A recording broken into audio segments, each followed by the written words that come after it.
Welcome to the grand final of the AGL Season 1 tournament, the Hasbro Global League Xbox EU League for Rainbow Six Siege.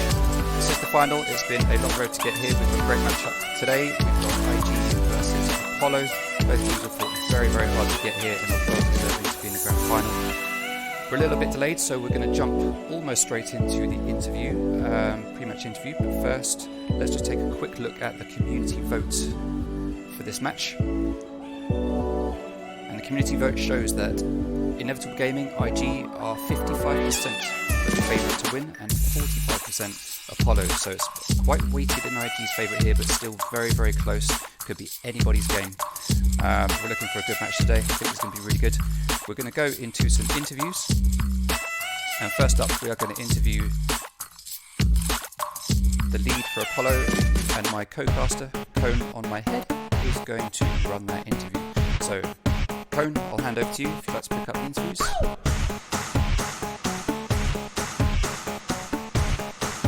Sorry, one second.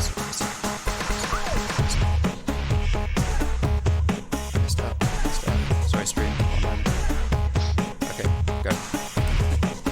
So obviously you've been dead set favourites to get to the finals and win it, but obviously the community vote isn't gone your way. That's the first time. Do you think that's going to affect how your players see things? Have you even paid any attention to the voting so far? I mean, obviously we've kept up with it daily since it opened. We were massively behind at the start, but you know, I think it's just all the salty kids that hate Apollo voting for IG, so you know, we're seeing the outcome at the end of the day. Do you still think going into this that you are the favourites, even though people aren't willing to admit it? Definitely. I think they just want to see Apollo lose, you know? Yeah. And then map bans, how do you feel the map bans went for you? Oh, definitely in our favour. I mean, as soon as Bank and Coastline were out of the game, I mean, like, we were comfortable with all the remaining maps and we could easily beat IG on all of them. And what do you think the score prediction will be? I think it'll be very close. I mean, obviously, realistically, I don't think it'll be 3-0, but I'd love it to be a 3-0. But I think it'll be a 3-2 to Apollo. Lastly, we've seen many players on your team, like Marcus, have been playing very well. Who do you think is going to be the MVP from your side of things? Across all the maps played today, I think it'd definitely be Marcus. I think he'd be our star player. Is he definitely key to your winning? Yeah. Okay, well, that's all I've got so far. So, congratulations. We might meet again at the end of the match if you win. But hopefully. Until then, good luck and have fun. Alright, thank you. See you. Thanks, Jason. Thank you, Cone. So next we'll jump over to the interview with IG. If we can just get Davin into the chat, we shall do a quick interview with Davin, and then we'll get everybody into the game and we'll get started.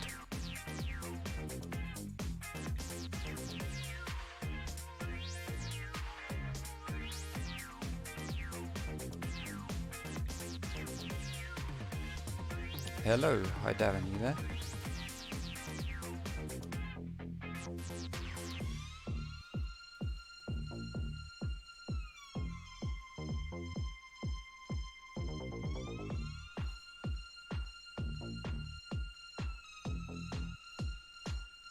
Hi Davin.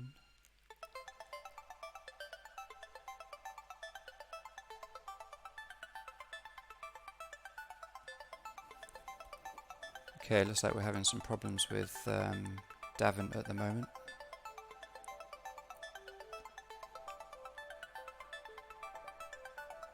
Sorry guys. Hi Davin, you're not on mute anymore.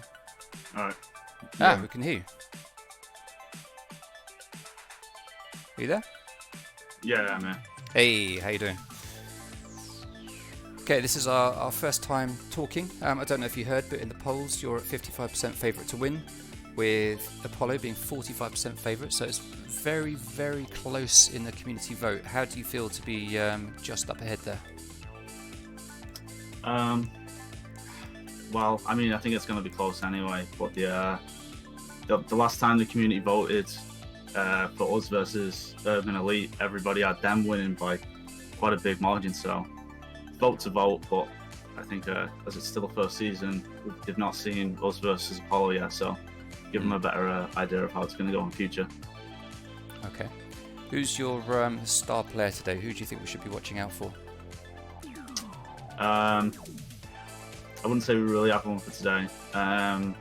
We're changing around the roster. We will be making subs today at some point, so could be anyone. Depends on the map. Okay, so coming up in the maps, we've got Cafe, Villa, Clubhouse, Border and Theme Park are going to be our 5 maps. Have you played any of these so far in the league, or have you been saving anything special up for the finals for us? We've played a few of them. I mean, we're always ready to play. I mean, it's just another map. Like we've got a big depth pool in that sense. We know they really didn't want to play us on Coastline, so they banned that out. And Banks just, it's not really the map pool, so we just got rid of it because it's not really fun to watch a map that's just sort of filler right now. So, we're pretty confident in all the maps that are left. Okay, and I think my final question. We all know Apollo is going to bring out a Tachanka strat at some point in this game. How have you guys prepared for this? Because obviously Tachanka is he's the hardest to counter. He's going to have the best strats. He's the toughest one. Have you been preparing for this? I could imagine you've been getting ready for this for a week now since you've known you're going to be playing. Well, you got to fight fire with fire, I guess. We've got our own unorthodox methods on a certain map that we're ready to pull out, that I don't think anyone would expect from IG to do. It goes against what we usually do, but it's very effective. We've played it against many of the other good teams in this league, and it's dominated against them in practice, so we're pretty confident when you'll see it when it comes, but it will come. All right, I'm looking forward to that. Okay, thank you, Davin. Good luck to the team. Hope we see a really good game today. I think we will, based on what I've seen from both teams so far. It looks like it's going to be a really good matchup, and I'm looking forward to being able to watch this unfold live in front of my eyes, and for the rest of the supporters on Twitch. Right, I'll let you jump into the game. Good luck and have fun.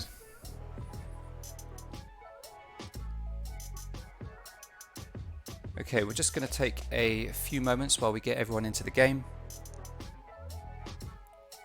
We get all our audio sorted out, and then we will be firing up the final very shortly.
Okay, we've got everyone into the game, so we are pretty much ready to start.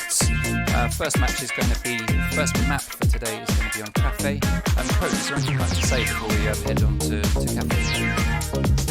No, I think it should be an interesting one. We've already seen IG play Cafe. They played it very well. They played it twice in the playoff run, I believe, so if they can continue their good form on Cafe. I'm yet to see Apollo on Cafe, so we can see what they bring. If they've got any shank stats for that map, but it certainly should be an interesting match to get things underway. Okay, well, let's get the game started and get Cafe going. So all day today we're going to have IG playing blue side and we're going to have Apollo playing orange side, and we go straight into the bans, and Apollo will be banning first.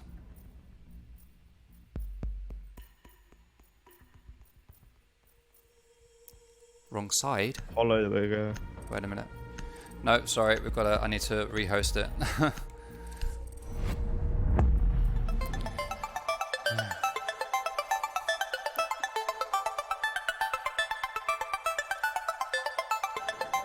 Sorry guys, 1 second. Let me just correct the starting.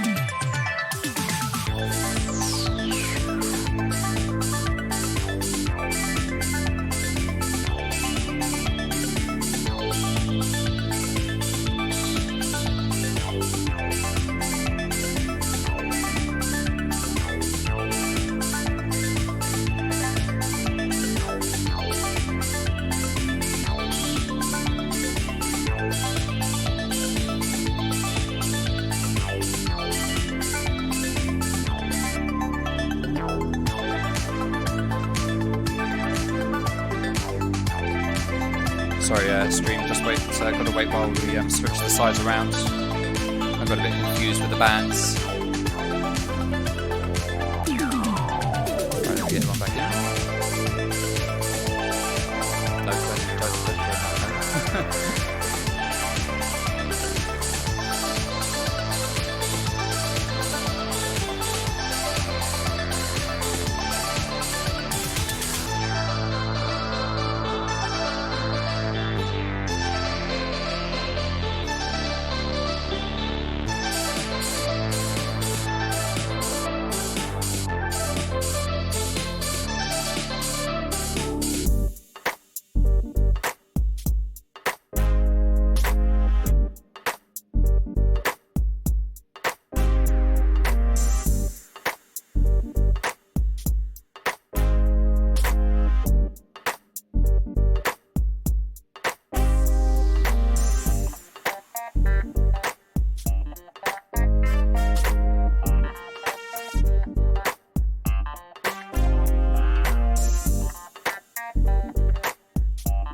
some double checking, triple checking that everything is where it's supposed to be. We're just waiting for the teams to come back in and we'll get back underway. Sorry guys for the delay.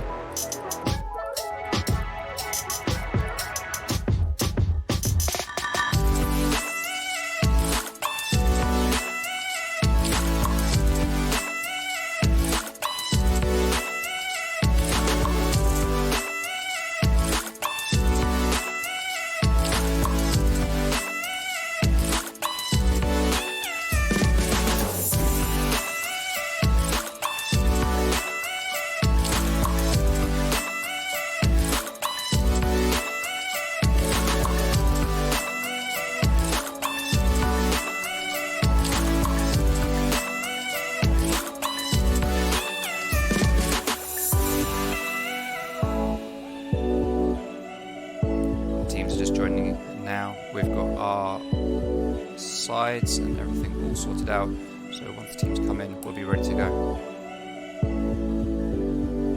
This definitely is not an elaborate preview, just to build up the hype for what is going to be an awesome match.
Start off with, we're going to be on Cafe. We're going to have the orange team, which is Apollo. They'll be starting as attackers. And then when we get to overtime, Apollo will be defending first. And the teams are just running back in now.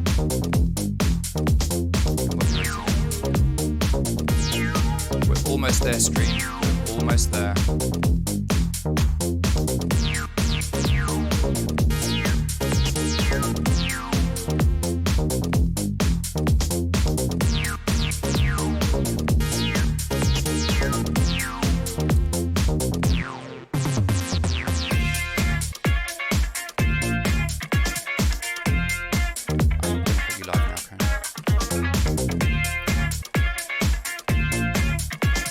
Everyone is in, everyone is ready.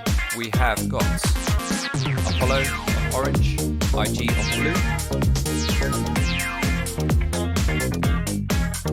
IG will be defending first.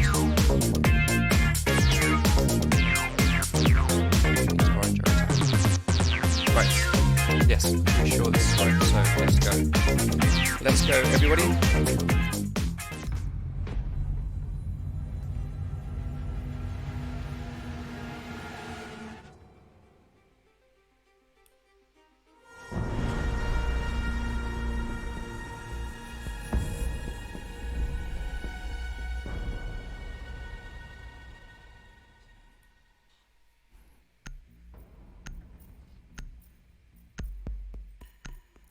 So IG will ban first, and we get Monty ban, which is expected, I think. Monty is becoming a real thing this meta, and is being used a lot by people. Not surprised to see him banned whatsoever.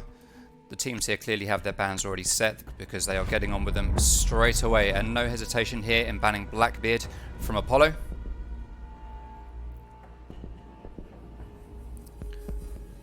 Let's see who they're going to ban on the fence. Echo which is not a huge surprise either. Big plant denial operator. And then finally from IG,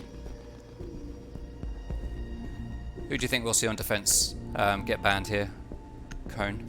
It wouldn't surprise me to see a Goyo ban. Obviously, he's a very strong operator, but obviously we've already seen the Echo go, so it won't be Maestro.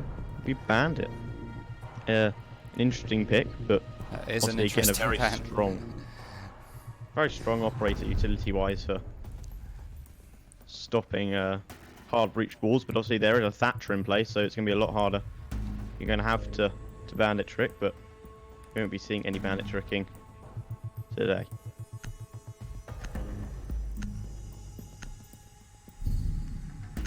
Okay, so we're going to go bar and cocktail lounge first, which is pretty much the default.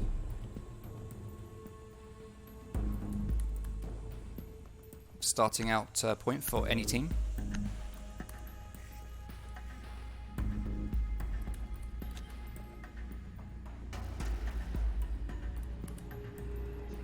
The bandit ban could be targeting Marcus because we know he's very strong with the bandit. See that bandit with the red dot on.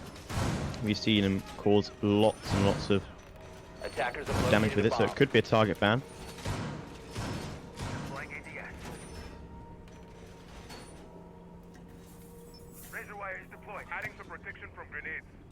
Attackers have discovered the location of a bomb. Right, sorry stream, just sorting out a couple of small points there. Let's take a look at the setup. 10 seconds left before insertion.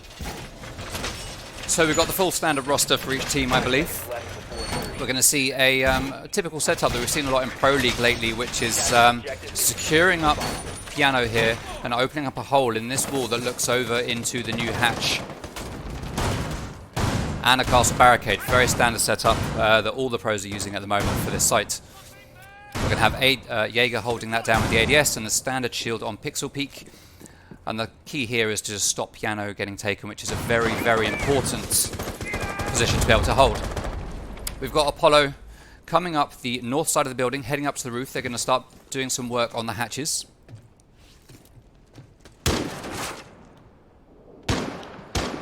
With Ash coming up on the south side, who's also going to join them on the hatches. So at the moment we've got every single team member of Apollo just up on the top floor, starting to get ready for the move they're going to make.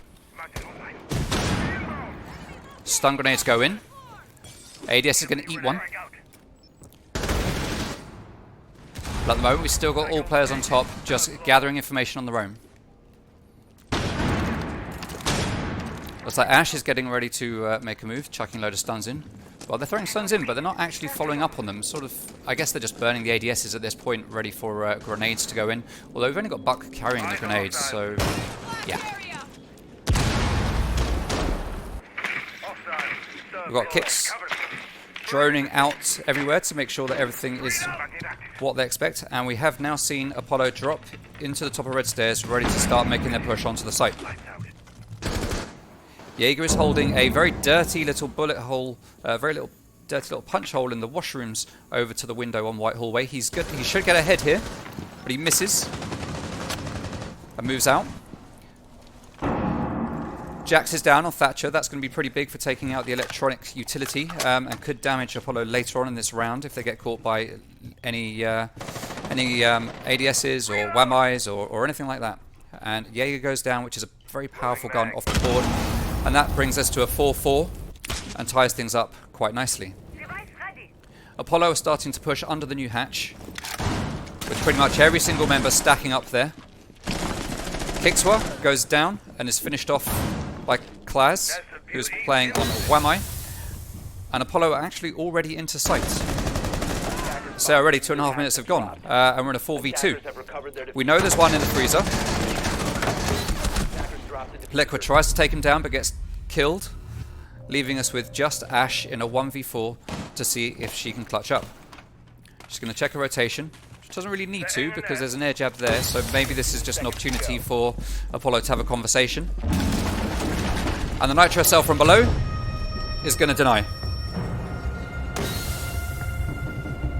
So very strong first defensive round there from IG. It was a very solid hold there. You see really everywhere Apollo went, there was a defender there just waiting for them. Obviously, they had, I think it was 5 shields, possibly 6 that they had, so everyone had the cover that they needed, and obviously just the Ash and the Buck. That's 4 shields they could have dropped, but obviously the ADSs as well, so that was a lot of utility being placed down, and castle barricades, you've got to take them into consideration as well. It was just a lot of stuff for Apollo to deal with, really, and they just didn't have enough utility to get through all of that, but they did eventually find their way through, and when they did find their way through, there was many people just waiting for them. It was IG, they had their setup, they knew what they were going to do, and they played out the round beautifully. And defuse bombs.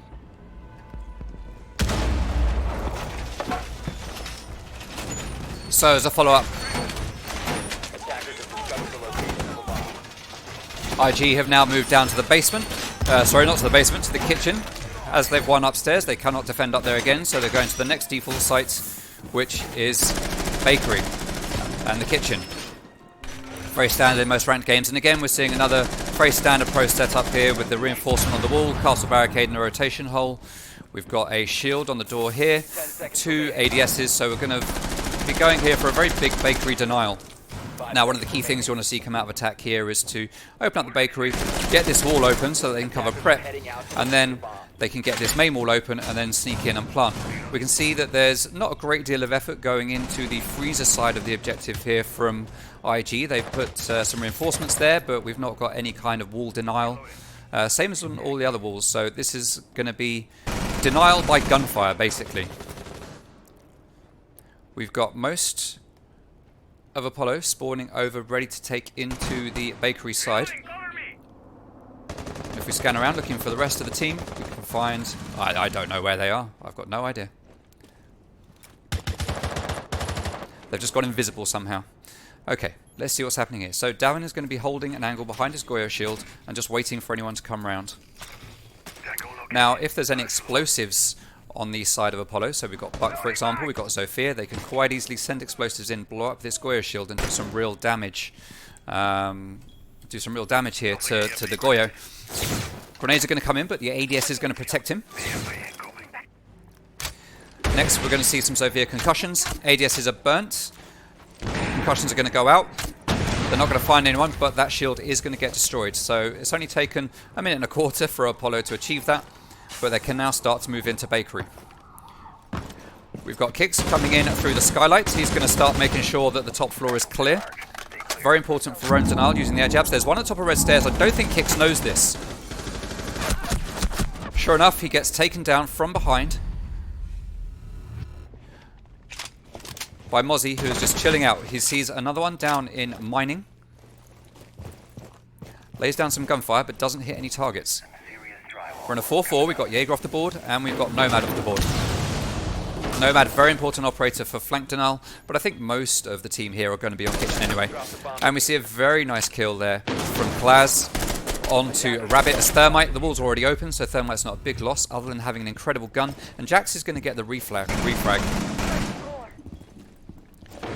Now the standard approach here is just to start doing top floor destruction, just up above the site, move into site, but Jax is going to go down to Davin. That vector on Goyo is very important, very powerful, and that's the diffuser down in sight, which means that the attackers have no choice but to try and push in here, or just flank around somewhere else and just basically go for kills. I think we're going to see this go for a frag game rather than a plant game, certainly with 30 seconds left on the board. Buck is trying to come in through the double doors near to Freezer. The defenders are going to set off a Goyo shield, just hold him back. We see one in Freezer. Buck's going to take a few shots, miss. He anticipates that he's going to come around to the window, but he hasn't got the gun power to take him down, which means it's a 3v1 with everything on Marcus. He's going to take some shots onto Castle, get the kill. That's Valley out. He is in sight, but he can't plant. He's going to plant, but with the timer, all Goyo has to do is move in, take some shots, and win the round.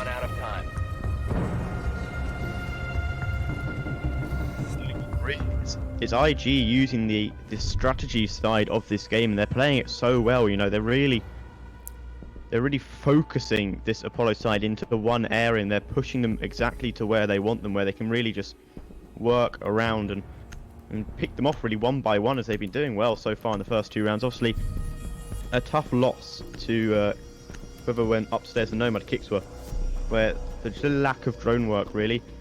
It was a bit unfortunate, but again, it was just the fact that there were so many places Apollo was checking. You know, if you take into consideration the buck, he was looking at the door, he had to look at the window. There's so many different places where he could possibly be shot from. And IG so far have been very solid, and they've just done their job. And so far, they've been doing it very, very well. Defenders, protect your bombs from being defused by attackers. Yeah, IG there have got some good holds that are just holding Apollo back. So far, 55% of the community were correct. We are seeing IG storming ahead here in the first 2 rounds. It's important to remember, though, like most maps in the current map pool, Cafe is more of a defender-sided map, so we're kind of expecting this early lead to come out from IG. Not to do them disservice, but like I say, it is what we would expect at this point. They will want to go into this at least 4-2 up when they go into their attacking half. Having won the 2 first favourite sites, they now go to the 3rd favourite site, which is dining and mining. We've got a little setup that I do off on here myself, which is reinforcement each side. Castle off that doorway and open up rotations here between mining. That's good to stop any shots from the window here coming down into the train room here. That completely blocks off lines of sight and allows free movement between sides or for easy flanks and moves. The hatch gets opened by Jax on the top floor playing as Thatcher. We've got Liqua just playing on the window but moving up onto the roof now. And Ella is just having a bit of trouble with some drones up on the top, and she's going to be holding Pixel and Piano to stop anyone from coming to take control of that hatch. We've also got Jaeger up here supporting, with 1 member of Apollo on the windows taking fire. Now, Jaeger and Ella are in very strong positions here to stop this completely. As soon as you hear that rappel sound, you can just sweep in. But we've got 2 players of IG on top of red. One's going to go down. The other one in Piano is going to just manage to evade the gunfire from Jaeger. He's now caught in a crossfire. But Valley is there. He's got their back, along with Davin. And Jaeger manages to live to fight another day. The one laid down on Piano is going to get killed by Sabir, playing on Jaeger. Very strong hold here. Very strong hold from the IG team, leaving us in a 5v1. Leaving us in a 5v0. And that's a flawless round for IG. An incredible defense there. IG are just leaving Apollo completely stumped. They don't know how to get through this very strong defense. It's just the 2 operators up there, and Piano caused so many problems for them. They need to find a way to work around these strats, because Apollo, they've obviously been working on their strats and they're executing them to near perfection. In fact, that round was perfection for them as they take the flawless round. But Apollo are really going to have to find a way to start getting around these heavy strats. And obviously we're going back up to bar cocktail, and we're going to see, by the looks of things, the exact same strat. So it'll be interesting to see, can they adjust now? They've got 1 round more to lose. That's not too bad, but you're going to want to leave with at least 4-2 down as an attacking side. Obviously it is an attacking map, but it's not been too great on the attacking side for Apollo, but obviously defense can be a lot easier. So IG are going to take the opportunity to head back up to the top floor, the standard ranked site that you would expect to see play first. They've won their first 3 bomb sites, which means that top floor is unlocked, and they're taking that opportunity to go back there.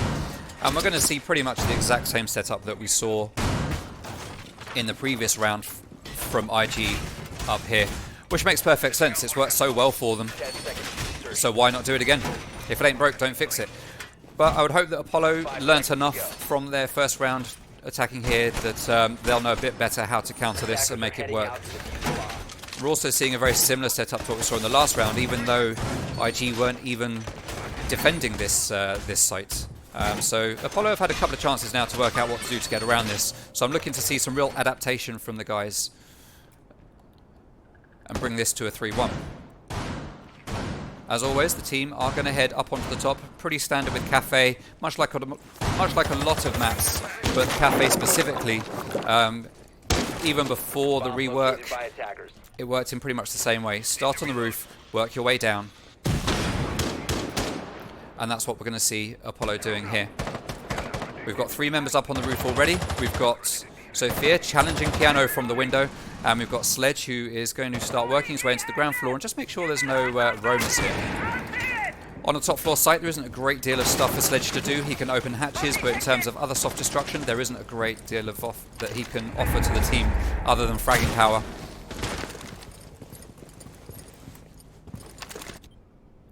Kix is just going to sit on that window and start trying to open up holes. He's managed to get the castle barricade open. Good use of utility. And this is where the hole in the wall can work to the other side's advantage here, because obviously holes work both ways. Oh my word. Beautiful work there. Run out from the bakery, tempt Sophia out onto the top of the balcony, allowing for a quick refrag from Jaeger playing upstairs on the window. Beautiful play there from IG. Beautiful play. That takes us to a 5v4. Sophia, a very important fragging operator down. You really want her in the last dying moments of a round to push into a site if you need to. So that's going to be pretty big. But we've still got a lot of utility here. We've got thermite to open some walls. We've still got some butt grenades. There's still a lot here that Apollo will be able to do. Thermite is going to get the piano wall open, which is very important. Allows you to get flanks onto the team. He opens the wall, makes a move. And we're going to see Sledge just holding the angles here. There is a plant going down. Thermite is planting on default spot, it looks like, behind the bar. Not sure if IG are aware of this. They're waiting for the retake. Sabir manages to take down Rabbit as he runs away from planting. That leaves us in a 3v2, and this is still very winnable for IG. 2v2. This could go anybody's way, but the time is against IG. Apollo making use. Sledge goes down as Sabir quickly spins round. We're now in a 1v1. Drone is going to be giving the calls out to Liquid to let him know where Sabir is. Sabir reads that he's in behind the bar, and he hasn't got time here. Even if he gets the kill, he's going to have to really work to get that defuse. But Buck is ready and takes down Sabir for the win. And that's the first round to go to Apollo. Great round there from Jaeger. But Buck manages to bring it back.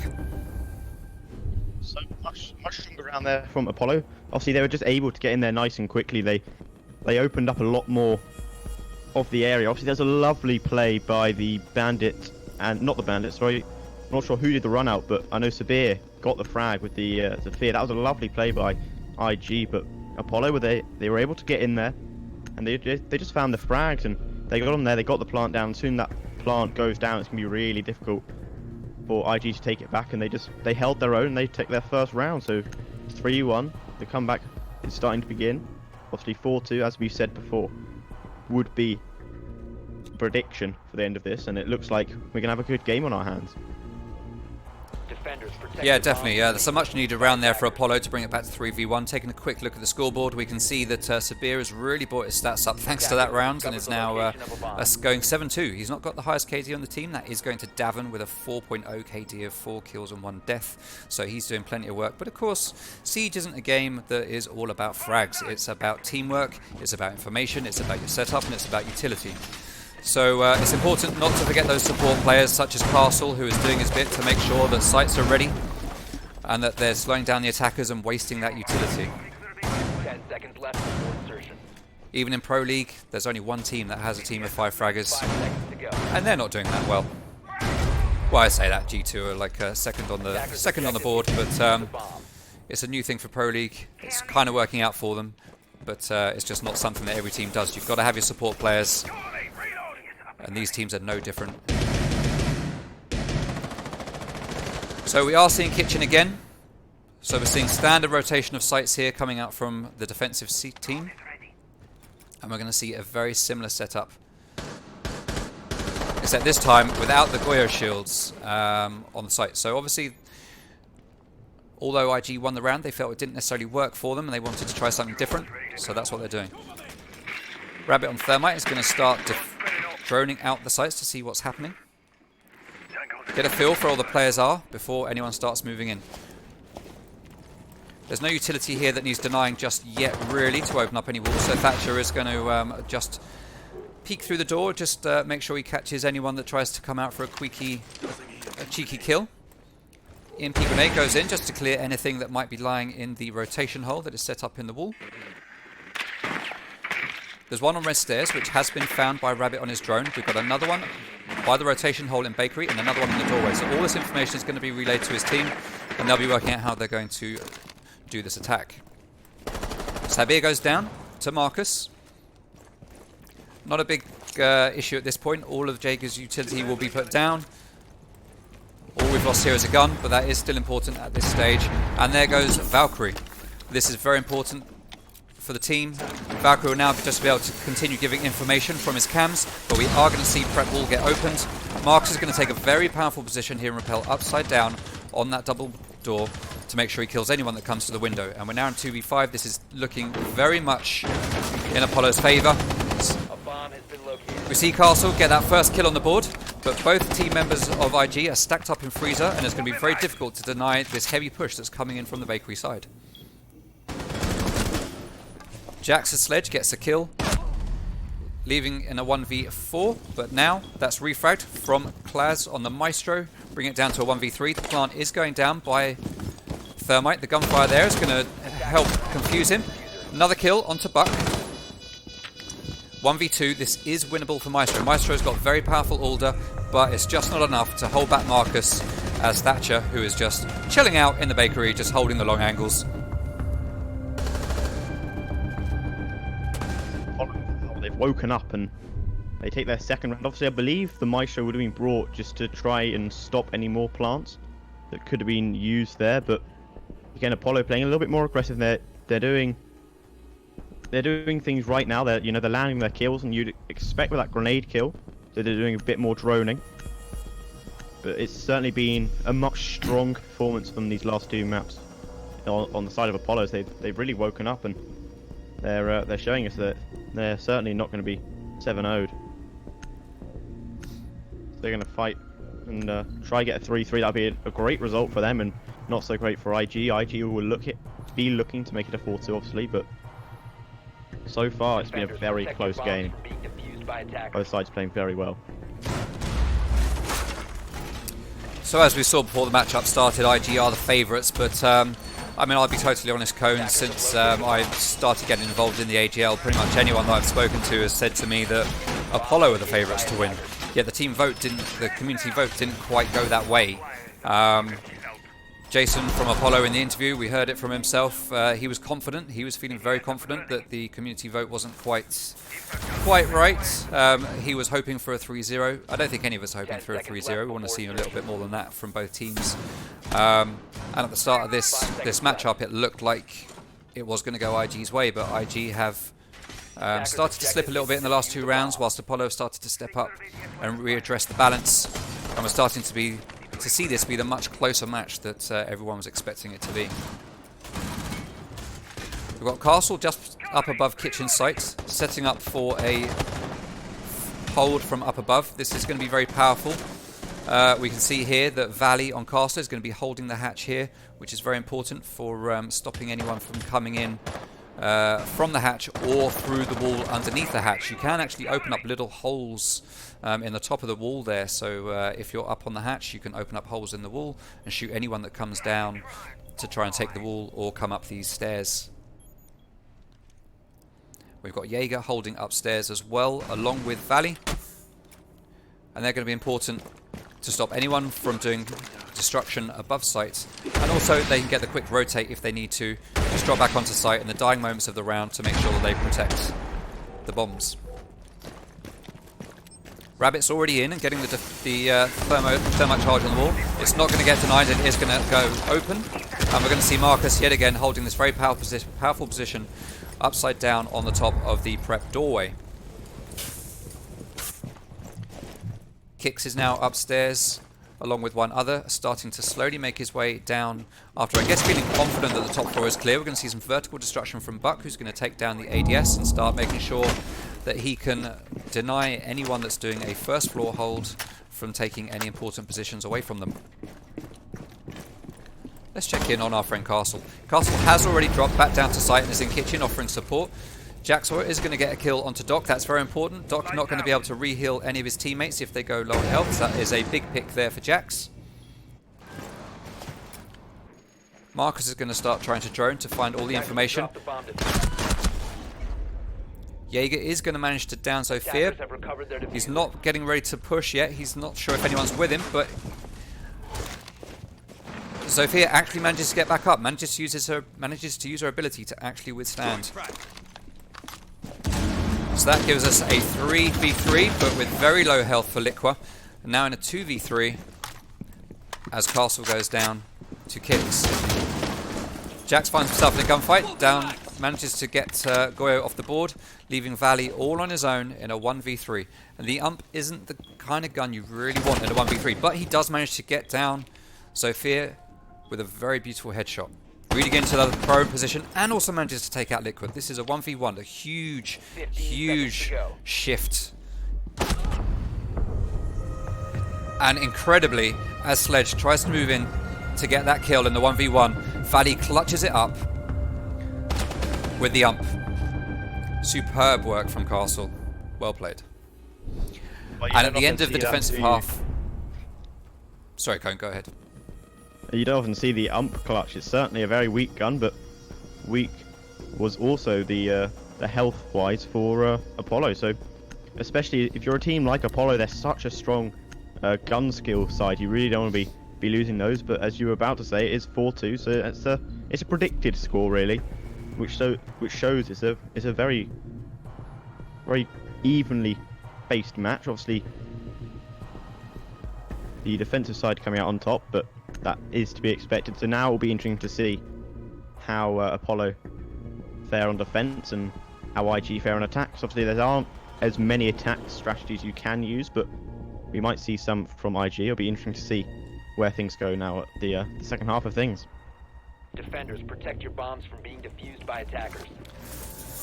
So as things switch around, as expected, we see Apollo take to the top floor because it is the most important and easiest site for defenders to hold, according to the current meta.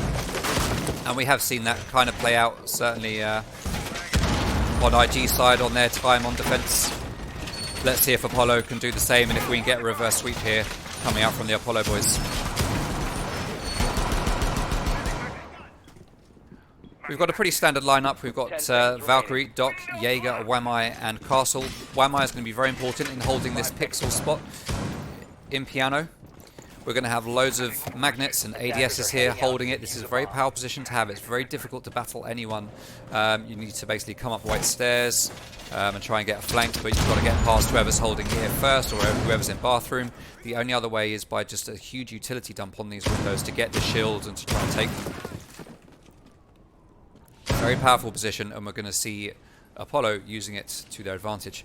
Now, here we're probably expecting to see all 5 of IG make their way up to the roof.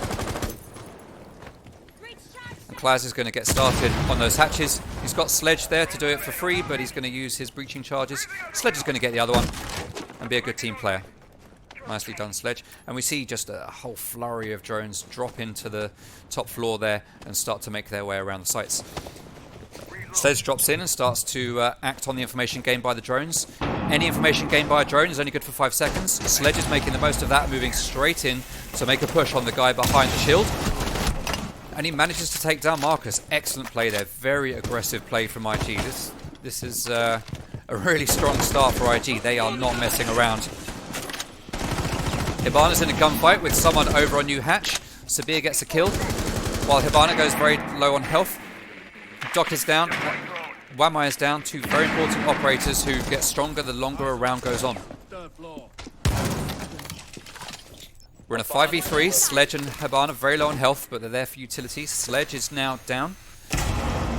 That's Sabir out of the way. Jaeger is going to quickly peek on Hibana, but not going to get a kill.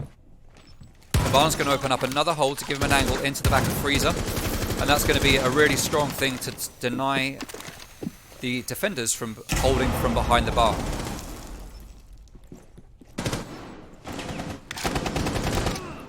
Jaeger rushes into Pixel Peak, but there's 2 players from IG there waiting. He manages to down Thatcher, but Thatcher is going to get revived by Hibana, leaving us in a 4v2. 1 minute left to go. 1 player still over on New Hatch. Sorry, not on New Hatch. On Heaven. SAS Trix is going to take him down with that strong fragging power of Ash, and we've just got 1 defender left, which is Rabbit on Valkyrie.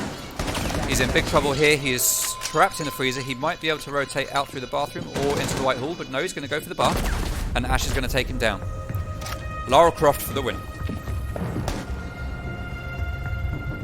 Well, obviously, I think what happened there for Apollo is they were just caught off guard, obviously. I think it was about 40 seconds in, and the sledge is right up in the face of Marcus on that pixel peeking. As soon as they took out Marcus, it was free real estate really for them, as they were just able to open up Cigar, and as soon as you've got Cigar open, the round's pretty much yours if you play it out correctly, and they did just that, and they slowly pushed in, eliminating player from all their positions, and I think it really was just the speed of the sledge pushing in there that caught Apollo off guard. And it was a very, very strong round from them.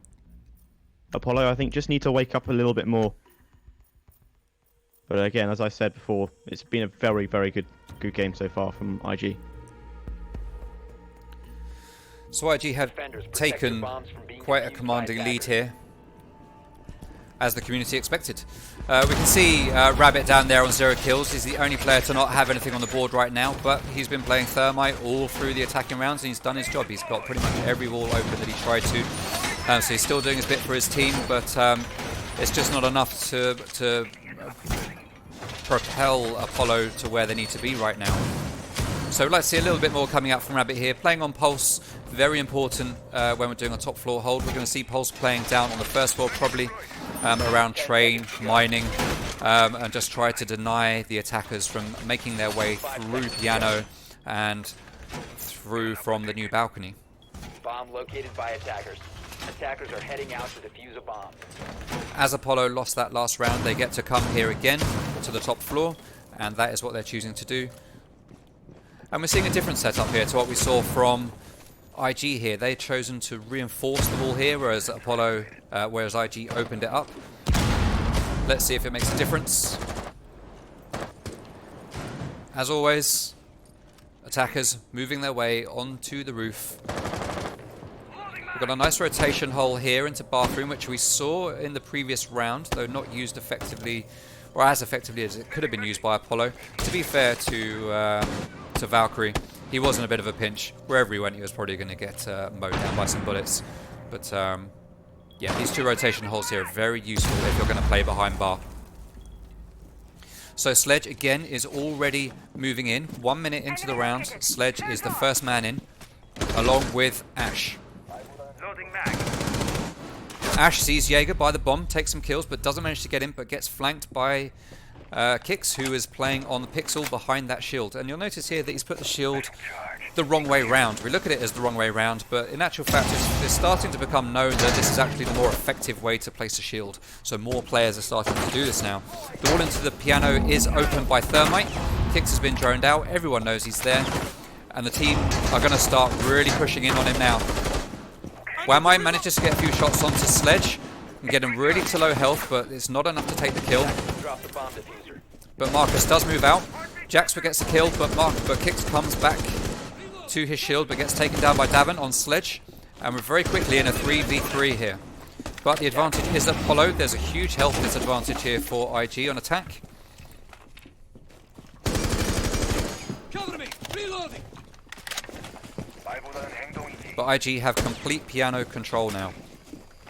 Now they just need to start opening up the walls into the sites, which Valley is going to get on straight away. There's one playing on white stairs.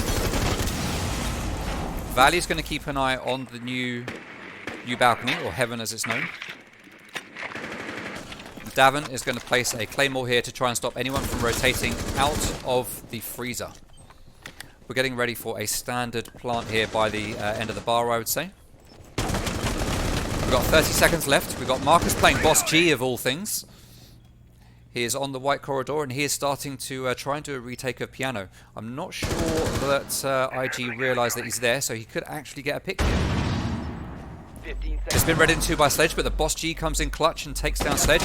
We get two very quick kills from the rest of Apollo, and they win the round, taking it to 5-3, getting a much needed win on the board, thanks to Marcus and his Boss G flanks.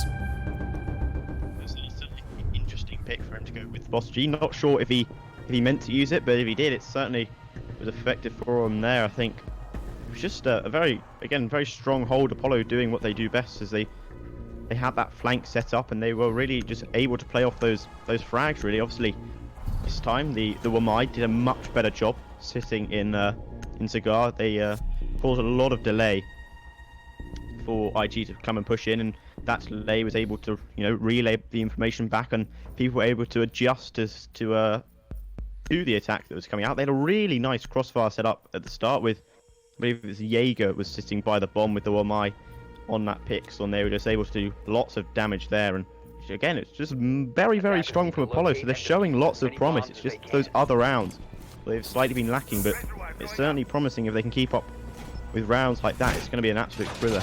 I can feel it. You're absolutely right. That was a beautiful bit of teamwork there from Jaeger and Wamai in that last round. It's like Jaeger just poked his head up and was going, hey, over here. And as the player looked at him, the other one shot him in the back of the head. It was beautiful. Well played, Apollo. So we're going to see Apollo move to the kitchen, which is standard after winning the top floor. 10 seconds left before insertion. And we're going to see a pretty regular setup. We're going to see the castle barricade come into play again, and we're going to see a bit of a bakery hold there. We've got no rotation hold into sight. I think they had a rotation hold the last time they were here. It might have hurt them a little bit, so they decided not to worry about that this time. And we've got Kaid that is going to be trying to make sure that those walls are impenetrable by our friend Valley on Thermite. Marcus on Jaeger is going to be holding down Prep along with Legion. Now this is a stronghold here. What you typically do is this hold is to stop anyone from just rushing in and opening up the main wall here. But what you typically want to do is open up this wall here anyway, and then you've got complete denial from the door into Prep, into this window here. And that leaves you free to just come here, get this wall open without worrying about any flanks. Now we've got 4 members of IG stacking up on this doorway. This could be a genius play, or it could be a big mistake. But let's see how they play it. Sledge, yet again, is in straight away. Sledge is playing their entry fragger role almost, along with Ash, who is following him very closely. And sure enough, that prep wall is going to get open, so that's a huge thing. That's very important for the attackers to have. They've now got complete control over prep and the window, which lets them just roll right into Bakery and get this wall open now that Thatcher has done his job and taken out the electro claw that was going to deny him. Jax gets a kill onto Thatcher. Thatcher's done his job so far, so that's not such a huge pick, but that is still very good for Jax on Castle. And he got that from playing from above. Very dirty play, Jax. Very dirty play. But it doesn't look like anyone's actually going to go up there to try and move him away from that spot. I don't know what the information is. Jaeger is down. He's going to almost be revived, but the player trying to revive him ducks out. But again, Jaeger playing bait. As Ash moves in, he gets taken down by Liqua, but there is also a team kill coming out from Liqua. That is unfortunate. Sabir manages to get the kill onto Jax, leaving us in a 3v1 in a post-plant situation. I'll get my words out. Kicks is all on his own, on Vigil. Not using Boss G this time. But maybe he needs the Boss G right now. He has switched to his sidearm, which is the SMG-12. This is not the ideal weapon to use in this situation, certainly when there are 2 players sitting right there by the window. Sabir takes the kill, tests his sticky B button works, and takes the win, taking IG onto match point at 6-3. So again, it was just a very strong push from IG. They had their game plan. They said, let's get in, let's open the wall nice and quickly and get the plant down. They did exactly that. Obviously the TK a bit unfortunate, but see, Marcus was already down, so I don't believe they had a dock, so it wasn't looking good for him anyway. But IG is they're just playing well. Obviously, it's been picked up in the chat here that Rabbit is really not having a good game here. He's going 0-0-8, so hopefully he'll be able to pick it up in the next few maps, next few rounds even, if this one continues forward. But as you said, match point, IG will be very comfortable now because they know they can lose the next 2 rounds. They just have to get 1 more. As soon as they do that, it's map 1 to them. So a strong start from IG. It's easy to rag on the guy that's got 0 kills, but like I say, he's playing support, he's doing his job, he's putting his electro claws up, he's opening walls, he's getting intel that's supporting his team to get those important frags that they are actually managing to get. But when you get to this point at 6-3, yeah, you do need every player to start stepping up and get those kills to do their extra little bit just to make sure that their team is performing optimally. So I'm not at this point going to say that it's a 4v5 on the case of Apollo, but Rabbit needs to just start doing that little bit extra. And I think if he can, then yeah, we're going to see a much tighter, closer game here coming out. So Apollo are going to go back to the ground floor and attempt to hold kitchen again. We're seeing a very similar lineup. This time we've got Maestro. Not sure if we had him in the last round. Can you remember, Cone, did we have Maestro in the last round? We do, but going back to the fact about Rabbit, I think theoretically, I don't think it matters too much he's not getting kills because he's on the defense. But it definitely matters more when you come to attack. You want to be doing it. But as you said, he's doing his job, and IG will just be, well, Apollo even will just look to get him some frags and tie this thing back up. Yeah. So yeah, I mean, that's a good point. He's on defense, needs to do what he's got to do.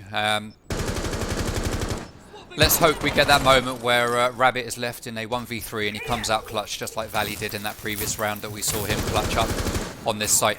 So we're going to see the wall denial come out here. The prep wall is not going to get opened. Great play there from Kaid. So we're here talking about Rabbit, but actually no, I'm lying to you. It was Kicks on Maestro that managed to deny that wall. Sorry, Rabbit. So, true to form, Sledge is already making his way into sight. He is in Bakery. He's going to start doing work by taking out barbed wire and making sure that the team are free to move around. He's going to take out the ADS. And this is very, very important. What he needs to be doing, though, is going and taking out that Maestro cam that was up on the wall, denying the walls being opened. We have managed to get Habana hole into one, though. And it looks like actually we are going to get the main wall opened. Yes, so the Maestro cam's either gone down. Yeah, it has gone down. They managed to get it. Okay, so we've got every team member now stacking up in Bakery and Prep, and they are doing a very hard push in through the main wall here. We're going to see SAS get a kill onto Rabbit. Poor old Rabbit goes down again. We've got Marcus playing as Jaeger down in that red corridor, waiting to get a flank, but Thatcher is there waiting for him, and he's just going to hold the angle through that Habana hole. But Marcus manages to get the kill. The plant starts to go down, but it's read into by Apollo and gets a denial there, leaving us very quickly in a 3v2 to the advantage of Apollo. And this is all of a sudden a huge turnaround. Valley is going to hold that Habana hole again, but Marcus just outfrags him. He goes down to literally 5 health. Liquid comes in, takes the last kill, gets a much needed win on the board there, taking it to 6-4. It's important to remember that IG are on match point here. If they win just one round, that's the end of this map. So all of the work here and all of the pressure is on Apollo to bring this back. Kill cam there, they obviously had lots of holes set up at the top. I think for that Apollo there, they almost just wanted them to walk in a little bit, just almost walking into their little trap, and as soon as they were in, as you saw, Marcus was able to go around through small Bakery, and they just picked off players one by one. It was very key that the plant wasn't put down, but it was actually Apollo's map pick. So you'd hope that they can bring this one back. They need to take the next 2 rounds, which is certainly doable for them, especially as they are on defense. But be interesting to see now how they go forwards on, because they're going back up to Bar Cocktail now. So it should be interesting to see if they use the same strategy and get another win on it and make it just 1 round win for tying things up. So looking at the scoreboard, we've got Sabir playing Sledge. When they were on the defensive half, he was playing a lot of Jaeger, and he is just fragging out for IG at the moment with 13 kills. Top of the board quite easily there. Doing much better than the next closest fragger, to the top fragger actually on Apollo, which is Liqua, who is a very strong fragging operator. So it's good to see these players going head to head. In terms of kill counts, we're actually seeing very similar numbers across each team, just with one player that I'm not going to talk about because he's been talked about enough, and it's not fair to keep mentioning. Attackers must locate and defuse a bomb. There's Rabbit chilling in a corner just waiting to heal his teammates. That is what a good team player does. Okay, so here we've got a complete top floor hold coming out from Apollo. We've not got anyone roaming downstairs, so there's going to be no denial from below. We've got Marcus just chilling on his cams behind the sofa. We've got the standard shield here on Pixel, and again reinforcing the wall here. everything to play here for Apollo. The pressure's all on them. We've got Sledge doing his thing on the window on White Stairs. Valkyrie peeks him, but Valkyrie takes the initiative and gets a load of damage onto Sledge. So Sledge is now going to make his way somewhere else, lick his wounds a little bit, and start to help his team up on the top rather than just rushing in and trying to do fragging. Marcus just watching his cams, and that's all you need to do at this point, is watch your cams. If you're in a safe spot in this room, just watch the cams and give the calls to your team. Let them do the work for you. Well, that is a strong position behind that shield, but Sabir's gun was just stronger. SAS Tricks gets a nice frag kill. And we're in a 5v2 here for IG. This is very strongly here in IG's favour. We could see this being the end of map 1. But let's see if Jax and Marcus can pull this one out of the bag. I can't help thinking that if Marcus had played Tachanka here, this might be a different story by now. But we are where we are.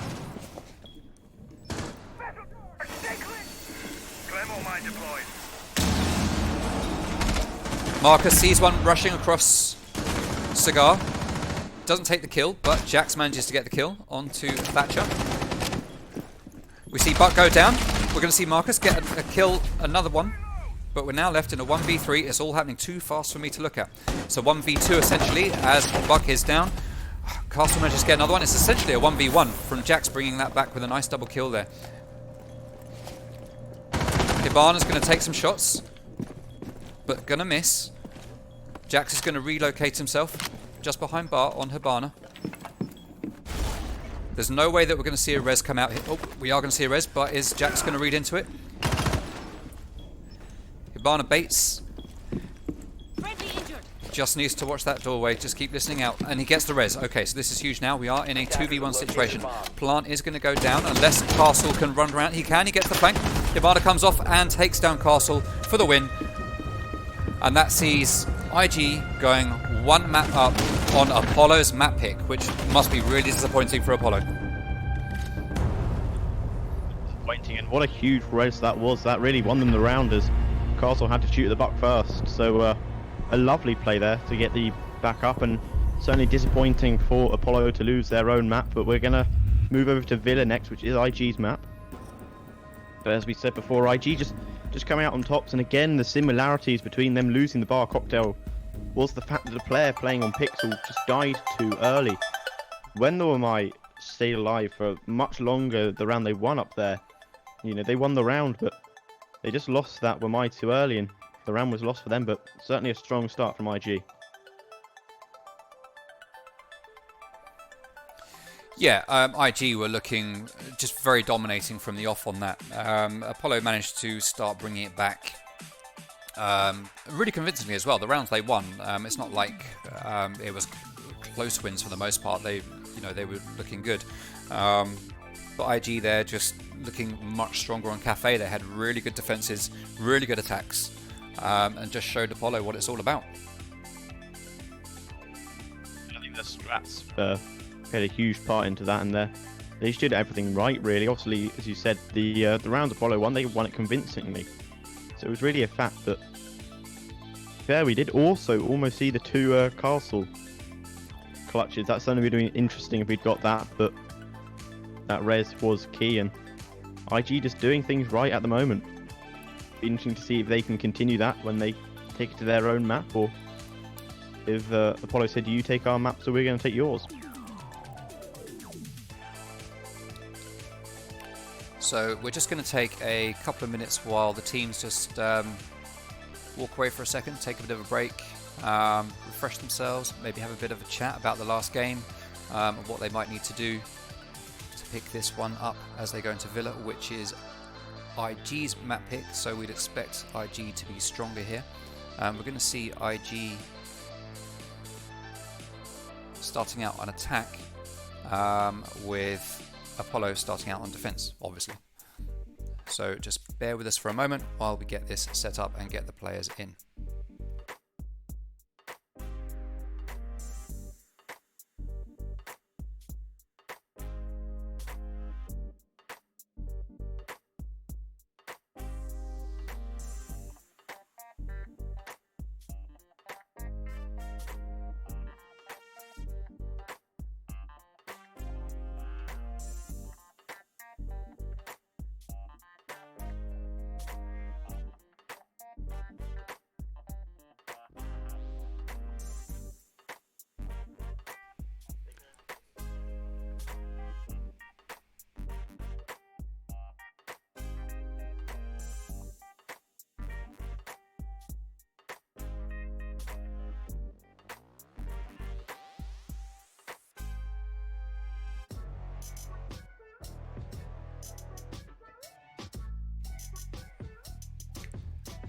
So let's take a quick look again at the community vote.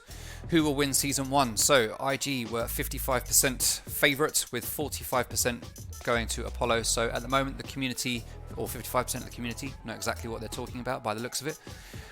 This is still a long game though. It's a best of 5. 5 maps is a lot to play for any team. As we've seen in several Pro League finals, you know, it is a long time to go for. So obviously we all want to see 5 maps. We want to see these two great teams battling it out map after map after map after map. But these teams are going to want to probably try and close it down as early as they can, and then take a bit of a break, have some dinner, and enjoy the rest of their Sunday night. We will be having a post-match interview once the game is done with the winner of the final. So we're looking forward to seeing who that's going to be.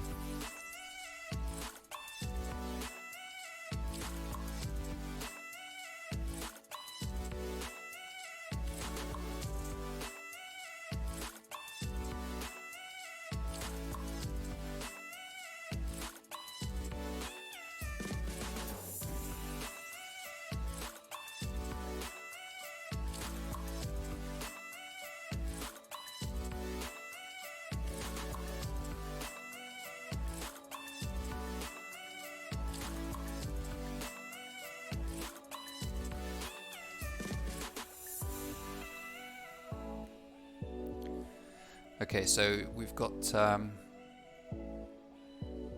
last couple of players here are just preparing themselves, and then we'll get straight back into it on Villa. Once we're done with Villa, we will then go to Clubhouse, and then depending on how Villa and Clubhouse go for these two teams, we'll see Border being played, and then the decider is Theme Park. Or Meme Park, as everyone likes to call it.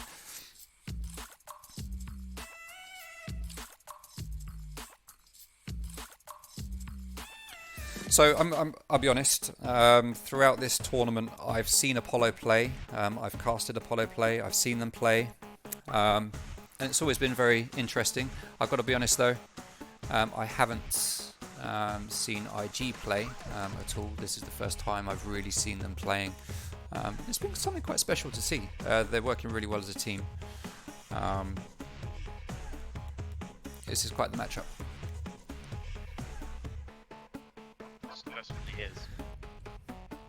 Hopefully we're going to see a bit more of Apollo in this next map. I'm sure that they won't have given up yet. Obviously, as you said, there are many more maps to come, and Theme Park would certainly be an interesting one to finish things off if we get there. But yeah, IG are also a very strong side. They were set when the league started to finish either winners or come second to Apollo, so teams obviously know that these two are the powerhouses of the league, and they're hopefully going to show that in today's match.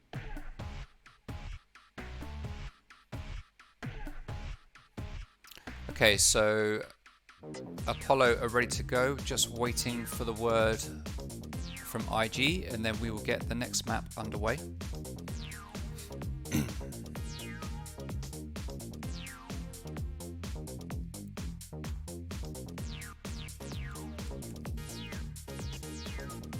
Just looking for some confirmation that they are ready.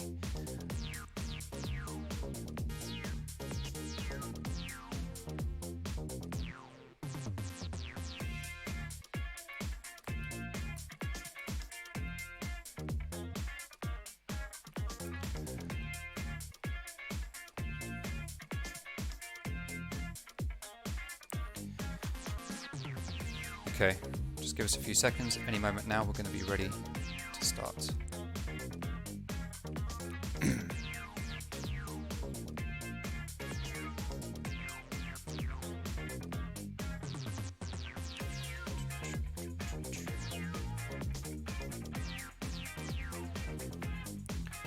Just send them a message.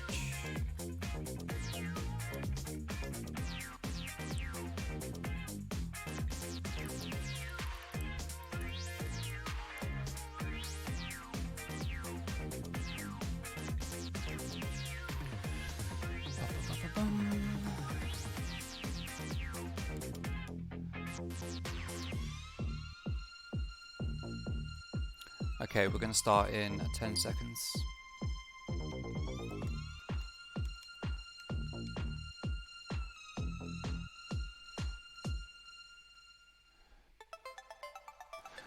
Okay, IG are ready, so let's get things underway and head on over to Villa.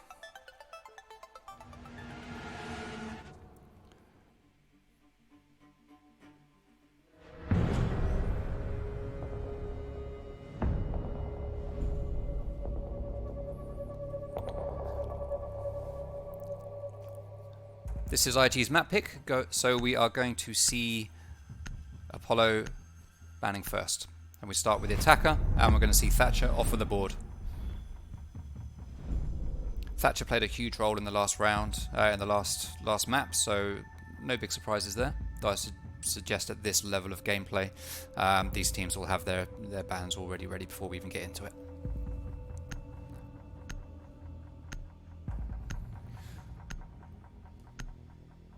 So we see the Monty pick come out from IG. It seems like these guys just really dislike Monty. I think every game I've seen Synapse play saw Monty getting banned by Synapse as well. It just seems Monty is not popular with people.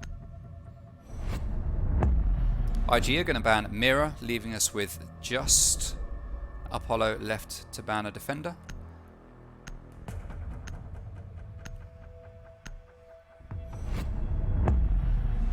And it's going to be Goyo.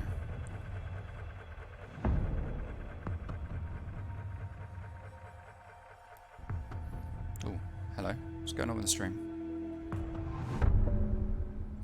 Okay, the stream might have a little bit of a graphical issue right now. Looks like... don't know what's going on. Bandwidth is all fine. Okay, looks like it's picking up.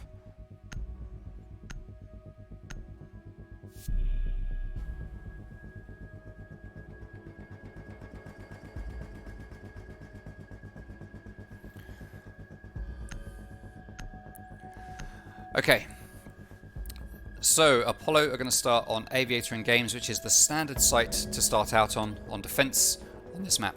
No big surprises here. Attackers need to locate and defuse as many bombs as they can.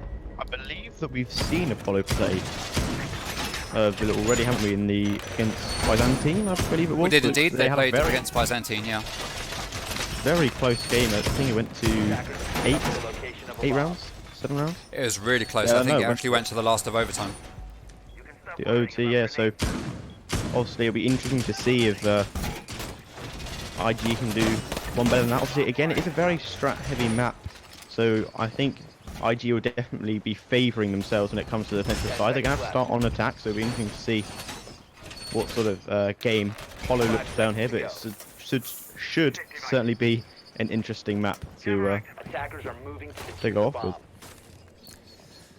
Okay, so as I say, Aviator and Games, standard first site to go to. We've got a full setup here. We've got Castle, Doc chilling on 90, standard position for Doc to play on this site. We've got Mute, who's going to be doing information denial. Marcus is going to be heading onto the red stairs with Liqua. Not quite sure what he's doing. He's running over to bedroom, running back to site. But Marcus is going to be holding these red stairs to watch anyone coming up from the main road. But we've got a pretty standard sort of entry coming out here from IG. Just all 5 of them just stacking up in the bedroom with Ash and Sledge pushing forwards. I guess they had some drones set up here already because they've managed to come in very, very quickly. And we're going to see them start to push 90. We've got a really heavy 90 push coming here. So Doc better be ready to take on all of these players that's going to start coming his way. He is there holding the long angle with his ACOG, ready. He's got one other member of his team coming to back him up and get a refrag just in case. Priest fires but doesn't find anything. Sledge and Ash are starting to move in. These guys really are the entry fraggers for IG.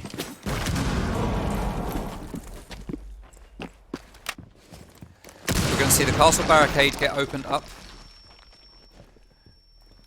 Heading into Trophy, that's going to open up some more attacking potential for IG and give them some better angles onto the site. We've got Bandit playing downstairs. I think, is that Thermite down there? No, it's not. I don't know who that was. Nitro set. We've got Sledge holding onto that red staircase, waiting for someone to flank up at him, but no one's coming, so he's going to move out of the way. And Liquid is just going to hold down in the study and wait for anyone coming through from the master bedroom. Kix is going to play in vault and take charge of denying anyone from opening this vault wall, which is a strong wall to get open. Sledge is going to start opening up rotates so that he can drop down from 90 if he really needs to. He's got no grenades to chuck in to deny this wall. So Bandit is going to probably trick it. Ash gets into a gunfight with Liquid and goes down. Liquid just holding in study and just not even going to bother moving. Not even going to rotate anyway. He's just going to hold it and see what he gets. Plaz is going to try and open this wall, but we've got a signal jammer there that's going to stop it. So we'll need to see a grenade go there, but unfortunately they were too slow on it, and an impact grenade takes down the thermite charge. Poor communication there, possibly from IG, to not know that that signal jammer was there stopping it. We see 2 members go down very quickly, 3 members go down very quickly, and it's a flawless round for Apollo. Clearly the break did Apollo some good. I think what happened with Apollo there is that obviously they got the flawless round, so what they did worked, but I think they just held the walls so very strong. It was the utility denial. Obviously they tricked the wall and they didn't allow IG any room to breathe really, and that forced IG into the areas where they had their guns pointed. We see the famous Bandit red dot back again, and almost the Tachanka pick there. But it's certainly a much better start from Apollo. They played that round out really well, and they got the flawless for it. So those that have been following since the first map, you'll all be pleased to know that Rabbit is now on the leaderboard with a kill. I think we finished the last map. I can't recall with him not getting any kills, unfortunately.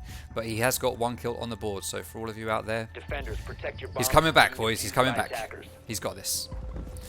So, as you'd expect, after Aviator and Games, we're going to see the guys on Apollo head over to Trophy and Statuary, the next favoured bomb site by any team in ranked or competition play typically. As we talked about at the start, this was a very Located the bomb. close game when Apollo came here against Byzantine. Byzantine really took them to the wire, pushed Apollo further than anyone thought Byzantine was going to push them, or at least certainly at least 75% or 78% of the people thought that they were going to push them. 5 seconds left. before So it's good to see Apollo here getting the early start on the map pick that isn't theirs. attackers' objective is to defuse a bomb. As you'd expect, we've got a completely reinforced wall here from Bedroom. They're going to open up the top so that they can get the impact trick and C4 denial, which is becoming very, very common play. And we're going to castle barricade off the bathroom door. And they've also castled off the door into master bedroom. They've castled that off as well. Now, I saw them doing this a lot with Byzantine. To be honest, I'm not a big fan of this strat. It kind of allows the attackers to push in and have free roam of this area without any challenge or any concerns about flanks. The only thing they'll have to worry about is pulse downstairs with that scanner and the C4, along with Liquor on Jaeger. But they're putting a lot of effort here into just basically denying the wall with the use of impact grenades, and we can see here Jackson Castle getting ready for that. IG are going to start over from the ruins and are all going to stack up coming through from study and start making their way through. And again, we see Sledge just getting straight in there. He doesn't care. He's just going in. Attackers have Is he located a closely bomb. followed? I was going to say, is he followed by Ash? But we do not have Ash this time round, which I think is a first for IG on their attacking. So information is being gained, the attackers know where defenders are, and they managed to kill Kix on Bandit. That's pretty big. If they manage to take out the Bandit batteries, there's going to be no more ways to stop that wall from getting opened into bedroom, which will allow them to walk into sight. Sabir and Sophia goes down on 90, which is very unfortunate, and it's going to deny IG with a lot of fragging power if we get to the final seconds of this round. And IG have just sort of slowed a little bit. They're going to take their time to get some information, reposition, and make sure that they are attacking cohesively as a team in this 4v4 situation, with just coming up to a minute left in the round. Deploying. Thermite Pulse still playing downstairs, just waiting for that all-important plant denial. He'll be ready with the C4, he'll wait for someone to stand still and then just throw it and deny the plant. He is going to rotate up red stairs. He doesn't know that someone from IG is up there. Someone from IG doesn't know that he's there, but now he knows someone's up there. He is free to make that rotation, but there is a air jab up there that will stop him getting that rotate. We can hear the sounds of a wall getting open, so sure enough, IG have got that all-important master bedroom wall open. Just as Rabbit gets another kill. Well played, Rabbit. But Klaz is in. He is planting right by bomb, and this is going to be very difficult for Apollo to retake. One of them comes in to try and get him. Valley shuts him down straight away with the F2, and Marcus gets denied by Davin. And that's a round to IG, taking it to 1-1. Well, as you said before the round started, I think Apollo just gave IG a little bit too much room to breathe there and work it around. I feel like that really depended on Marcus being able to find a kill there, but obviously in the selection phase we did see Marcus going to Tachanka twice, I believe, so could be the time where we see the Lord being brought out here, possibly on this map. But again, it was back to IG's old ways. They had their plan, they opened things up, they stalled a little bit with a minute 20 remaining, where they got themselves back onto their feet, and they took the round pretty comfortably once that plant went down. That was a good strong round there from IG. Very coordinated attack into that bedroom, with players coming from starting out coming from the other side, and then just moving the key players around that they needed to at just the right time, when Apollo weren't ready for it, to get the wall open and just take control.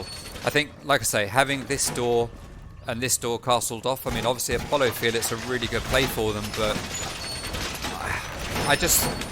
I don't know, I don't feel it's the right one. I mean, I'm sure it's worked for them many times, and who am I to talk? These guys are a full team that have loads more experience than me, but I don't know, I feel like it's not working in their favour. So let's see what they choose to do here. 10 seconds left. So we are going to see bathroom get castled off again, but we haven't seen anything get done with the bedroom doorway. We're going to see the standard bandit batteries going up to deny the main wall. And no doubt, I think we'll see pretty much the same strat coming out here from Apollo, regardless of how it works. Yeah, they've barricaded this off again. Clearly they think the setup is good and strong. They just need to make some minor tweaks. So let's see what they do to make this one different and win this round.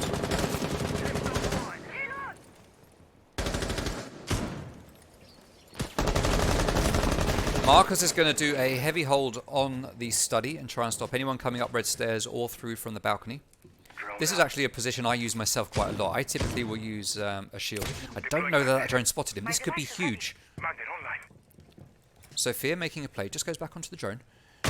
And she does get the kill on Bandit. Clearly they did know that Bandit was there, or that was just a very good pre-fire. Well played, Sabir. And that's got to hurt from Bandit. So again, Bandit out of the way and on the roam means that once those Bandit batteries on the main wall go down, they're not going to be getting replaced. Sabir gets refragged there by Jaeger, I think it was, who's going to flank down 90 and try and get back into sight, but the door is barricading him out and stopping him. The Twitch drone is on him, so he's going to go back to 90 and try and go the other way, but he's going to get stunned and pushed by Nomad, but he gets the kill. Liquid manages to take Nomad out of play, which is some key roam denial out of the way, but Liquid finally goes down at the hands of SAS Tricks playing on Sledge. Thermite and Sledge pushing in now from the study, with Twitch also rotating around to the bedroom, and I'd guess that's Thermite going with her. Yes, it is. And Sledge is just going to apply the pressure from 90 side while his teammates move round. I'd expect to see Sledge not being too aggressive here and just waiting for his teammates to get into position so they can coordinate their attack. Mozzie manages to pick up a drone, which is going to take a lot of information away from the attackers. Let's hope it's not a shock drone, boys, because if it is, we could see some problems when they try to open that wall. Mozzie currently not on drone, so he clearly hasn't got a drone that he thinks is important. It's not a shock drone that he's got. Valley is still well in control, but the impact trick does deny the wall from getting taken. Sledge is out of grenades, so he's not going to be able to take out the bandit batteries that are there. We're in a 3v2 as Kix goes down. Twitch manages to open the doorway from bedroom, and Thermite walks in to go for a plant. All 3 team members are stacked up on this bedroom side. The breach hole is open. Valley goes for it. SAS Trix gets the last 2 kills though, with his main and the secondary straight afterwards. Great play there from SAS Trix on Sledge. Really putting in work for his team there with 6 kills. Again, it was the same strat from IG. They read the situation. They're like, they've not changed anything. Let's just go do the exact same thing we did before. They got that breathing room in master bedroom. They opened up the wall and they worked it through there. Obviously, again, as you said, Trix coming in huge there. But again, I think it is just they need a change up really, Apollo, which they will do now as they've got Aviator back. So it'll be interesting to see if they can get back on their feet and take another round. Yeah, disappointingly, we've seen. Well, I say disappointingly, it's like watching Team Empire versus Team Empire. We know that Team Empire just do the same thing repeatedly, and we'll know they'll get it right at some point. And it felt there like both teams were just playing the Empire role. Both teams did what they did in the last round. The definition of madness is doing the same thing repeatedly, thinking you're going to get a different outcome. Both teams got the same outcome. Like say, Cone, we're going to see Apollo head back to the favourite site here, which is Aviator and Games. We're going to reinforce all the default walls here, get some bandit batteries there to stop any Hibana or Thermite charges from opening up the walls. We don't have Hibana, so it's going to be all about Thermite pushing in and trying to open these walls. I'll tell you something that I like to see happen here on this site most often is for someone to make a sneaky play up the main stairs here. Come in through the front door, just make your way up these stairs, take control of Study, take control of 90, open up this wall right here by the bar, and then just stroll in and plant behind the bar.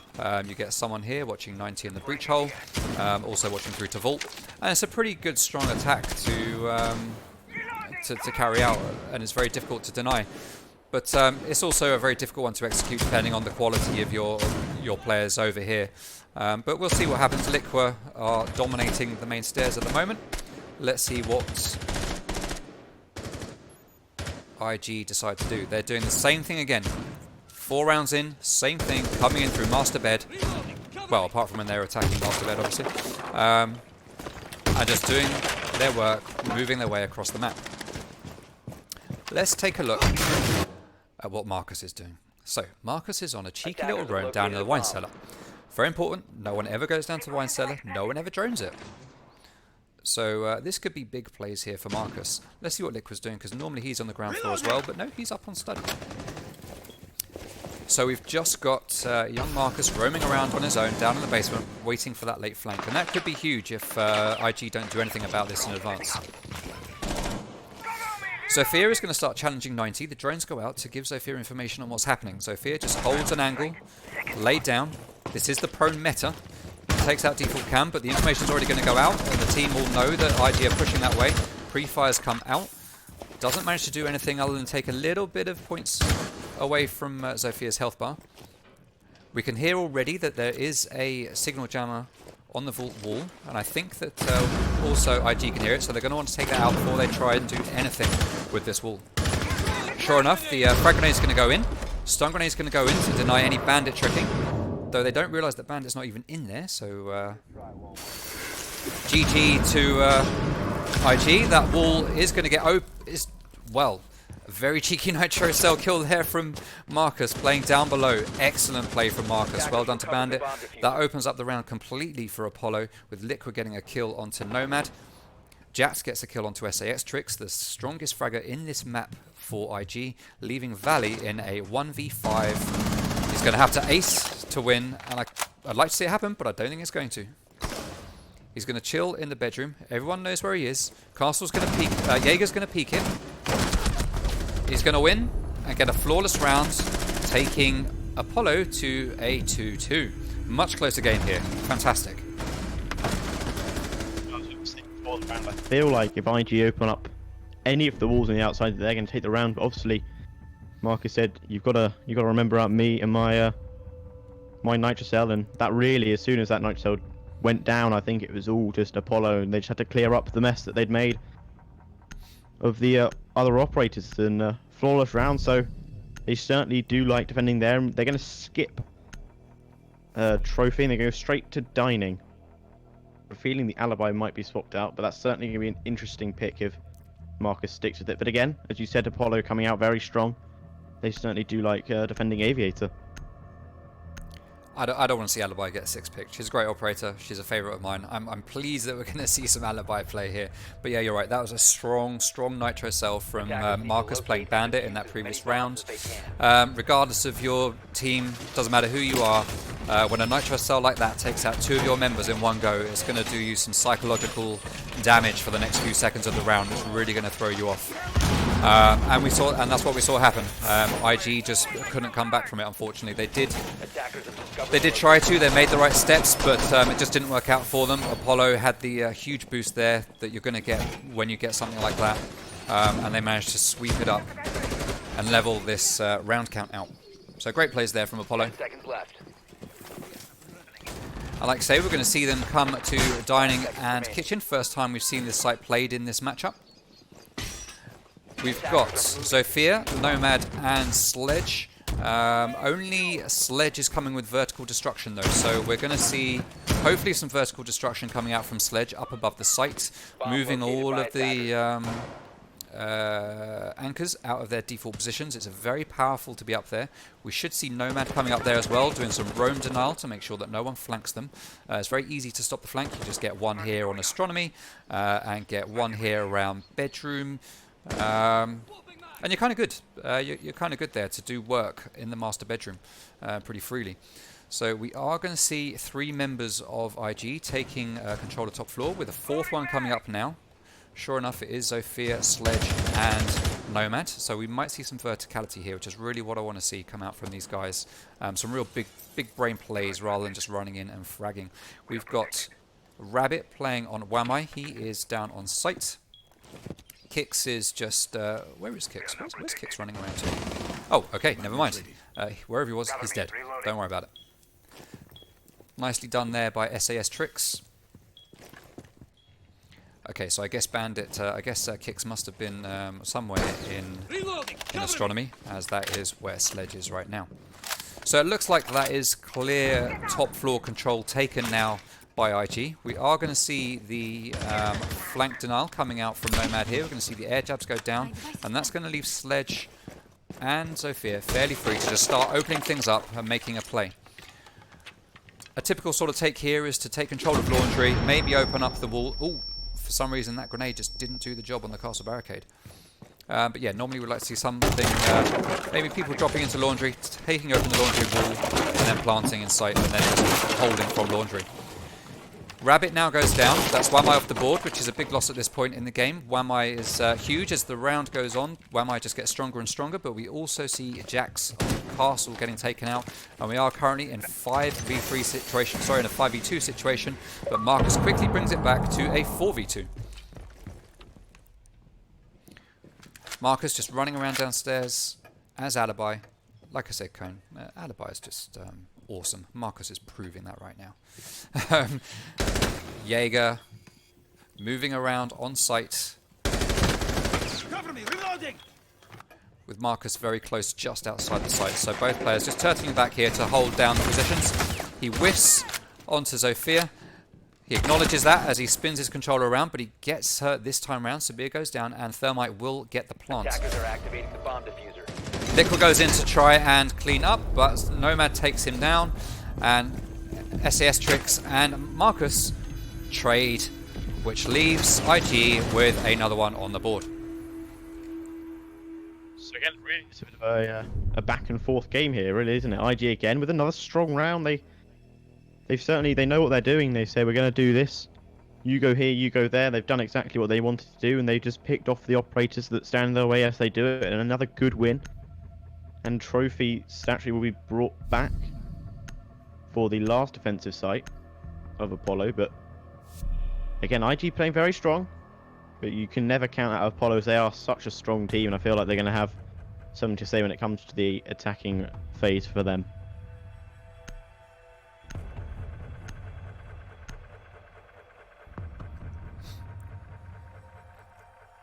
So let's take a quick look at the leaderboard. As we see Apollo head up to trophy and statuary. Defuse as many bombs as they can. A much more, yeah, the scoreboard's much like the last game actually. Very similar in terms of kill counts. This time it's Kicks down there at the bottom for Apollo with no kills, and Klaz joining him for IG side up the top. But these players are both playing support, so it's to be expected. That's okay. Attackers have located a bomb. But we do need to start see them. Well, I mean, we're pretty even at the moment, so even if they both start fragging out, we're still probably going to see an even game here. Either way, this is all good and all very exciting to watch as we see the setup. Now, are we going to see Apollo doing the exact same thing here, where they castle barricade off bathroom and bedroom? Looks like they're not. We've got a castle barricade onto Astro window. We are going to see one going up on the bedroom doorway, but we haven't seen one on the bathroom doorway. And I think that could make all the difference here. No, Jax goes back to castle it off. So again, same strat 3 times in a row from Apollo. Let's see what happens. I mean, I can't see that they've made any great changes here, to be honest, to what they're doing. Clearly they feel it's strong. It's just something they need to tweak maybe with their own game. I don't know. So Marcus is going to play on the roam in the vault. But he's going to get droned out. They now know that he's in vault. And we're likely to see that very strong sledge push coming out from SAS Bricks. So the information's there. Sledge starts to pre-fire onto vault. He moves back for fear of getting shot from the top of red stairs. There is someone on the top of red stairs getting ready to challenge him. So good teamwork here from Apollo to double up on this, to double up on Sledge and give a crossfire. Marcus is going to pull back a little bit and challenge the bar. He throws out Nitro Cell but doesn't get the kill. Marcus is on half health, but there is a strong Zofia behind the bar. And we get a team kill, unfortunately, come out there from Team Apollo. That's going to be huge and work very much so in IG's favour. Bandit gets crossfired there again from both sides, and Severe gets the kill. But Jax manages to take down Nomad, which probably at this point isn't so important. There aren't going to be loads of roamers here from Apollo, so we don't need to see any roam denial too much. Thermite, as before, is rotating around back to bedroom and is going to get ready to open that main wall. The Bandit taken out. Again, there's no extra denial that's going to come here. We're just relying on Castle and his impact grenades to deny the wall take. We can hear players from IG just running around on the roof. Attackers have located a bomb. Sabir on... oof. Nicely done, Sabir. Double kill there for Zofia. Very low in health, but challenging that portable mirror window is a brave move. And SAS Tricks on Sledge moves in, takes down Jax. Rabbit's last man standing against 4 ready and willing players from IG. He's in a big gunfight here. He just needs to take out one. He gets him, and now he just needs to watch his flank. All 3 players are stacked up in statuary. They're going to go for the plant. Sledge is watching. He just misses the headshot there, unfortunately, and Sledge walks away with his life. Plant goes down. Oh, no, it doesn't go down. SAS Tricks gets the kill just before the 100 points can be picked up by Klaz.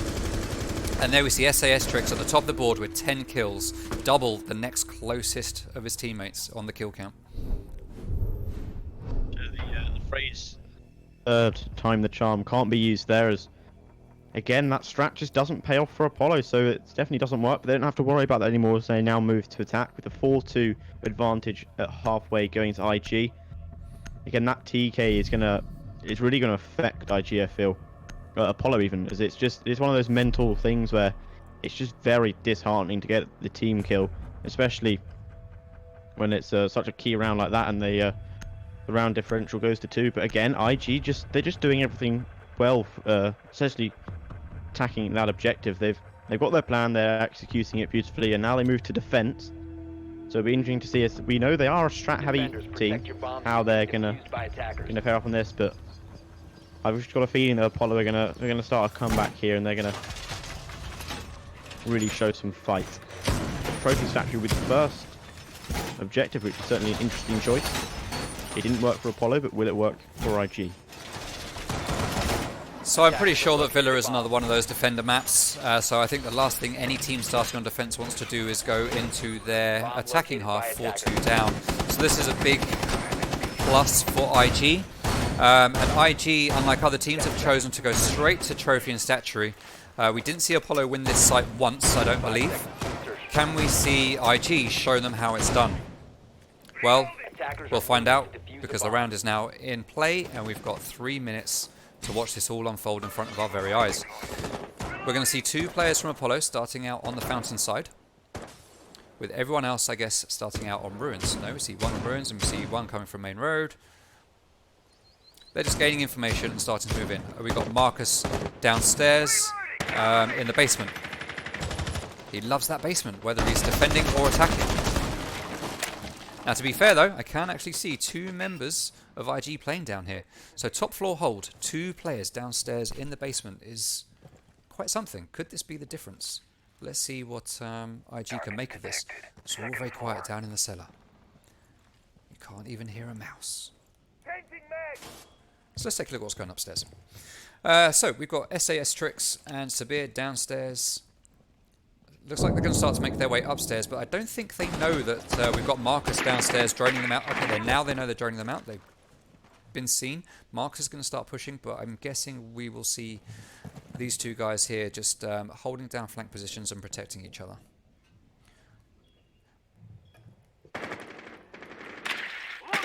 Sabir on Pulse takes some damage, leaving him down in pretty much 5 health.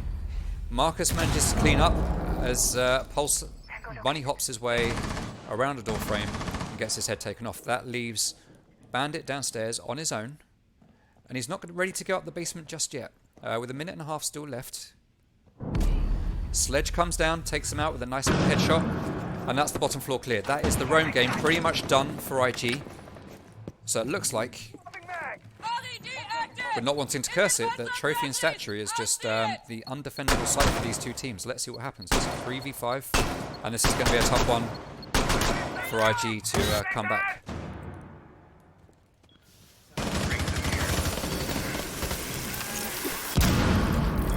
Maestro manages to impact trick the main wall just in the nick of time. Second thermite charge goes up onto the wall. 1 frag grenade is going to move Maestro from his position. The stun grenade is going to take him away. He does get a kill with that very powerful Alder. Thermite charge is going to get denied. It's not going to get denied. So the main wall is open. This is big for Apollo. It's just what they need, but that Alder is so strong. We've got a 2v4, but 2 players are down. 2 players on Apollo are down at very low health and will just die if Maestro just blows on them. They will die. But they are starting to make their way into sight. Air jab's going down to stop that flank denial, which is going to completely stop Maestro. Nomad hears the air jab go off, comes around and takes down Maestro. There's a big ask for anyone to try and retake that.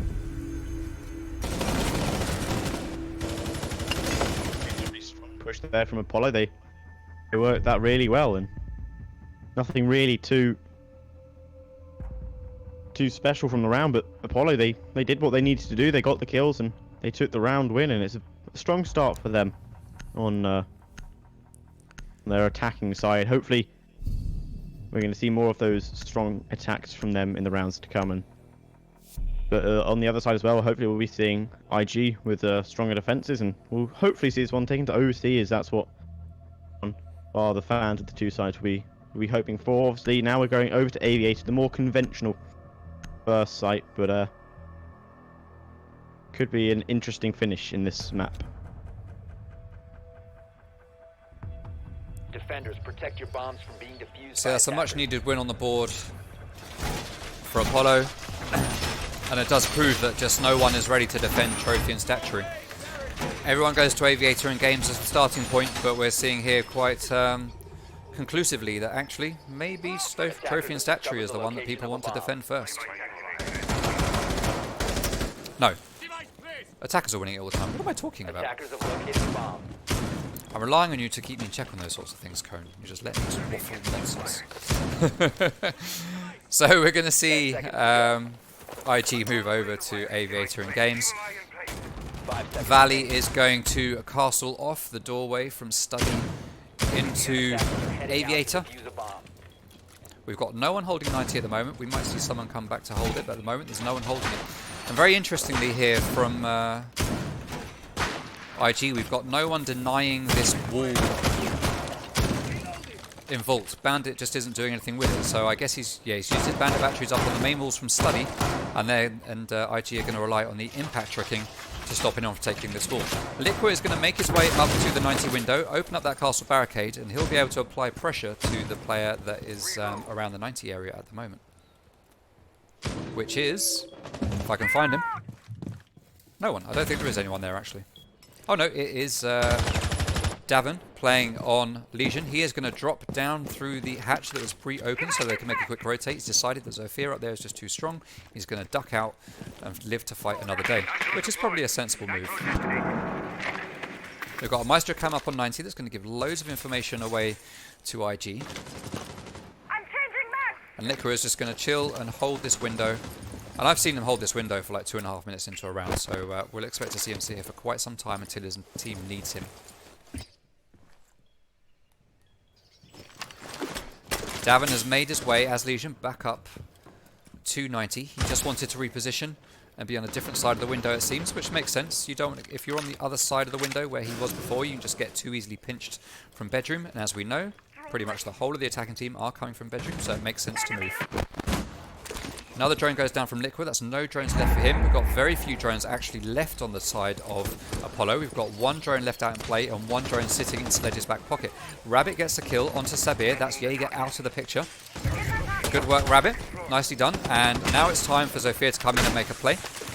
Valley manages to take down Klax. Ooh. Jax takes down SAS Crix. That's an important fragger off the board. Valley goes down at the hands of Liqua. Maestro goes down, but he's not out yet. Is there an option to revive? This is essentially a 1v3. 1v2 very quickly brought back here from Legion. This is difficult to win. He is castled out of sight. He can't make his way back in. He's got 2 impact grenades, so he could just quickly burst in if he needs to. But we're still seeing both team members on 90. They're going to start pushing in. That pre-fire is going to let Davin know exactly where he is. And if the information goes down, he just needs to impact this and pop around and shoot the diffuser. He tries, but just misses. Sophia gets hit a little bit, but is going to get the diffuse down. Legion is going to rotate round while Marcus watches the door that he's coming to. He's going to pre-fire, but not catch him. He's going to go through the rotation hole. But Legion is ready for it. Pre-fires and takes it to a 1v1. Very closely matched there, but Zofia's gun is just too strong with the ACOG and takes down Davin. And Apollo bring back another round, bringing it to 4-4. So this is strong stuff from Apollo when it comes to attack. They're playing it very well, you know. They're finding where the people are and they're getting the frags. See, it was a very, very valiant effort from Davin. They almost brought it back, but just the gun to Apollo say no thank you, and the Zofia found the final kill. So again, it's just been strong from Apollo now. They seem to have found their footing a bit, and they're starting to win these rounds, and they'll be looking to take the lead for the first time this game. This is certainly much less one-sided than the previous map was. Yes. This is a good, strong game that we're seeing come out here from both teams. Both teams on attack looking really good on this map. Much more tug of war-esque because it's just going back and forth, back and forth. Yeah. So IG clearly felt that there's just some small tweaks needed for this site. They are going to go back to the same site and give it another crack. It seems like the teams now possibly think that Trophy and Statuary is maybe just a little bit poisonous. Not quite what they're ready for, so they're going to stick with Aviator and Games and try and make the most of this.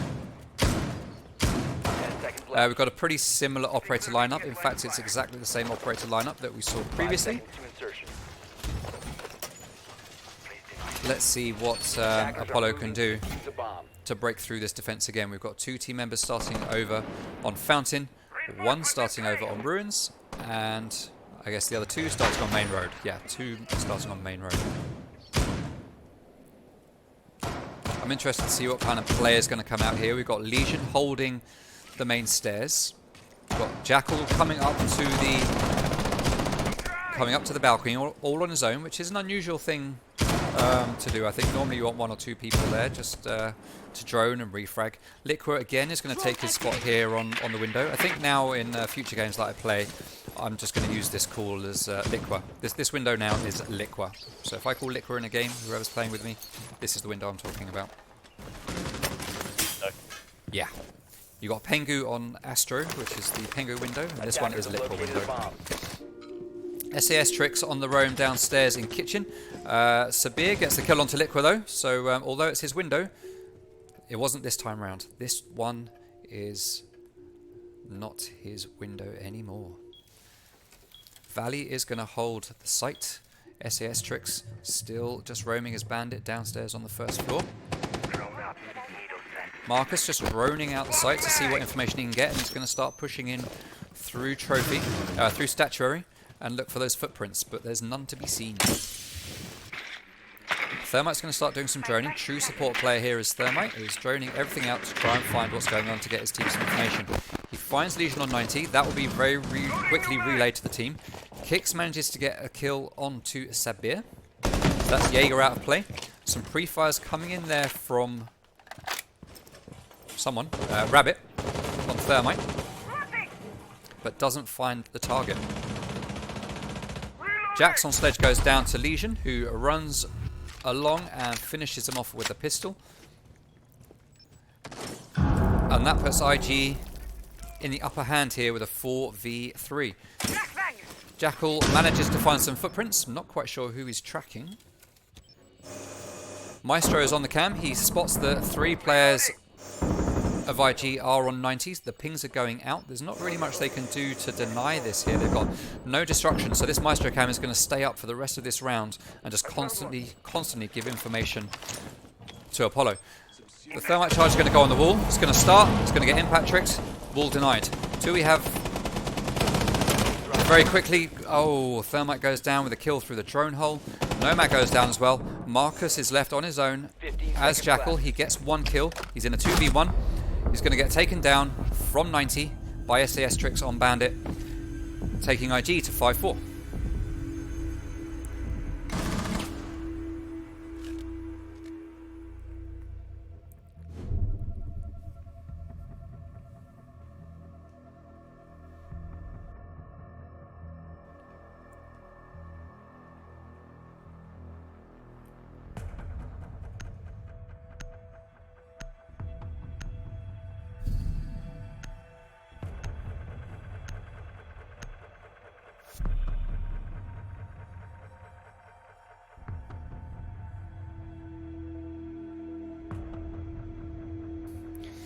Okay, so that's IG 5-4 up, strong position here. 1 more round needed to take it to match point, which means they're not too far away from winning their map pick. Let's not forget this is Apollo's map pick, so we are this is IG's map pick, so we're expecting to see them go up. Let's see if Apollo can bring this back. Attackers have located a bomb.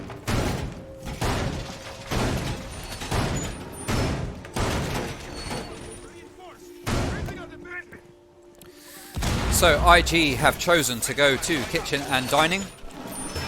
That's it. I think they have just decided trophy statuary is not the day for defending. Located by attackers. And I'm interested to see what they can pull out here on this site.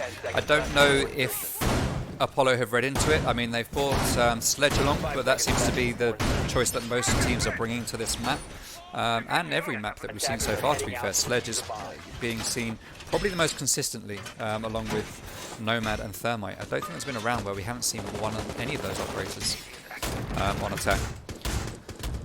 So we're seeing the tiny little closet get castle barricaded, which is probably a good move, and we've got Valley with an interesting rotation hole into the laundry. You don't often see that. It's an interesting play. I'm interested to see what will come out from that. And again, much like the last round, we're seeing Liqua start downstairs at the basement, but I guess he's decided there's nothing there to worry about. He's moving away and he's going to start rappelling up to the top floor. We of course want to see some vertical destruction come out here, but we've got Wamai just hard holding on to the bedroom. He's going to have some Wamai charged in there, and this is actually quite a strong position. All he's got to watch out for here is the window to his left on bathroom. If someone pre-fires that window, he could be a goner. He does get pre-fired, but he misses. He hears the window gets opened, he sees the head, he whiffs on the head, and he manages to make it away with his life. Kix is already down somehow outside a window on the balcony, so he's probably fairly safe there, but whether or not anyone's going to be able to come and revive is another matter. Sabir is just holding an angle onto 90, which is an interesting move considering everyone is coming in from master bedroom. He's looking completely the other way to where everyone else is coming from. But I guess he has got a castle barricade there. He sees IQ, he takes a few shots, hits her in the shoulder, doesn't get the kill. Davin takes a kill onto Liqua. Sabir gets the kill onto Marcus, followed by another kill onto Kix. Rapidly taking this to a 5v1. Sabir gets another kill onto Jax. Huge round here for Sabir on Jaeger, and that takes Rabbit into a 5v1, and this is going to be a very difficult ask for him to do anything here. He's being held by Wamai on the breach. Wamai sees him coming, shoots him down. Flawless round. Match point 6-4 to IG. I think put on the side of Apollo there, but IG they found their kills and they slowly, one by one, they found their targets and picked them up one by one. A very, very tight hold when it came to being upstairs there. It was very difficult for Apollo to find a way through, as everywhere they looked there was an Apollo player just waiting for them. Obviously, Sabir doing a great job with the Jaeger there, finding 3 kills I believe it was, so they go to match point, one round away from taking it to 2-0 map wise, so a strong start from IG, and you think if it goes to 2-0 it's going to be a difficult comeback for Apollo, but certainly not impossible.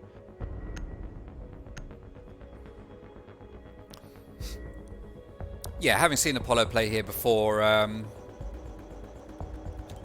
we can see them come back. They're certainly very capable of coming back. So let's see what they do here as...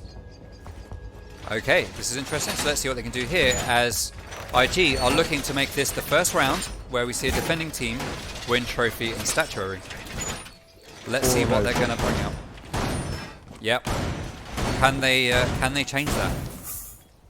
I guess they're actually kind of forced to go here, aren't they? Because they won downstairs, they won Aviator, so it's either here or living room. So I guess they don't really have much choice. Let's see what they pull out the bag. 10 seconds left. 5 seconds to go. We're going to see Wamai setting up in the bathroom, which is similar to where he was set up before. This is actually a very interesting hold here. I've never seen this before. So we've got one reinforcement here. In the closet wall rather, and then we've got a hole in the middle with a shield there. This is pretty strong actually. You get some magnets here. That could be a really good hold. I'm looking forward to seeing how this gets played out. Oh no, shield's getting moved. Sorry, go on there, Cone. It could be that the shield's been put inside the closet, which I've seen before, but I think they're really trying to defend that closet, and that really limits the Apollo's ability to push into master bedroom, because they've got to worry about so many different things. But it's a new strat. Will it be effective enough to get the first win on this objective? I'm really looking forward to seeing how this plays out. If this works, I mean, I'm a bit of a Wamai main when it comes to my games. If this works out, this is a new one I'm adding to my pocket strats. That's for sure. Drones are going to go out, find the players that are in bathroom. Drone gets taken out, so Thermite is going to go for some random pre-peeks. Doesn't find anything. Just as Sabir gets taken down by Marcus. That's Jaeger out of the picture. So sure enough, a grenade goes into master bedroom to try and get that shield, but it is taken out by the magnet from Wamai. And this is the power here of having someone like Wamai holding this position. Another stun grenade is going to go in, but there's nothing there to stop it, so that's all magnets are clear, and they're going to be able to start sending in Zofia charges and all sorts to try and take out these shields. However, Zofia is not pushing that way, he's pushing up Astro stairs. He gets the kill onto Kix on Wamai, so that is now Wamai out of the way. That's a huge pick, and it's going to really help with the taking of this site. Apollo looking strong here on a 5v3. Could we see this a 5-0 defensive loss for this site? It's starting to look like it is. So Marcus Liqua makes his way up red stairs. There is a player on 90. There is a bit of an exchange, but no one gets killed. I think Liqua probably took the most of that. Jax gets a kill onto Davin, leaving us in a 2v5 situation. Jax gets another one onto Valley. 1v5. This is going to be very difficult for Legion to bring back. He takes out the player on the red stairs, gets pre-peeked by someone over in study. He's going to watch his flank. Diffuser is going down. Even if he knows about it, there's nothing he can do about it right now. He's got to deal with Sophia. Sophia goes down, but he doesn't necessarily know because there's no points on. Sophia will get herself up, I suspect. But it doesn't matter because Sledge takes the kill with the SMG, bringing it to a 6-5. But again, when it comes to trophy statue, as that site is now 5 attempts and 5 losses for the defending side on that map, but a strong play from Apollo. They again, they're proving their fragging abilities. They're just picking off these players, and there's nothing really IG can do about these gunfights. Obviously, they're very skilled, but obviously now IG do get to move back to Aviator, which they can really use their strats to their advantage, and it should be a very interesting finish. Will we see OT, or are we going to get IG just going to take it to a 7-5? But it would certainly be interesting to see if this one goes to OT and how things fare out on that half of things. Yeah, we are just one win away for IG to go into overtime. Defenders protect Well, your to bombs win from rather, being sorry, and defused by Apollo to attackers. take it to overtime. So Apollo are really going to want to be doing everything they can to make sure they don't lose this round.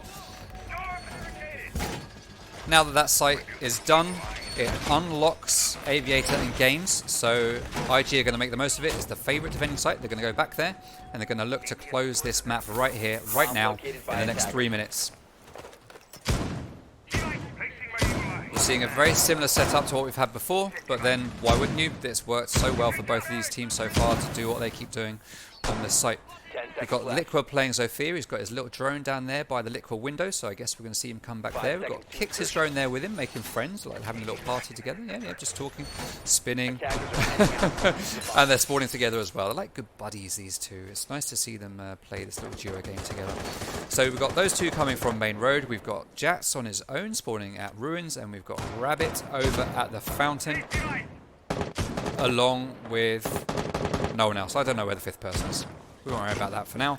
We're going to look at Rabbit, make his way into Master Bed. He's going to start droning out first and get some intelligence before he starts jumping into any closets.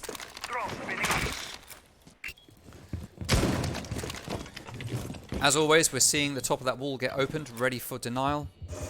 We haven't seen this wall get electrified once in this game. It's very interesting. When you play ranked, you just always see it getting denied by a mute or some sort of electricity. Whereas these teams, it's just all about the impact tricking. You just dedicate someone to it, which is really interesting. It's good when you've got a 5-man team, you can focus on strats like this. So Liqua is sure enough on his window. He's waiting for a run out from the mudroom, but I don't think anything's going to come. I'm not sure there's anyone down there.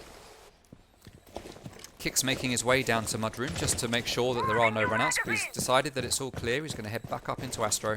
There is an air jab around the top of Astro stairs, so there should be no flanks coming out, and he's perfectly safe to start droning.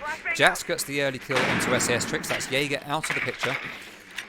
And Apollo see themselves starting to take a lead in this round, which is really what they need to do right now. So the attackers are starting to push from the bedroom side.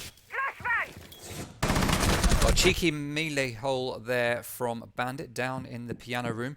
He's going to try and get a kill, but he whiffs the shots. He gets down to 25 health, leaving Apollo in an even stronger advantage here. Sledge is going to start making his way onto 90. He's going to take out default cam. He'll want to try and get close enough to the Maestro cam to take that out. We've got someone on the window protecting him. Kicks gets another kill. That's 5v3 now. Very strong here for Apollo. I can't see this not going to overtime at this point. We've got Bandit downstairs holding the main door. Damon gets a kill. Sabir gets a kill, and we're now back into a 3v3 very quickly. Still advantage Apollo when it comes to health. Impact Trick is going to go out and stop the thermite charge here. Sabir gets a nice Nitro Cell kill onto Jax, and all of a sudden this is starting to look really winnable for IG. Apollo were looking strong, but IG are just... they're holding down really, really nicely here. Marcus just is rushing towards site as Ash. Rabbit is going to get the wall open, but he's not, because he's going to get Impact Trick. That wall is going to stay closed. No one is coming in through vaults. 16 seconds left. This is all going to be down to fragging power from the side of Apollo. We've got one on site. He gets taken down, leaves it in a 3v1, and it is defenders win. Maestro cleans up. A nice double kill there from Kicks. with the order, taking it 7-5, and Apollo win map 2. Sorry, IG win map 2. Sorry. It's because I said kicks. I was getting so confused because we got Klaxo. Actually, it's Clax. Claz. I think the pretty much the deciding factor in that last round was the wall not being opened. Obviously, a 3v2 is always going to be difficult to win, but it would have been so much easier if they were able to get that wall open. As soon as that wall stays closed, you've got 3 possible entrances to come through, and it's pretty much suicide when you run through. But all credit to IG, they played the rounds really well. They did look a bit shaky as Apollo's roam game, I feel, has really stepped up a level when it came to this map. So they were able to clear out like the Jaeger so very quickly and almost took the bandit as well. But a very solid comeback there from IG as they take map number 2. So we move to Clubhouse, I believe, will be the that is third correct. map. We are indeed going to Clubhouse. This will be Apollo's pick, and we're going to see Apollo defending first on Clubhouse, with it being a defender map. And on overtime, we're going to see IG defending it first.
Well,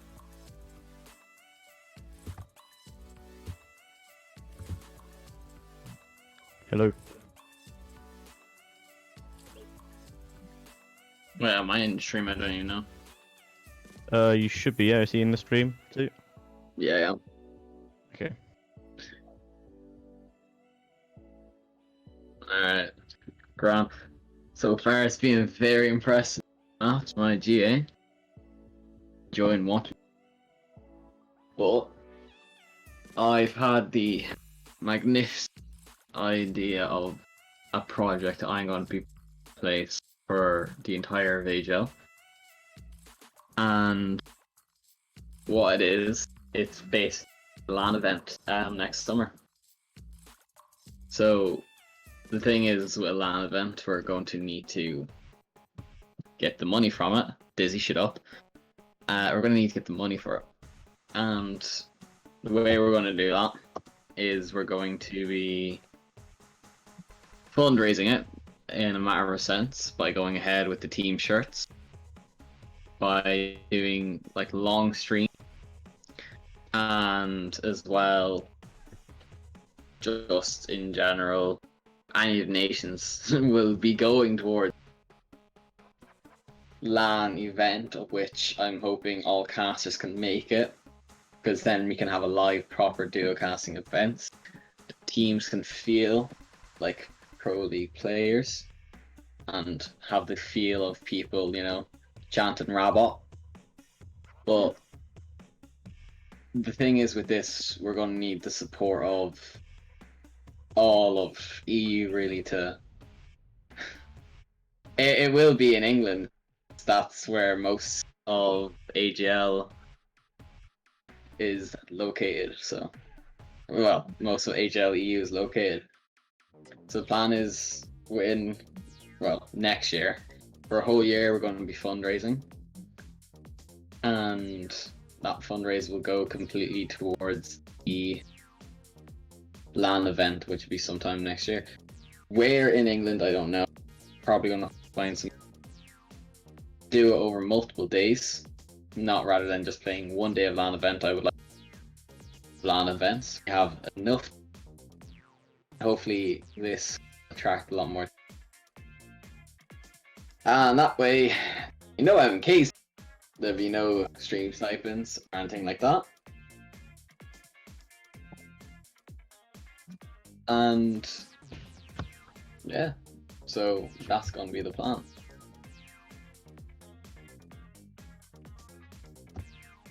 LAN would be sick, yeah. It's like, you know, you say fuck that lad, but when it comes, you know, yeah, right now, when it comes to an actual LAN event, I don't know how many people in the stream have been, but rather than just going to one, why not play at one?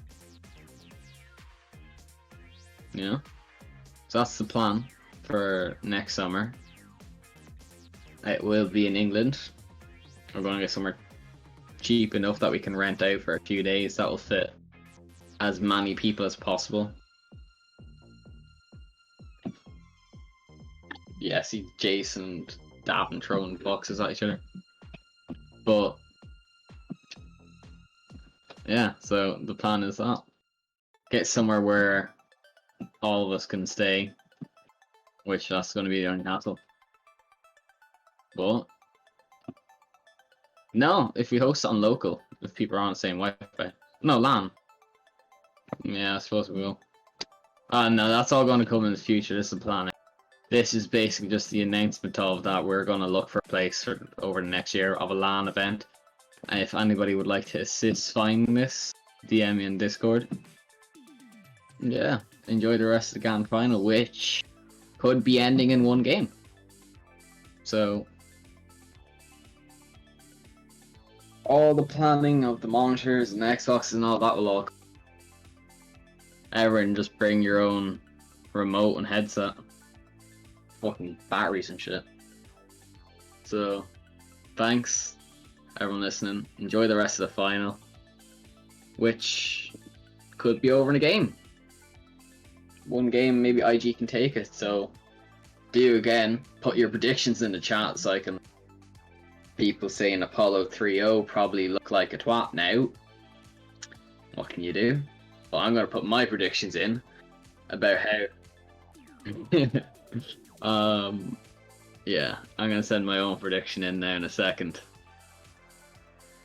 So yeah, have fun, enjoy the rest of the stream, and season 2 will be commencing within the next month or two.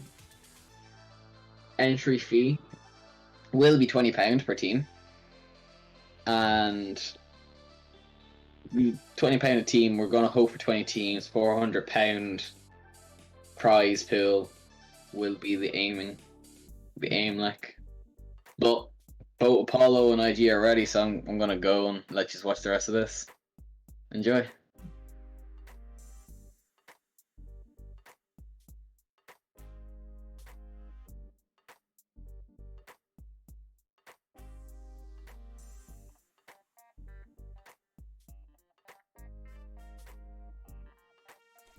Thanks for the announcement, Basic. That's, yeah, really exciting.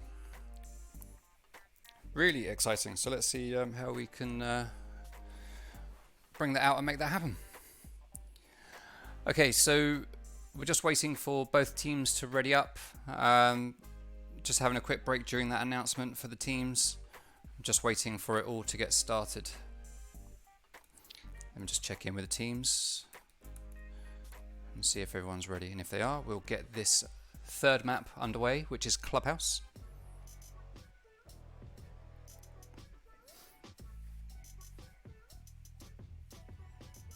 So a LAN in England, eh? Oh shit. Should certainly be a fun event.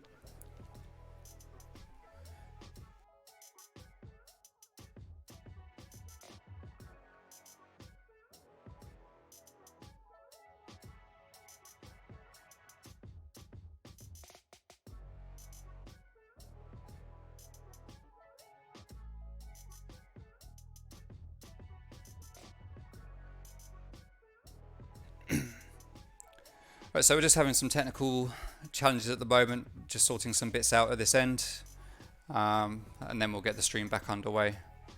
But at the moment we've got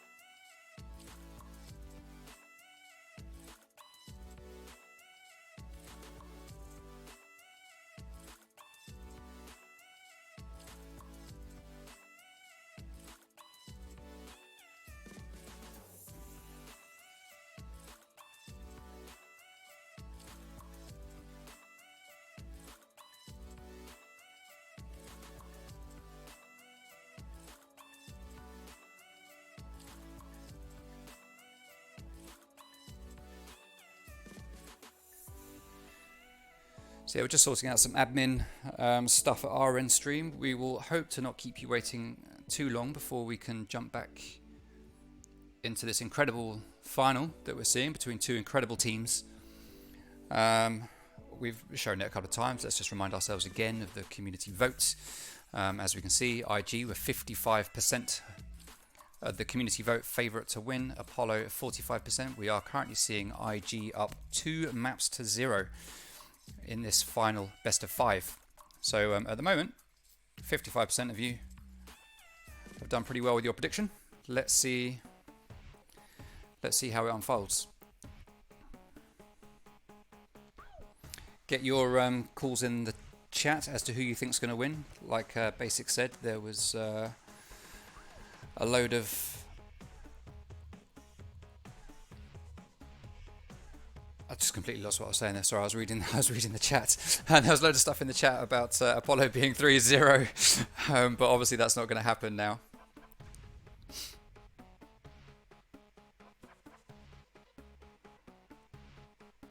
So what is the revised scoreline? Are we going to see a 3-0 but to IG, or are we going to see a 3-2, a 3-1 to either of these teams? It's interesting to see. I personally am very excited. So. Could see a turn of events here and Apollo come out with a reverse sweep. You know what I think is going wrong for Apollo at the moment? You know what I think is going wrong? They haven't done any runouts. There's been no Tachanka. There's been no C4 Yeah. roulette.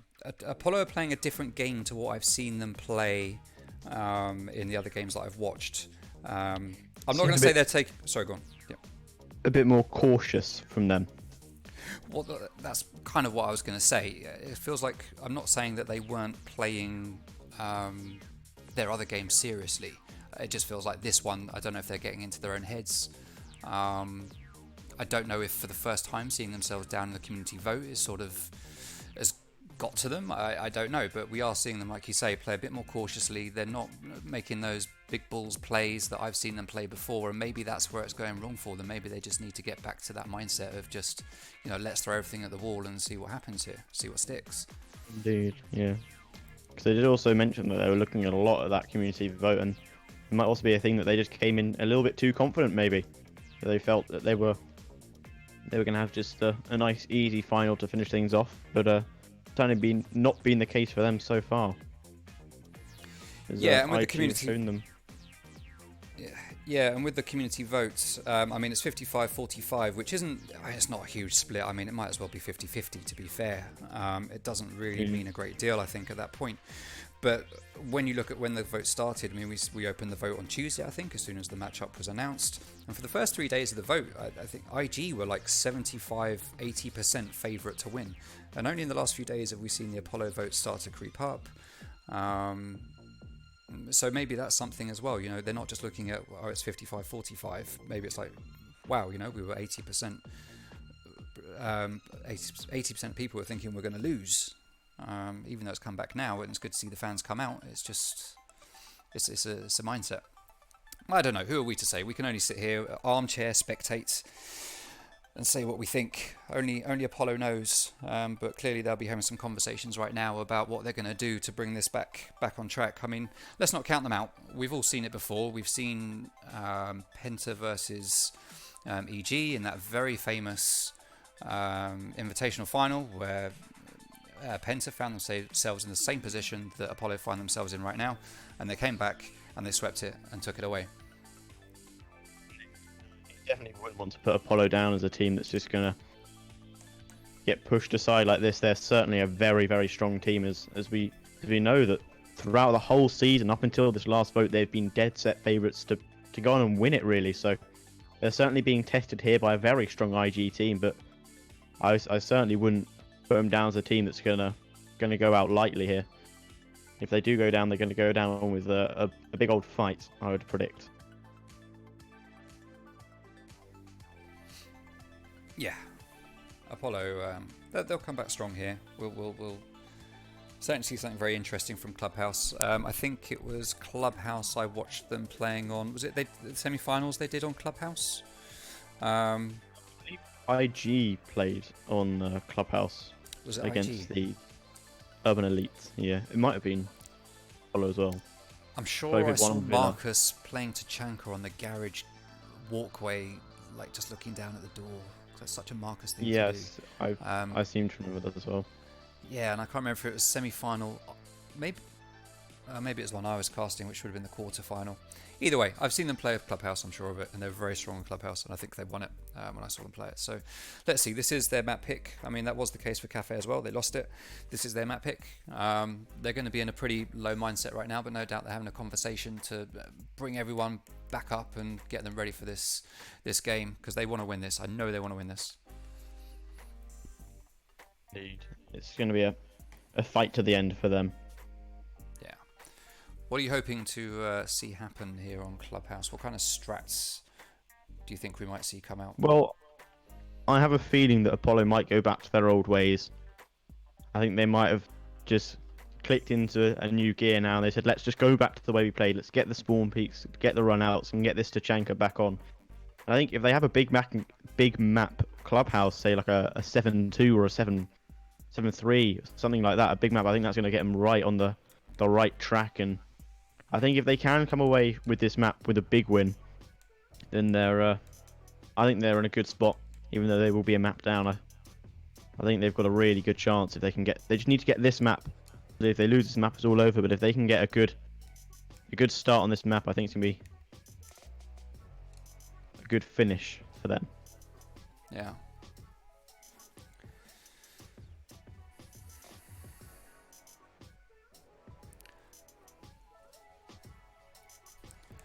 we're just still working out the admin stuff, everyone. We will try to make sure we get back as soon as we can. I'm interested to see when this proposed LAN thing's going to be, depending on obviously what happens with viruses and all that sort of stuff. It can't happen too soon, but then after, you know, another season, it's going to be a while away. So let's see what happens there. Be an interesting one. Interesting one.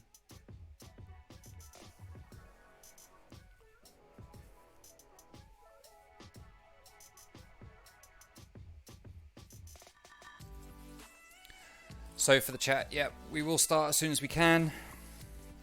We weren't expecting to have such a long pause here. Just got to sort some bits out with the teams, and then we'll get underway.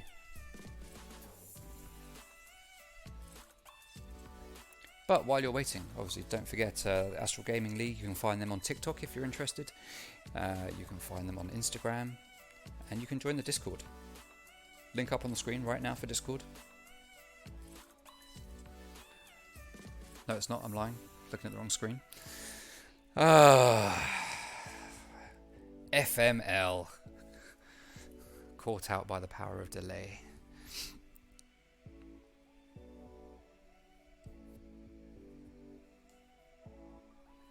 I'm still not seeing revised score lines in the chat though. Come on, chatters. I want to see how you think this is going to play out now with the upset that Apollo are not going to 3-0 IG.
Okay, so it's starting to look like we're getting the admin issue sorted, and we should be able to start the game any moment now. Apollo are in and ready to go, just waiting for IG to give the nod that they're ready to go.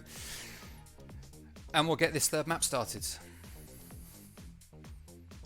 Oh, I'm so excited. I'm literally on the edge of my seat, Cone. I'm literally sitting on the edge of my seat right now, waiting for this to kick off.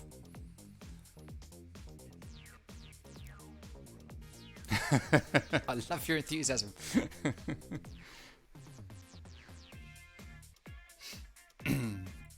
I sense a 7-0 this map, but to which team? From which team? That's the question. That's the question. Well, we've got... I need to remind myself who's starting on defense, because I always get confused. So, orange team are attacking first, which means... Okay, so IG are defending first. Yeah, okay. Let's see what happens. So what? The casters will always win. Wow. We're going to get 7-0. That is deep psychological analysis there. Now, yes, the way to look at it is actually everyone wins. Everyone watching the stream, we all win because we all get to see a good game of Siege getting played, and that's what we're all here for, is to see a good game of Siege. And these two teams aren't disappointing in that right now, and I don't see this next map playing out any differently. Actually, we saw there's a little bit of a break between the first and the second map, and Apollo came out of that map absolutely flying. Could be a thing that this longer break's going to have them charged right back up and come out of the gate flying again and hit this map 3 with the like a train. They'll look to get some early wins under their belt. But which team's defending first? Because obviously it is a defended sided map, so IG, interestingly, are defending first. I mean, I wasn't sure that was true, but I double checked in the chat with both teams, and it's been confirmed that they're defending first. So it would certainly be interesting. You'd expect them to go up 4-2, but never know. I predict there's probably going to be a Maverick ban in there, I feel. Possibly even a Bandit. But I also feel like I don't think there will be a Maverick ban because I said IG are defending first, and they're probably going to be banning their Monty.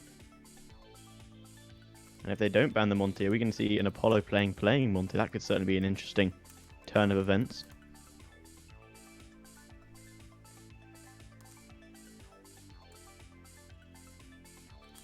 Just double checking because I don't want to have to rehost.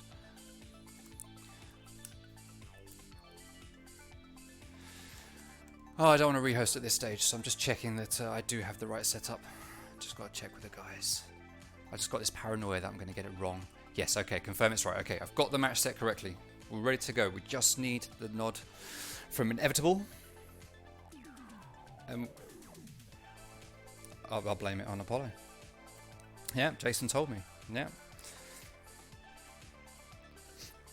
And Davin can see the chat, so if he doesn't argue it, they've only got themselves to blame, Cone. Only got themselves to blame.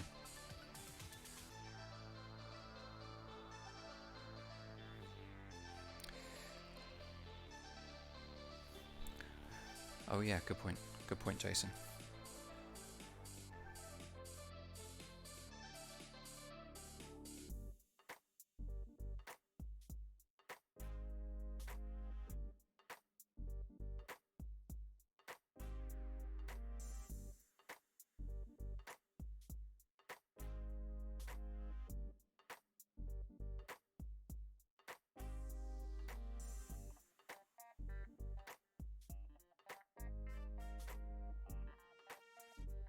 So what you guys on the stream can't see at the moment is that we've only got 3 minutes left of the server before it cancels. So we are pushing both of these teams to get on and ready to play within the next 3 minutes. So within the next 3 minutes, we'll see the round starts, the game starts. So please bear with us, and we'll get this thing going. If it's not within 3 minutes, then we're gonna have to wait for a quick rehost. But that should only take like a minute maximum. Okay, Inevitable are ready. Apollo are ready. What this means, people, is that we are going to get this game going. We're going into Clubhouse for the third map in this incredible matchup.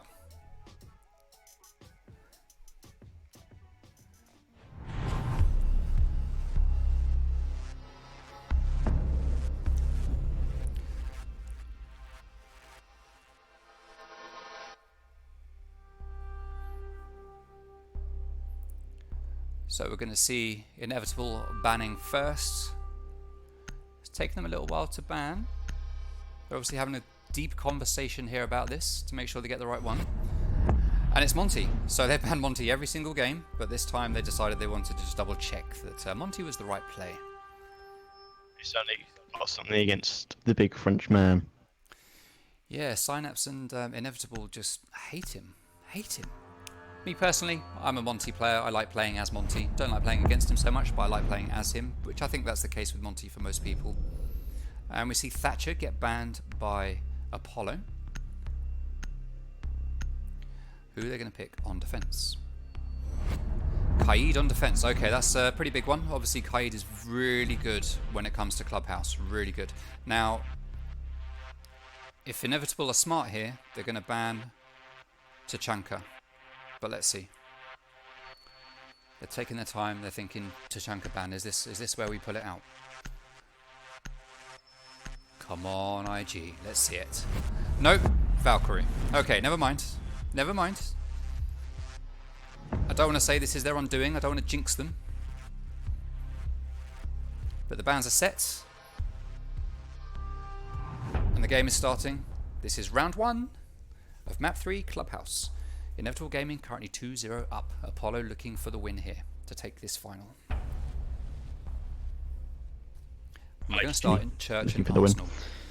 So, No, well, yes, yes, they are. But I meant Apollo are looking to get a win as well, so they can start heading towards taking yeah. the final. That's what I meant. Apollo trying to keep themselves in the game. Yes. Oh, I saw too much. The pressure. The pressure. Okay. So yeah, as called in the chat, let's hope IG don't do an EG and just completely choke at this point. I mean, by all means, give us a good game, good even matchup, but let's not see a complete choke here, Attackers need to IG boys. locate and defuse bombs. And an interesting move. IG are going to start down in the basement. Very unusual. Normally teams will start up on the top floor, but this time we're going to see a team starting in the basement. And I'm hoping someone takes out, hoping that someone takes out that jukebox in the bar, because it's playing havoc with the sounds for me. Oh, there's one down there as well. Okay. All right. So we are seeing Bomb Legion located by has attackers. reinforced up a dirt tunnel and barricaded 10 it off. seconds left. We've got every player currently off site. There's only one player currently on site with everyone else upstairs. Okay, we've got Mute upstairs. We've got Mozzie upstairs. Attackers are moving to defuse the We've bomb. got Castle down on the first floor. No, down on the basement, sorry. Are we seeing a semi-SSG strat here? Top floor hatches are open. I think we're seeing SSG strats. The full SSG here. We've seen it quite a few times now within the play. It's arguably now the most common strat for comp when defending this basement. And yeah, it looks like they've just gone with your bog standard SSG hold, but will it be effective enough to hold off Apollo? Rabbit's going to get in very early to try and open this main wall. He can hear that there's a signal jammer there, so he's going to think twice about where he's putting it. He went to go to the side, but I think it was probably still registering. So he's going to think twice. He's going to go somewhere else. Maverick is going to come in and see if he can take out this this signal jammer. Oh no, sorry, I'm lying to you. He is taking out the soft hatch in stops. Now here the other day in the semi-final we saw, sorry, not in the semi-final, here the other day I saw a team very cleverly just dropping this hatch, running in and taking complete control of site, and with that Jax gets a kill onto Davin, which is Vigil out of the way, so that's a key roamer out of play on the side of IG. So within the first minute we see an early lead going to Apollo. Kix has already got control of Garage and is droning out. Mozzie sees the drones, decides to make a bit of a play. He doesn't find anything. He backs out and goes all the way back to cash, but that's going to be enough to make Kix relax a little bit and not push too far. He does need to start trying to scan footprints. In that time, we see Valley get a kill onto Jax and Liqua. A double kill for Valley.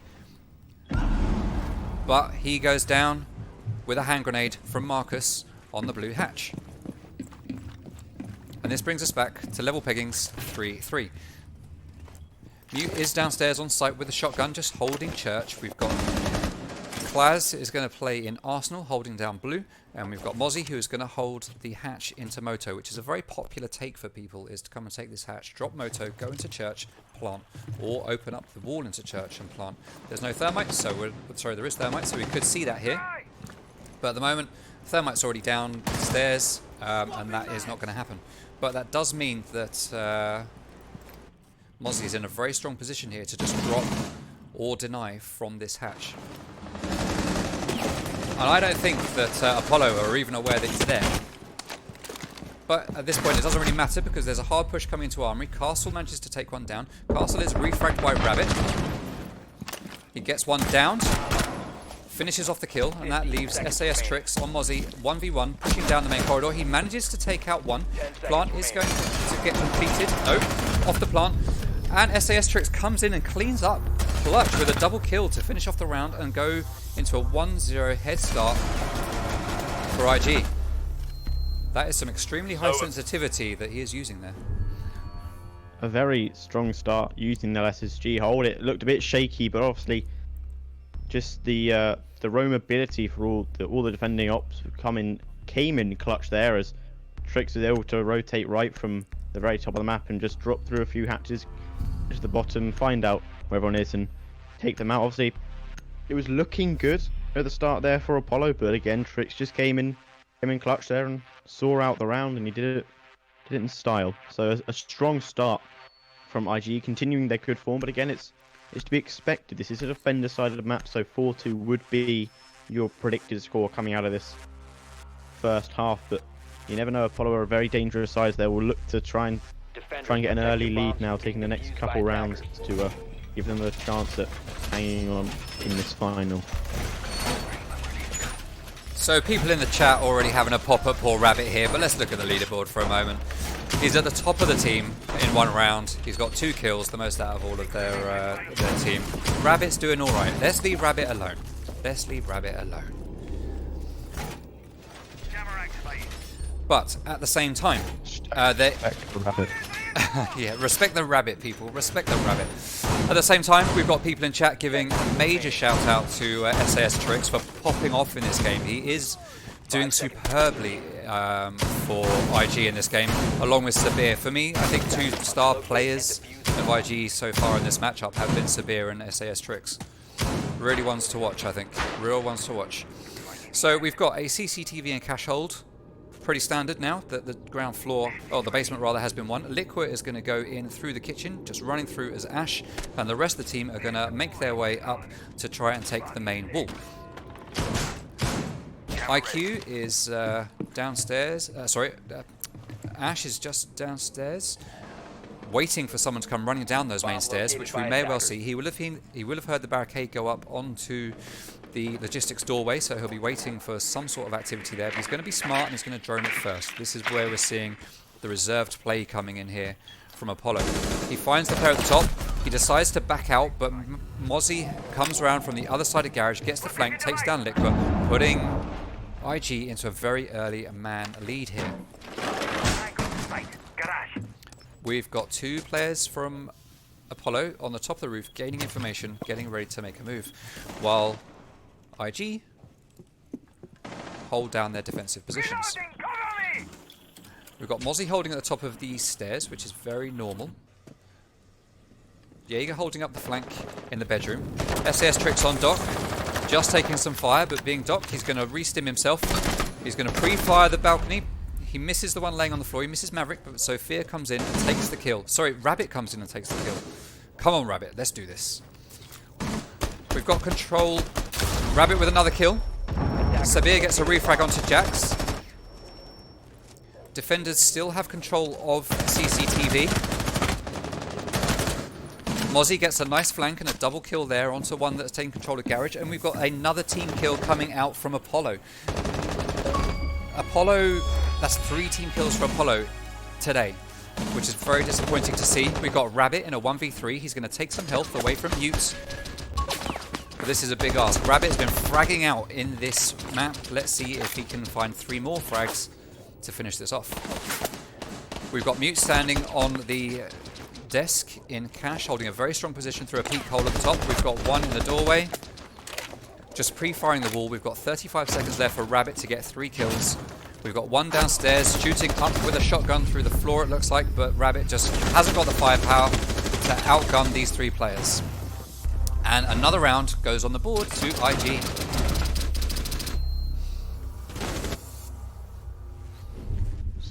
It's very tight defensively here from IG. They've got their game plan set up and they're executing it beautifully, really. Obviously, Rabbit putting a big shift in there, getting 4 kills now, even a 5th technically if you count that TK from him. But we're gonna shift over to Gym Bedroom now, which is the least common of the 3 sites we've seen so far, but it's still very, very easy to defend. It wouldn't surprise me to see a a Mira come out here from IG. It'd have to be 6th pick, but it's certainly a strong start from IG. They've kept their good form, and they'll look to make it 3-0 going to the next few rounds. Yeah, I'm really pleased to see Rabbit stepping up here. It's like Apollo had pulled a rabbit out of the hat, but the rabbit unfortunately isn't big enough, and it's not just quite enough. Maybe they need 2 rabbits on this map. Who knows? Who knows? But like I say, Combe, we're going to see IG move over to Gym and Bedroom. Personally, this is a site that I quite like defending myself. It's going to be a tricky one for them to hold. They've got no mirror. Normally you'd put a mirror in the bathroom here. You'd maybe have an echo, but they don't have either of those operators in play. Clearly they've got something set up and ready to go. Let's see what they pull out. We've got a castle barricade going on the gym doorway, which is pretty standard. 10 seconds remaining. We probably see a load of holes in the bottom of the gym wall. We've got one rotation there to deny of jumping through the window. Normally you'd see some shotgun holes in the bottom. We haven't yet, but maybe that will come. Objective is to defuse a We've bomb. got the CCTV wall has been reinforced, and we're going to see an extended hold here with the warehouse window being closed up as well. So yeah, we're going to be looking to waste some attacker time by holding off this CCTV and cache room and focusing most of the efforts there. And we've also got logistics completely reinforced as well. So, ooh, an early kill from Liqua onto Sabir. Don't know what he was thinking there. I don't know what Bandit was doing to get killed in the first 30 seconds, but well played to Liqua on Ash, doing Ash things and entry fragging. Well played. He was down in kitchen, so maybe that's where poor little Bandit was. We're going to see Rabbit rappelling up to the jacuzzi wall, which you'd expect. That's the standard wall that you want to get open when you're attacking this site. And he's just going to sit here and watch through the drone hole just to keep an eye on things until the rest of his teammates can get there to help take out the Bandit utility. There's no Thatcher on the board, so we're probably going to see Maverick coming over here to take out that battery utility that's currently on the wall, as we don't have any grenades that will make light work. Sure enough, Maverick coming around now. Some gunfire coming out from Kix on Zofia. He's going to be holding down the CCTV window to make sure that no one runs out from there, but we've also got Liqua up on the roof holding that spot as well. Sophia is going to start droning for the team to see what the situation is on site, and they can start planning their push. Jaeger is going to do a hard hold on in the bathroom. He needs to be very careful there if Rabbit is still holding that angle, which he's not. He is now going to get the wall open. Can't see that getting denied, especially as Bandit is now dead. Another member of IG falls at the hands of Jax, and Apollo go into a 5-3 lead in this round. Gunfire raining down everywhere. The main wall is open. Liqua gets a kill onto SAS Tricks. Marcus goes down. That's Maverick out of the way, but he's not a huge loss at this particular moment. We've got Valley on very low health, just trying to hold construction on his own. He sees a player is in. He gets taken out from the window behind him, leaving Legion in a 1v4. But it's not going to be enough. Rabbit is just too strong in this game, and he takes out Legion through his own rotation hole. Sorry, takes out Jaeger through his own rotation hole and brings back around for Apollo, making it 2-1. Apollo there, you know, they just obviously that early frag onto the Bandit would have really helped. Not sure what the Bandit was doing, possibly playing a little too aggressive, maybe watching for a run out-esque spawn peak. We'll never know, but obviously they were taken off the board nice and quickly by the Ash, so from there, it's really just clean walking. I suspect the Capcan's going to get 6th picked here. Is certainly an unusual pick for the comp scene, but again, a very strong push from Apollo. They landed all their shots as they usually do, and they just were able to push in nice and quickly as they take this one to 2-1, getting their first round on the board. And by the looks of things, Capcan is going to stay, which is going to be an interesting pick there from Davin. So I'm pretty sure, so yeah, this is the first site IG went to. They won this site with the lineup that they had, yet for some reason they felt a need to switch up their... They felt a need to switch the team up a bit and, like you say, bring out Capcan, which is an unusual pick, but I've got to say, I don't think it's a bad pick. Capcan is a great operator, and he's going to do a lot here to be able to slow down any pushes that Apollo are going to come up with. But like we've said in between the rounds, in between the maps, Apollo have been playing a bit more reserved, so I don't really know that they need slowing down as such. But nonetheless, Capcan will do a bit there to make sure that Apollo don't just run in and walk all over IG. Objective is to locate a bomb and defuse it. We've got the hatch into blue reinforced this time. We didn't have that before, which is good. We've got all of the hatches into the sites reinforced. And I guess they brought Capcan because we're not actually seeing an SSG hold come out here. So, excellent work. Although they managed to pull it off, they felt they didn't pull it off well enough in the first round. They've decided to adapt, and they want to win this round much more convincingly than they did the first time. Which, to be fair, it was just due to a really good Mozzie clutch that they won that first round. So it was probably the right move to switch it up a little bit. Attackers have located a bomb. Sophia's going to start making her way into stocks. She's got information. Kix is aware of what's going on. She knows it's perfectly okay to move in. We can see we've got Jackal just droning out the garage now. He sees it's clear and he's going to start moving in. Marcus is already at the bottom of the main stairs by Lounge. And it's safe to say that Apollo currently have complete control of the lounge and the surrounding area. However, we do still have one player from IG on the top floor. Looks like it's probably Tricks on Mozzie. He's getting shot through the floor. He's getting jackal trapped. He's taken a lot of damage. He gets some random pre-fires through the wall from the stairs into construction. He's very smartly going to dip out into the bedroom to his friend Sabir on Jaeger, who is sitting there waiting, and they're going to back each other up. Get this hatch open and very smartly drop down. Doesn't realise that Nomad is down there. He gets tracked again. Nomad opens fire. Sabir gets the frag. They're not expecting Sabir to be up there. We get another kill from Sabir, but the refrag comes out onto Mozzie, and also Davin on the Capcan goes down, leaving us in a 3v3. Now, Apollo at a slight disadvantage here with Rabbit being on so low health. He has proved to be a real strong player for Apollo in this game, in this map at least. So he's going to get on his drone, not push too hard, and make sure he gets information for those on his team that can still frag. Jax gets into a bit of a gunfight. He's got the C7E, one of the most powerful guns in the game, but it's not enough. He gets taken down by the player on site, which was Valley on Pulse.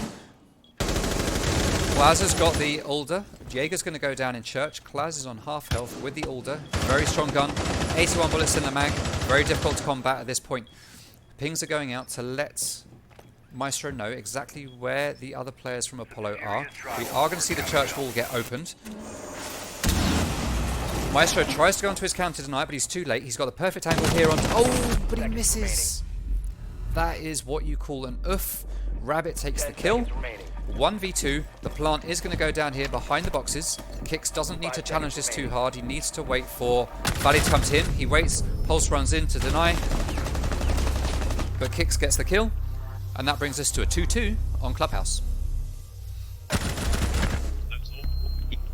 4 rounds in, it's been a great matchup so far. Rabbit is playing extremely well now. He's awoken from the poor play he had earlier, but he's certainly playing well now, and Apollo did the clear really well. They did get a bit unlucky not realising where the Capcan and the Mozzie was, but they got those refrags nice and quickly. In fact, they knew where the Mozzie was. It was the Jaeger that was still upstairs, but they got those refrags. They as I said, they refragged, and they did that really well, and they were just able to push in, find the frags. Again, I'm not sure who it was, but I think it was Clizzo on the Maestro. Unlucky not to find the kill onto Rabbit, but as soon as he dropped, it was the 2v1. Plant is down. There's not much you can do once that plant was down. And a strong game from both sides so far. They've really come out all guns blazing. It should be very interesting to see how this one finishes off. They're going to be going back downstairs, and they'll be using the same strategy as before. So interesting to see that they've stuck with the same strat, even though it didn't work and the other one did. But they've obviously to do with it, but the Legion will be brought into the Capcan, so we can see how that plays a part in the strat. Yeah, maybe, I mean, Capcan's a great operator. I love Capcan. When I play as Capcan, I generally do pretty well, but I guess maybe IG have thought that he wasn't quite the play for this site at this point. They bought Legion, who, I mean, he's still a trap operator, still got impact grenades, so it's interesting. It's an interesting change, but I think Legion, although very similar to Capcan in terms of utility, his utility is just a bit more useful. He's got a much better gun to use. Possibly the right choice here for Davin to bring him out. Davin, of course, is the IGL or the lead of the team, I believe. So he'll have made that call himself that he needs that change. Let's see what he's going to do with it. We've got Marcus making his way into stocks, playing as Maestro. Sabir gets the early kill onto Liqua, so that's Capitao out, and that is a huge pick so early in the game. Capitao is absolutely a tremendous operator for planting. And we also see Thermite go down as well, so this puts Apollo in a really difficult position, and it's going to be really tough for them to win this one. It's going to possibly come down to... we could see the 20-second meta coming out here, as Apollo are going to have to do a lot of work to prep to get into sight and then move in. We could end up seeing this be a fragging round as opposed to an objective round. The diffuser is just sitting down on its own. We see one behind bar. He gets a kill onto Marcus out in lounge. Well played, Sabir. He's now going to rotate back down to site and turtle up while Jax does what he can in a 1v3. Jax is still looking around in bar, thinking that someone might be there. He's going to need to start tracking for footprints, which he does. He's going to get the track onto Sabir, but it's not going to be much use to him because he's on site and there isn't really anything Jackal can do about that at this point. Unless he's got a shotty, he starts opening holes in walls. In floors, rather. He's going to make his way down the main stairs. And this isn't really the ideal play. He's got to push in here, potentially with someone challenging him from Moto, someone challenging him from the end of the hallway. This is a nearly impossible push for Jackal to make. Pre-firing through loads of walls, you never know what you're going to get. There is one in Armory, one in Moto, and one in Church. I think it's a safe bet that this is an IG round, but let's see what Jax can pull out. Maestro on cams, just giving all the information to the team. Sabir just having a party down there, it seems. Maybe he hears some music in his own head. Jackal continues to push through. Pulse knows exactly where he is. He's got the scanner. He's going to down Pulse, making this much more winnable. Oh, he almost gets the down onto... Is that Maestro or Legion? Jaeger. It is Jaeger. Jaeger down, but Maestro with the Alder manages to get the win.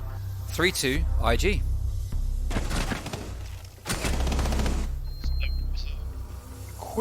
Quick-ish round, I should say there, where IG just found lots of frags very early on. Obviously, we saw, I think it was a knife onto Rabbit. I'm not sure who got the knife. Yeah. There was definitely a knife in there, and it was, I think it was about a minute in. 3 bodies dropped, and then it became 4, and really it was just the roamers did their job so well there. They got the early frags, they picked off operators like Capital, like as you said, is very, very, very strong as an operator with his utility, and they got the kills nice and quickly, and then they turtled back up and waited for Jaxper to walk into site where they could just take him out. It was almost a clutch from Jaxper. We're going to see a clash? No, not. Or are we going to see a clash? We are seeing a clash. So an interesting selection for the clash. How's that going to play things up? Obviously, Will we see... followed him quite yet on the Shanker, but clash is certainly an interesting pick. I was wondering if we were going to see Klaz do a full Fabian and just basically open up the wall here and just walk out onto balcony, but we're not seeing that, which is probably a wise move at this point, to be fair. Yeah, I can't help thinking, I'd like to think that if Capital had still been on the board for Apollo in those dying 30-40 seconds of the last round, I think they would have at least got the plant down. Whether or not they would have held that, I don't know, but I think they would have at least got the plant into place if Capital had still been in play. But we are where we are. We're 3-2 up to IG.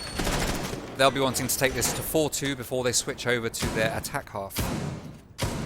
Apollo, of course, will be wanting to bring this to a 3-3 to give themselves a much stronger chance when they switch over to defense. We're going to see all of Apollo move up to the balcony and to the top of the roof. I say the top of the roof, I don't know if there's a bottom of the roof, but they're all on the top of the roof.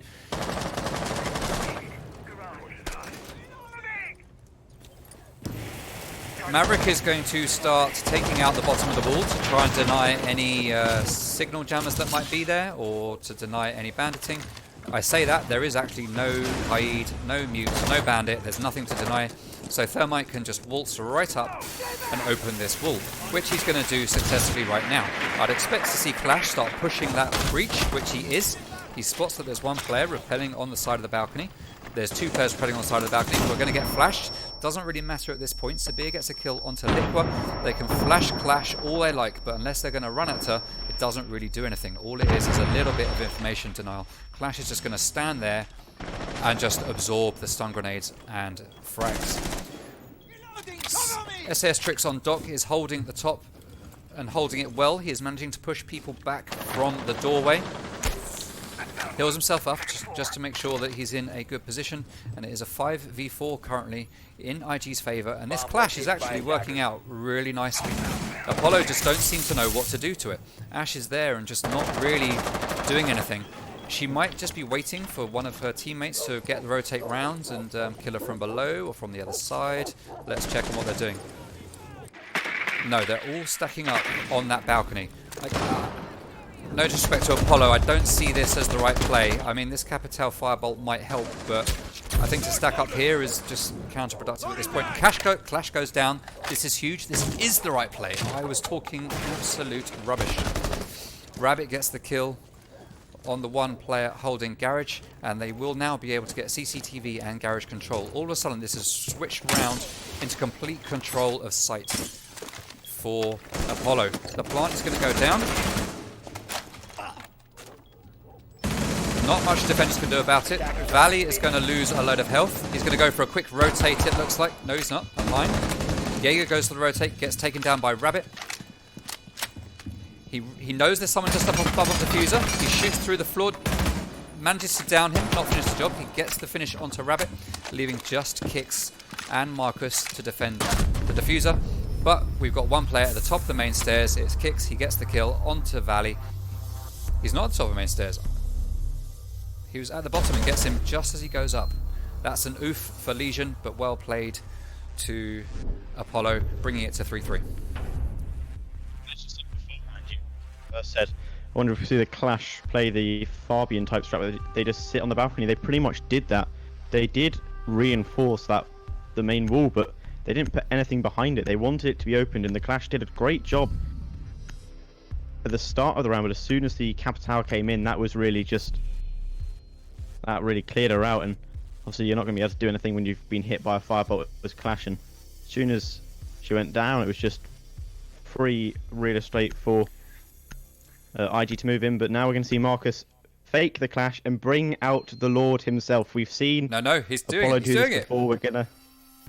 We're gonna see Tachanka on those rafters. It's worked for them before. Will it work for them again? It is a very, very Apollo thing to do, to bring out that Tachanka. So maybe they were just saving these Tachanka strats for this map, as they know it's coming up to map number 3. So hey, you can have the first 2 maps, but these next 3 we've got Tachanka strats for every single objective, and we're gonna use them to our advantage. So it would be interesting to see how the Tachanka will play his part, but it's certainly going to be an interesting one with the Tachanka in play. So in my pre-match interview with Davin for IG, I did ask him how he was planning to combat the inevitable, see what I did there? The inevitable Tachanka play that was going to come out from Apollo here. He said he has something up his sleeve. Let's see if this is what he's ready for. I need some sort of overlay for the screen that indicates just quite how high the hype levels are right now for what we're about to see go down in this round. I'll work on that for a future stream. So we are going to see, as expected, IG heading up to the balcony and start to attack this main wall.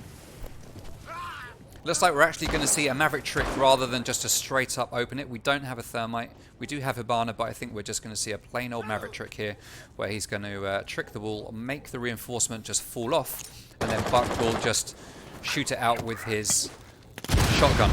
Oh, was that his own grenade that just nearly killed him? I don't know. He has lost a grenade. That was his own grenade he almost killed himself with. That's a noof. He almost gets taken down through his very own holes that he made. Oh, he jumps down below but doesn't read that there is someone in storage waiting for him. Kix and Liqua both get kills. One with a knife. Another knife kill. And we're looking very strong here for Apollo. This is all we needed. This is all they needed was Tachanka. The mindset is switching around. We're seeing the Apollo we know, and it's going in their favour. Of course it is also their first round defending, so you know. We've got SAS Tricks, who's been doing stellar work for IG so far in this game today in construction. He's going to take a few shots through the door. He's not going to get any kills. He's going to rotate round the CCTV window, pre-fire through the window, but not find any targets. Davin gets a nice kill there onto Liqua. Sledge pre-firing through the window and takes down Doc. Okay, so now all of a sudden it's looking very, very winnable here for IG. The most valuable player is still on the side of Apollo though. That Tachanka is there just waiting. He can rip shreds in that wall. He can shoot through the hole. He can shoot through the window and deny the plant. If I was IG right now, I would be focusing my attention on Garage and that Tachanka. But at the moment they're focusing on clearing out cash.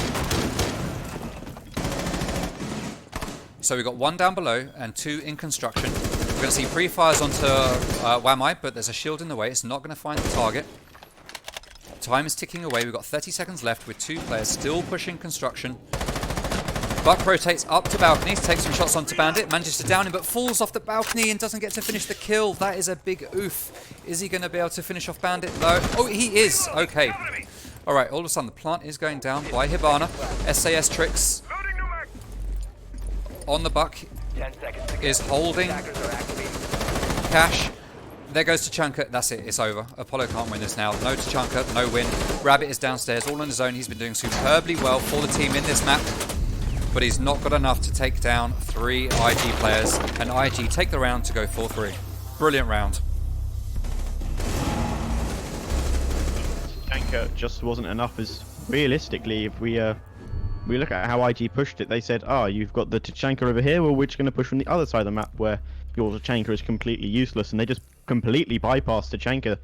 He was useless for the entire round, bar a bit of maybe saying, don't come through here because I'm here, but IG just said, you know what, you can have your side of the map, we're just going to come in through the other side, get the plant down, there's no one here watching it, thank you for the plant. And they'll make it 4-3, so a great start to the attacking side from IG. Great bit of analysis there, Cone, on the mindset of how these things work. You see something like that set up in Garage, you just say, right, F this, I'm going to go somewhere else and try something different. On the flip side of that, you could argue that, I mean, eventually IG won it anyway, but you could argue on the flip side that even just having someone there in the garage just scaring people away from that is also still a big change to the round and could have actually been the difference between a win and a loss. If IG had lost that round, you could still attribute that somewhat to Tachanka because they forced a play from IG that IG weren't set up for. But as it was, you're perfectly right. IG just saw it, said, no, we're not going to bother. We'll go somewhere else. We can handle this. And it worked out for them. They handled it brilliantly. It looked a little bit dodgy for a moment for IG, particularly when Buck fell off the balcony. I would like to have seen Bandit just pull back into sight. He had time to just crawl back into sight and save his life, but he didn't make it. And that was possibly the defining moment for that round. That possibly could have been the turning point that we saw there. Doc was still alive as well. Definitely, definitely. Get to safety, and that would have completely changed the outcome even of the round. Yeah. So we've got a top floor roam from Kicks on Vigil. He is going to start running back downstairs. Did he go upstairs for a little cheeky peek? Yes, he did. He opened up the jacuzzi wall and went for a peek. So this is the Apollo we're used to seeing. Run-outs to Tachanka, a little bit more balls to the wall, just trying stuff out. And I guess they've decided this is what they need to get back in the game. And I'm hoping we'll see that pay off for them. Let's take a look at the bird's eye view of the map. We can see that we've got Sledge making his way into construction. We've got Buck in logistics. We've got Jackal in construction as well now. And they've completely cleared the top floor and will start to make their way downstairs to the first floor to start making some things happen. Some gunfire comes out from the main stairs onto Jackal. That's going to take him to half health and slow him down a little bit. He has some footprints though. He's going to track those prints and start tracking Vigil. So Vigil is probably going to fall back to sight, wait for that tracking to finish, and then come back out. Sure enough, Vigil is back on site. Once that tracking's done, I expect we might see some kind of rotate.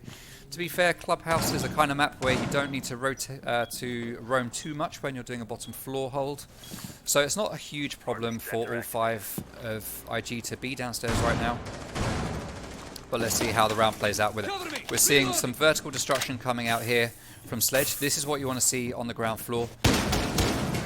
Kicks gets the kill onto Valley. That is Maestro out of the way. Not a huge problem at this point, although it is going to slow down any kind of take through the church wall. Hibana is instead going to focus her charges onto hatches. We're not going to see her try and take wall, but we are going to see her try to drop into Moto perhaps. Jax gets the kill onto Sabir with a nitro cell, but there is a quick refrag from Buck onto Marcus, so that is Bandit out of play again for Apollo. 3v4. Oh! Hibana goes down, doesn't check the rotate, Kicks comes with a double kill, I think, from the main door. Buck goes for the refrag, but Kicks is just sitting there chilling. Buck doesn't check his corners, and Kicks gets the 3k. Possible ace here, boys. Sledge comes back up the main stairs. Kicks takes a few shots, does some damage, doesn't get the kill, throws a grenade to hold Sledge back, and he's going to rotate around to somewhere else. Sledge is the last man standing. So no ace here for Kicks because he's only had 3 so far. Trix gets a beautiful kill onto Kicks. 15 seconds remaining. 15 seconds to go. He's got 3 men to face 10 seconds with left. 5 health. This is, unless we see an absolute miracle here, this is an Apollo 5 round. seconds left.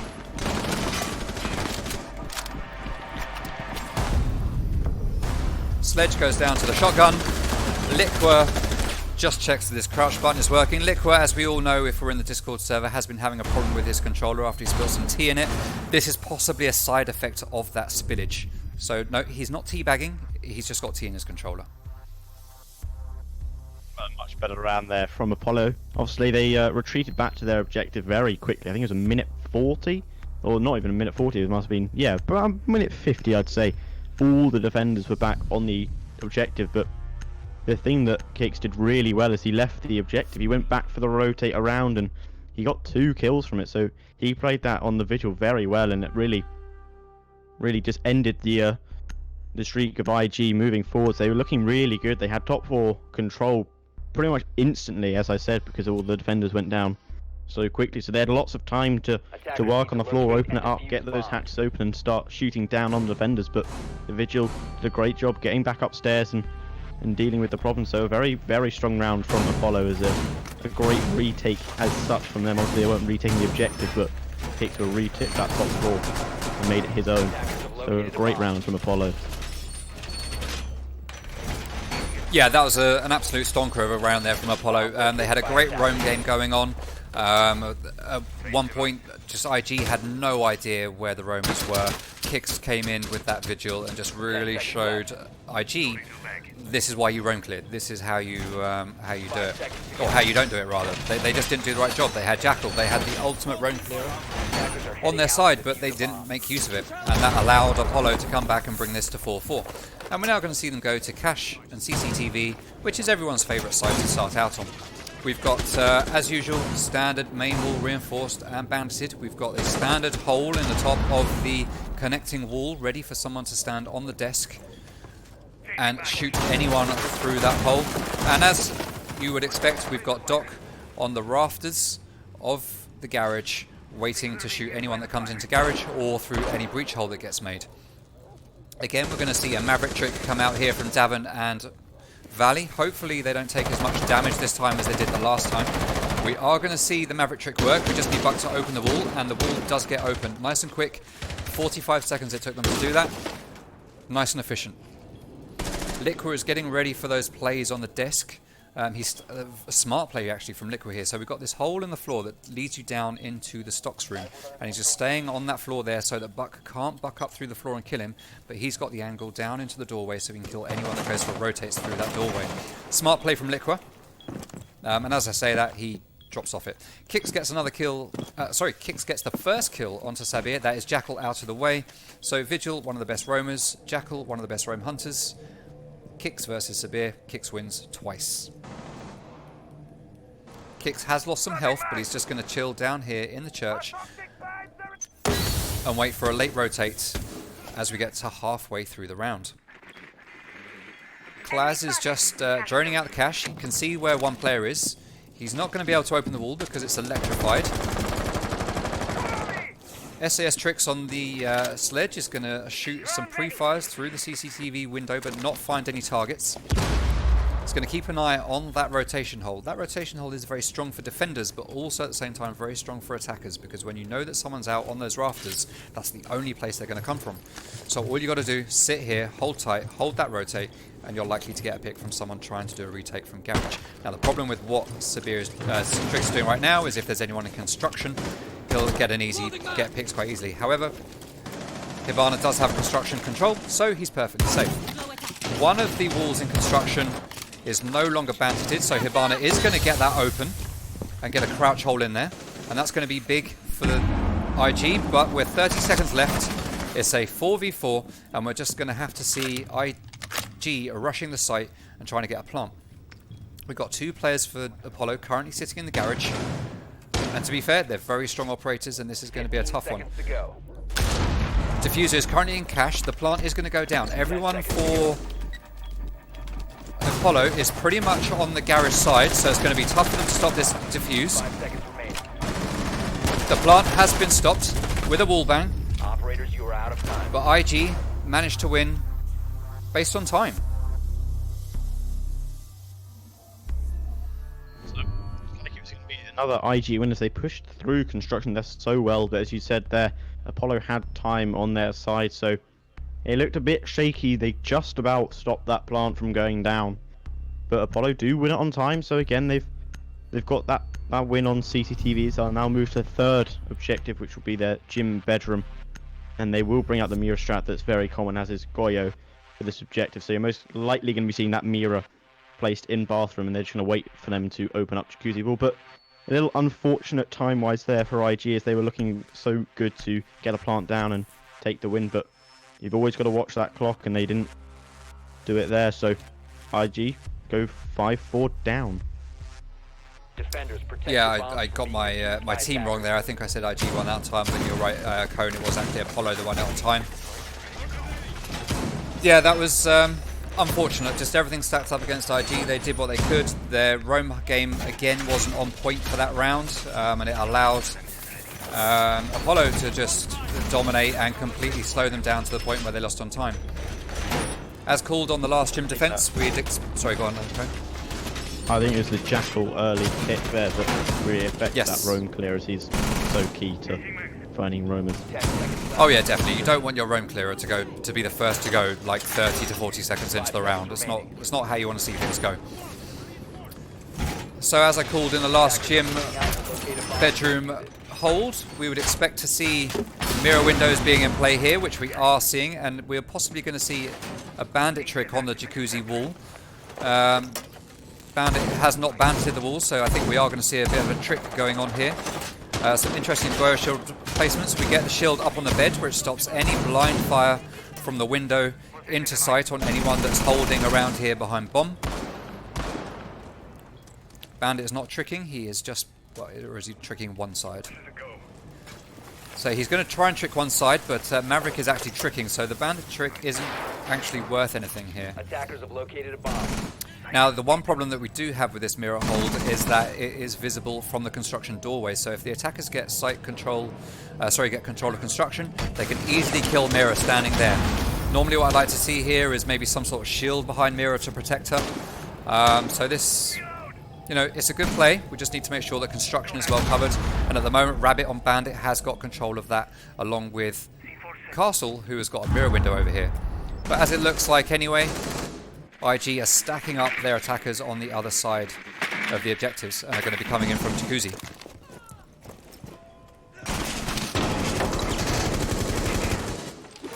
Davin loses a sliver of health on Buck. He's going to chuck he was going to chuck a grenade in there into Mirror, and to be fair, that probably would have got the kill, but it bounced just off the edge of the wall and missed. Big oof there. Nitro Cell comes out, doesn't find a home, but the bullets from Kix does. He is an unstoppable roamer on this map. That puts Apollo up with a 5-4 man lead. Jackal comes out from logistics, takes Kix down. Attackers drop. Finally, Jackal gets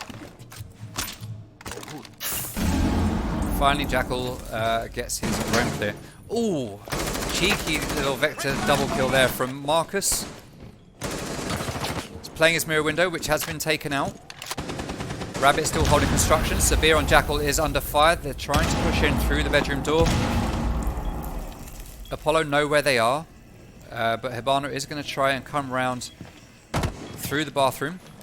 Mira is just laying down by that hole. I think Hibana kind of knows he's there, but he can't really do much about it. He's going to try and jump through and get the vault kill, but Mira is waiting, and Marcus gets that triple kill. That leaves Jackal in a 1v3. 15 seconds remaining. There's an angry Apollo operator on the main stairs. He's going to push, and he's going to take down Jackal with the ump. And that's another win on the board for Apollo, taking them to match point for the first time in this game today for Apollo. With that, that round was very similar to the Tachanka strategy. IG just completely ignored CCTV side of things, and they said, you've got Mira setups there, you've got reinforcements, rotates, all that. We're just going to leave that alone. But this time it doesn't pay off for them, as they really just funnel through Jacuzzi. And again, the roamers coming up the stairs of kicks. It's just really working at the moment for Apollo, with this roam clear not being as good as it has been for IG, and they're really capitalising on that, which is something they've done really well. But they're going to move back down to Church Arsenal now, which they won in one go. So they will look to take their first map and show that they're not quite done yet. Yeah, it's good to see Apollo fighting back here. This was Apollo's map pick, so we're expecting to see them go ahead on this one. And they're doing what they need to do. We've got Pulse coming to play, who's probably going to be playing around the Armory and Church area, just waiting to deny anyone from above. More likely the Armory area or Arsenal area, because that has got a destructive ceiling. We've got Mute, who's going to be denying a load of information. Rabbit on Jaeger, and Marcus on Mozzie, who's also going to be doing a whole load of information denial for Apollo. So we've got two players, two players currently down on site, with another three heading upstairs and reinforcing all the hatches. So we're not seeing an SSG hold here, which is good. It's getting a little bit played out, I feel, in some of these games, and it's nice to see the teams bringing out something that's a bit more fresh. We're seeing Kicks on Vigil head back up to the top floor to do a roam, which he's been doing so effectively on this map.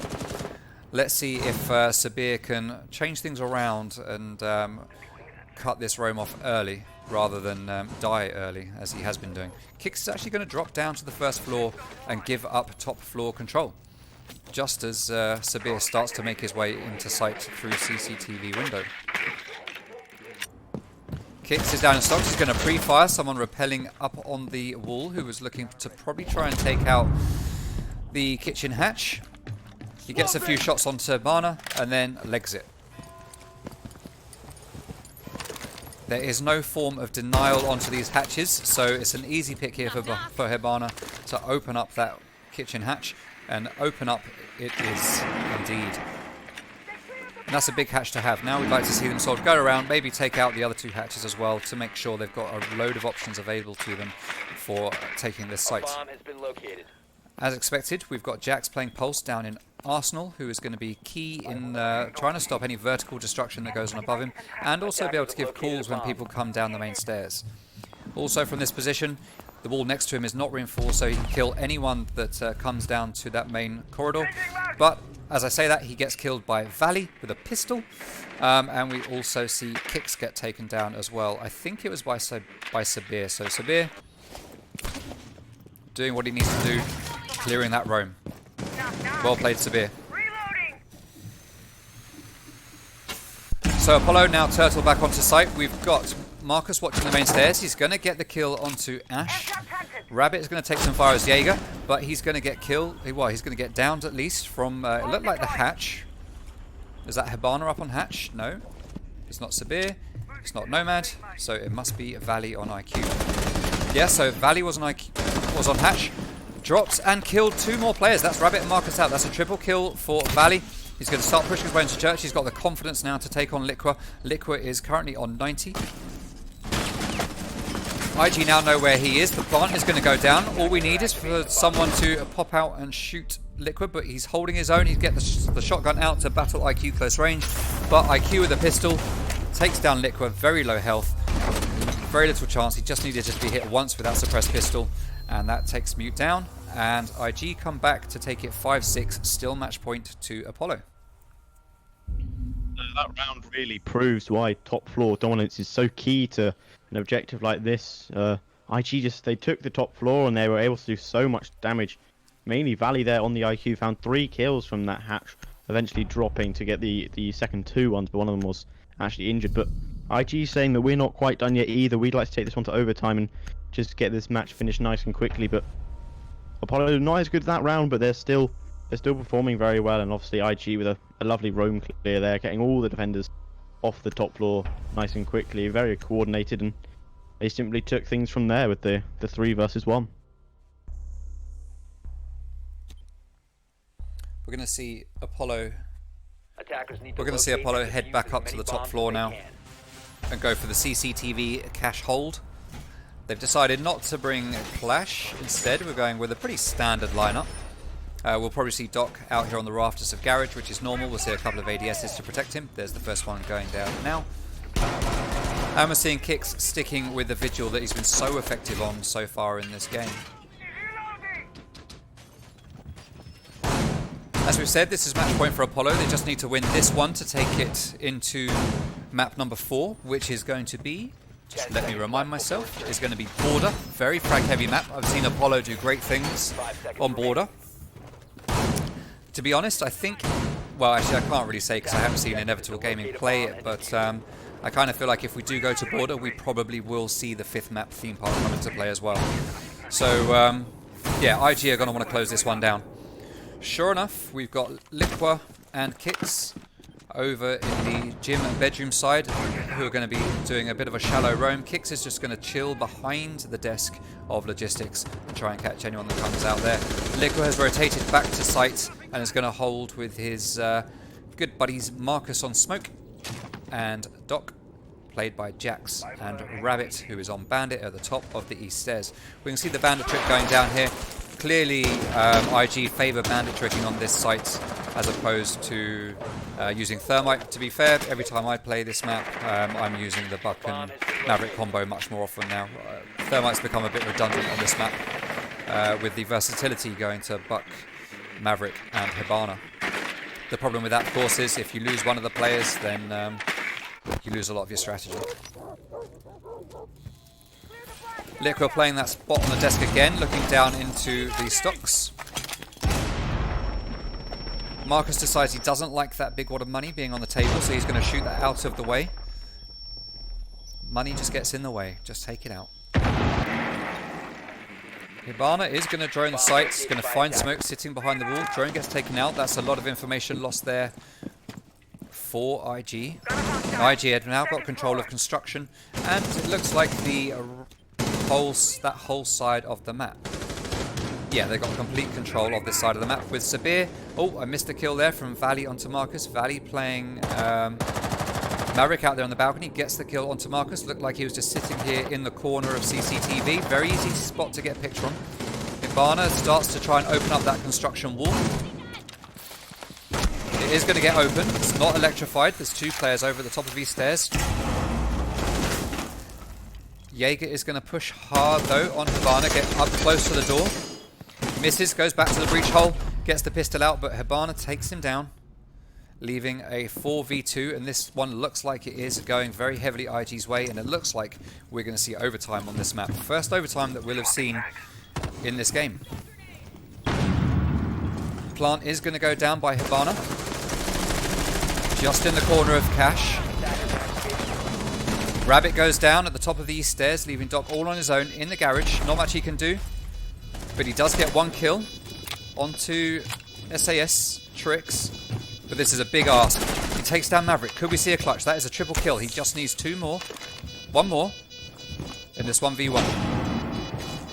Attackers need to protect. Window gets opened up at construction. We're going to see him run outside. Hibana. Oh, and Hibana just manages to take it through the window. That was so close.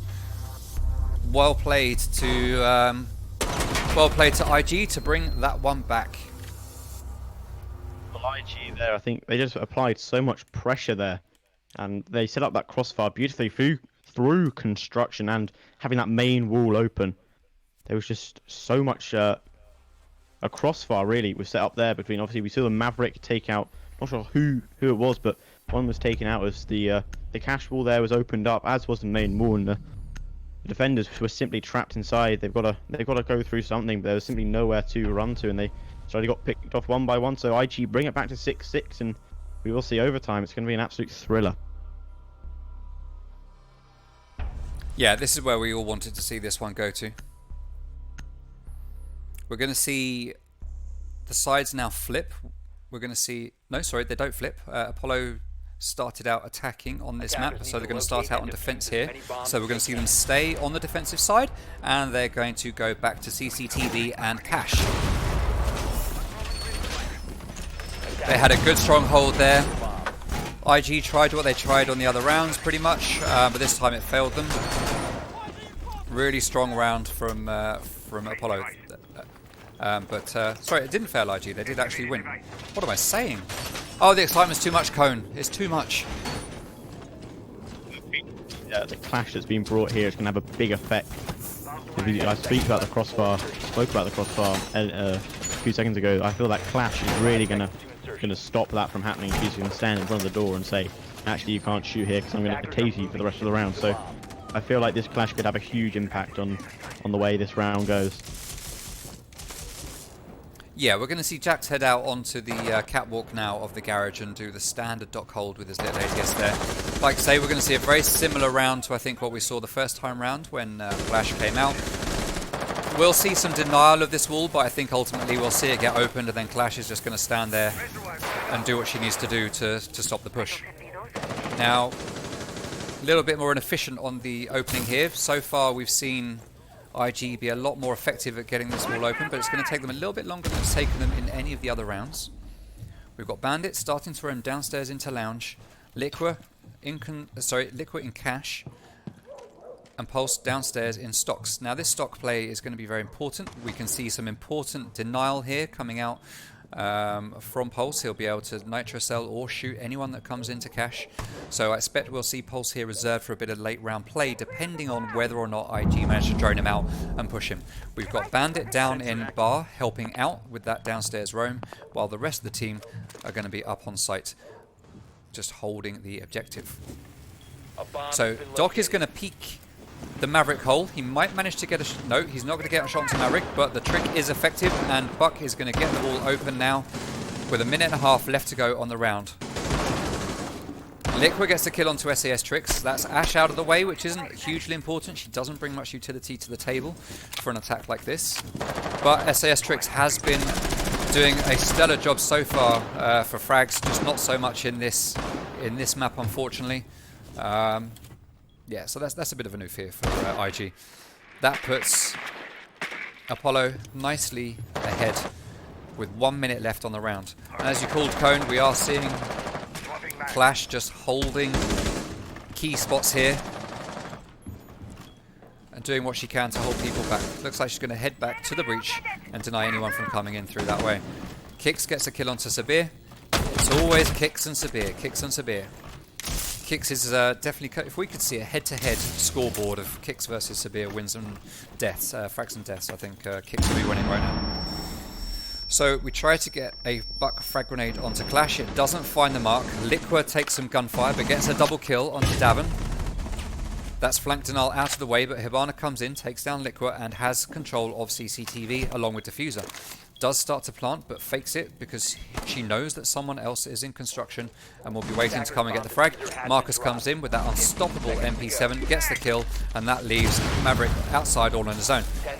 Clash's going to hold him back, but obviously people are going to be behind him, pre-firing him, and Marcus cleans up with a kill and takes it to 7-6 Apollo.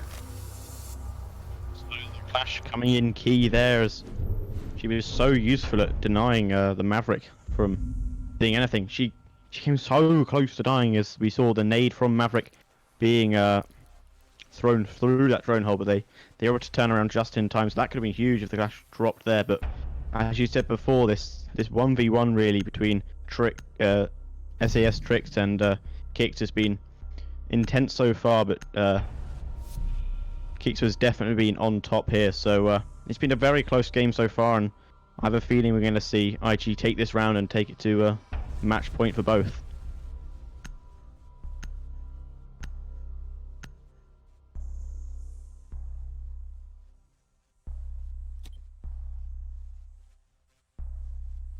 defenders. Protect your bombs from being defused by attackers. So we see IG head back downstairs to the basement in their one and only defending round in overtime.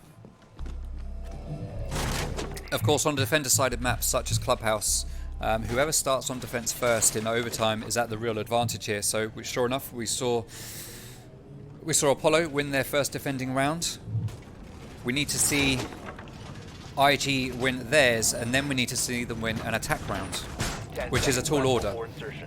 Considering that Apollo just won upstairs on the top floor, it's likely that Apollo will take the downstairs, the same site that IG are now taking, which means this is going to be a battle of the basement. Who can win basement? One team needs to win it twice, one team needs to win it once. Wait a minute. Oh, I thought there was some runouts there, but there's not. Am I wrong? No, it's I got confused by something. Don't worry about it. Okay, we've got Davin taking a very sneaky bullet hole here on stage into stocks, but it doesn't pay off. Jax gets the kill, and he actually does no damage to anyone. So Valley refrags and takes down Marcus. That's very important for the allowing the defenders to roam and flank.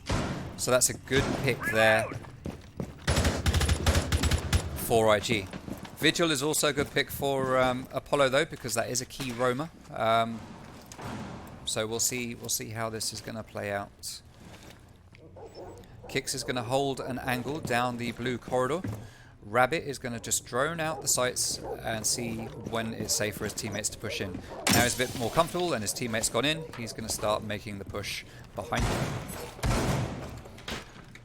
Liquor on Hibana is just going to take a bit of time to smash open this doorway. We're going to hear some gunfire from Zofia. She is in a gunfight down in blue stairs. SAS Trix gets the kill onto Jax, which puts IG back at a man advantage.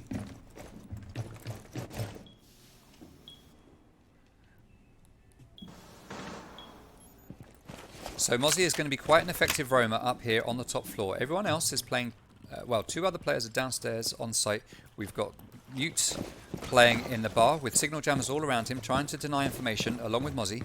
The two have now come together on the main stairs, and with 1 minute left on the round, are going to start falling back to sites. Very good play here from IG. I like their style. We're going to see the bar hatch get opened, which is a very important drop into Moto. Kix, who's on low health, is going to take control of droning out the sites. Sees where Legion is on Armory and is going to drop down into blue, but Legion reads into it and takes the kill onto Zofia, putting a 4-2 man advantage on the side of IG. Kitchen hatch is now going to get opened. Liquor opening up opportunities. Rabbit gets a kill onto Valley with a 3v2 being left. Liquor runs into sight, very low health, is going to get downed, leaving Rabbit all on his lonesome. 10 seconds. But he's going to get killed by Sabir with the shotgun, taking it to 7-7, leaving us with 1 round left of overtime. They call this one an absolute thriller as we now learn the reason, well, we don't really learn, we've been proven here why the SSG hold is so popular. It's due to the fact that it's so effective. And IG played that one perfectly. It's just been very strong performance from both sides. If you look at the kill counts, many high kill games for lots of people. It's just been an absolute thriller, and it's been a really tight one as we go down to the final round, as we go back down to Church Arsenal. By the looks of the picks, we're not going to be seeing the SSG hold, but IG brought it. It was very effective, and now it's all down to this. You can forget about all the other rounds. It's all being placed on this round now, and who will take it? Attackers need to locate and defuse bombs.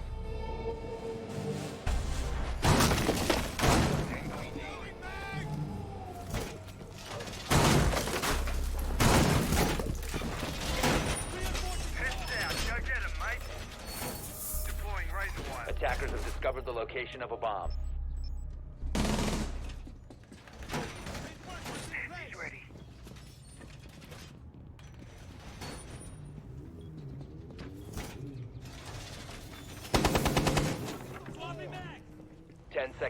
insertion. ATS activated. 5 seconds remaining. Attackers are heading out to defuse a bomb. Securing the door! Stay clear of ATS. Reloading! Sensor activated.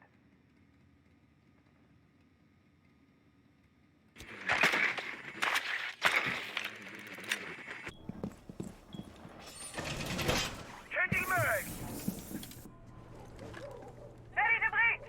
Test deployed, awaiting target. Laser wire is surveying.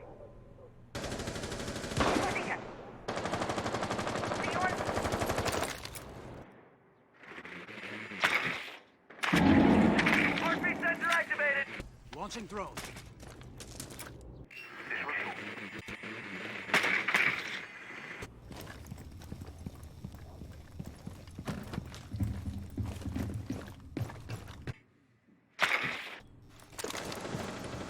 Cover me, reloading.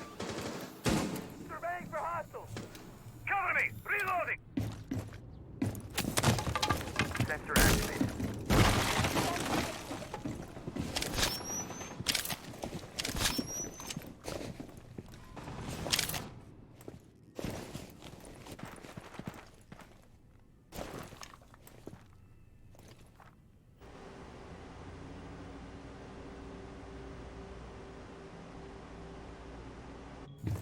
Deploying heartbeat sensor. Heartbeat sensor deployed.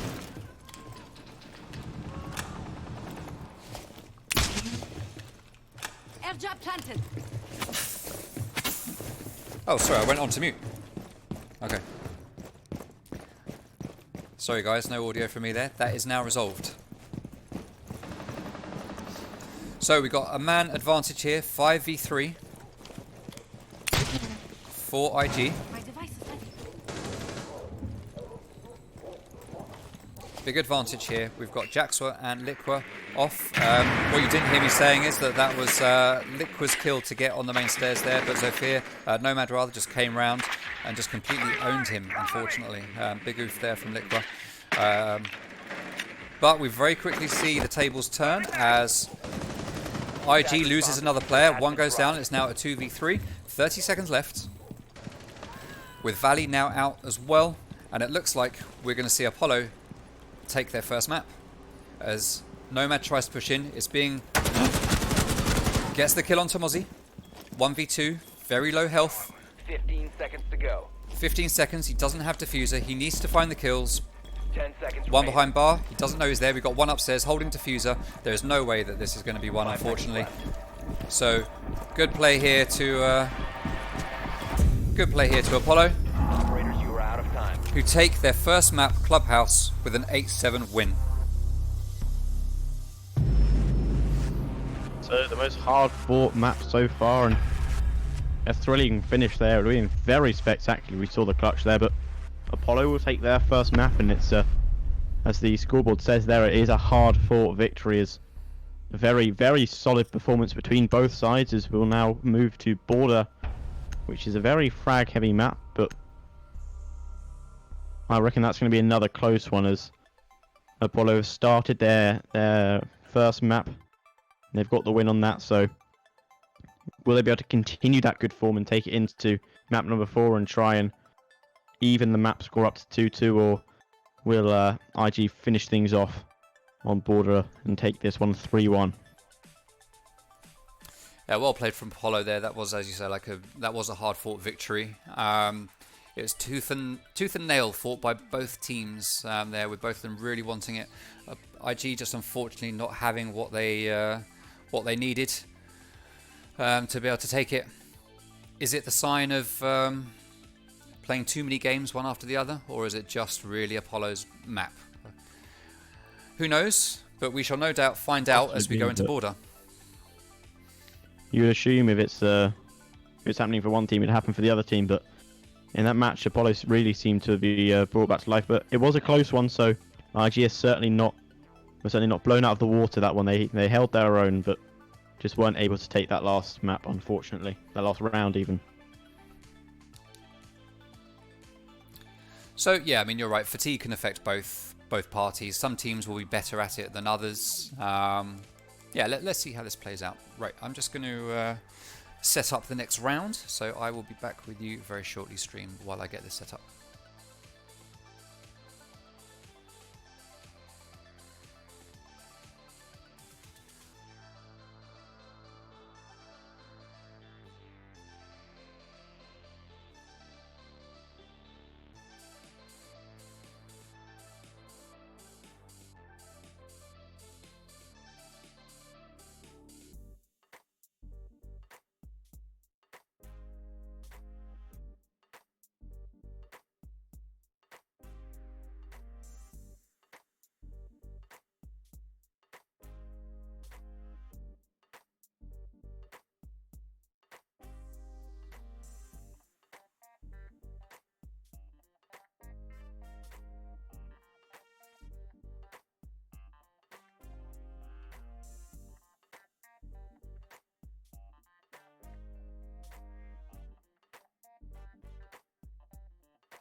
Okay, the game is set up. We are going to go to border. We're going to see, what are we going to see?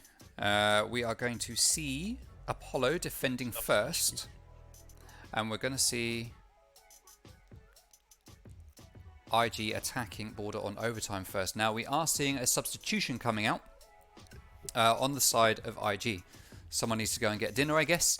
We're seeing Netflix Bash come in to IG. Now, I said that I haven't seen IG play much. I have heard of this guy called Netflix Bash. You seem to be quite familiar with him, Cone. Tell me about him. He is certainly a force to be reckoned with. He's a very, very strong fragger, and he can really turn the tides of any game. So I would expect him to finish up at the top of the leaderboard for the next few matches. He's certainly going to be a difficult thing for Apollo to deal with, but he's a very strong player on the fragging side of things.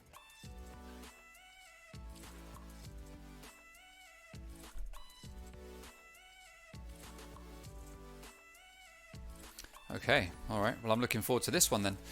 So, all of IG are ready to go. We're just having a very, very brief break before we get back into it. Once I get the nod from both teams, we'll get this fourth map underway, which is Border.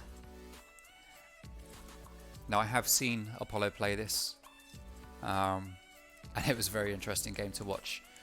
I'm not sure it will be quite the same in this one. I think they're going to play this one very differently to how I've seen them play Border before.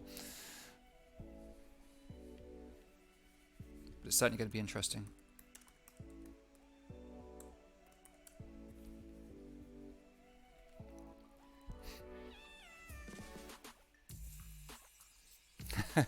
Yeah, good call from Sash in the chat in the pre-game interview. Davin did say he had something special set up for a particular map.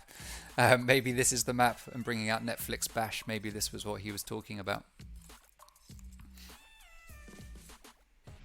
Be the ace up their sleeve that they've decided that they need to play. Yeah, indeed. All right. So IG are ready to go. I'm just waiting for the nod from Apollo, and then we'll get this underway. While we're waiting, let's just have a very quick reminder of the community vote. The community vote called it that IG had 55% of you called that IG were the favourites here, with 45% of you having Apollo as the favourites. So far, IG is proving 55% of you right, but Apollo are doing a damn good job based on that last map of showing that they deserve to be right up there with IG in that poll.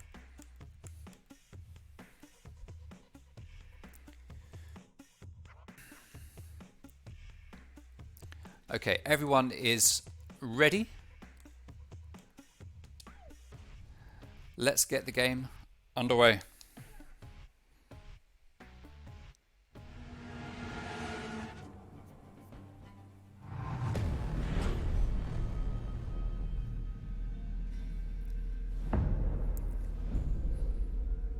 So we head into border.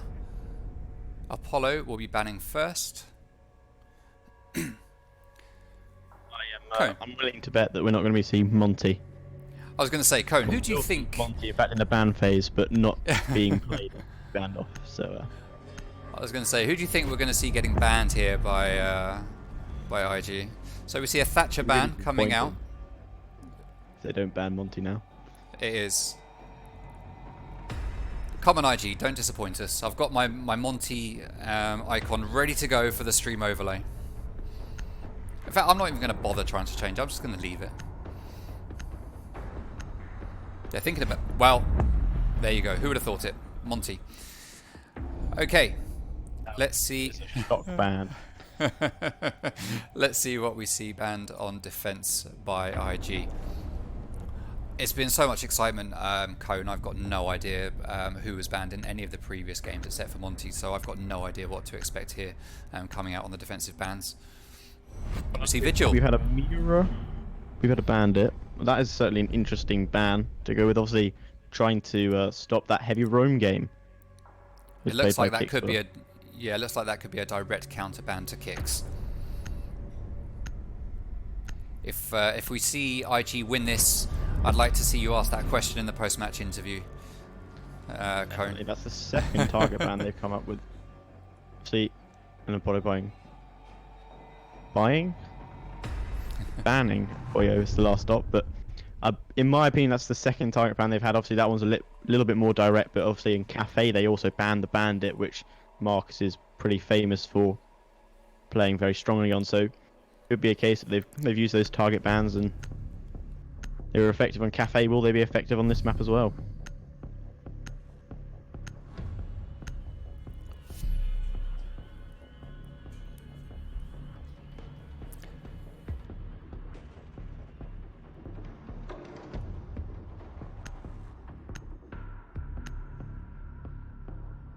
Well, this seems to be the trick up their sleeve with the Blitz and the Ying.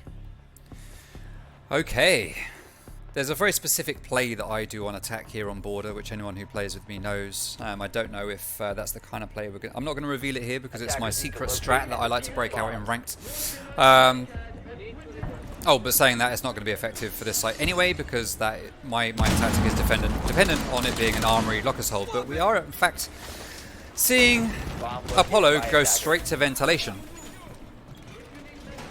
Now, let's look at the team that we've got. So we've got Blitz, like you say, and Ying. We've got no hard destruction. That's interesting. Kicks was also taking a little bit of damage though, it's a bit unfortunate. Oh yes, so he has. 10 seconds to go. Possibly an impact grenade. Let's hope we don't see a fourth team kill come. We've seen a team kill from Apollo on every map, right? Yeah, they've been very consistent with that. Yeah. Yeah. Attackers dropped the diffuser. Attackers recovered the bomb. Okay, now. The Apollo I've seen playing loves a run out. We're not seeing it here though. They're still playing quite reserved on this map. Okay, yes, you could be right here. We're seeing a rush. We are seeing the full attacking team just rushing into workshop. The Yin Candelas go out onto the staircase. Capital's inside. The plant is going down already. Valley is getting it down as Gridlock. We're going to see possibly some Gridlock tracks go down to stop any roams.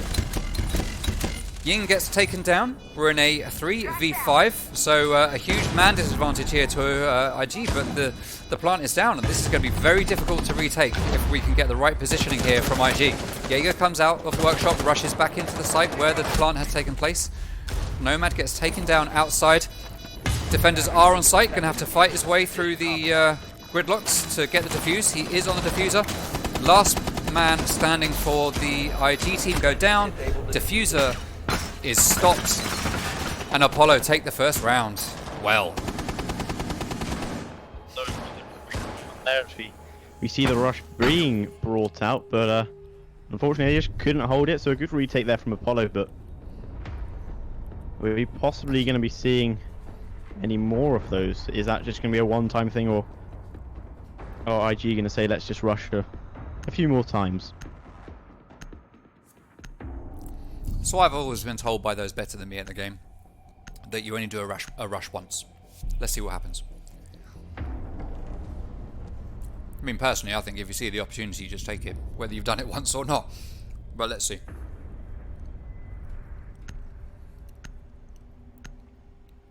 So this time, So Apollo... they're doing it again.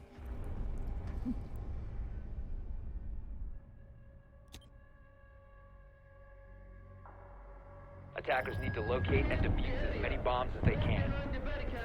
Now Blitz being brought back out. This time they'll be pushing armory lockers, so it could be a second rush in a row. You never know, maybe that mindset of only do a rush once will be in Apollo's head, so they won't expect another one, but you never know.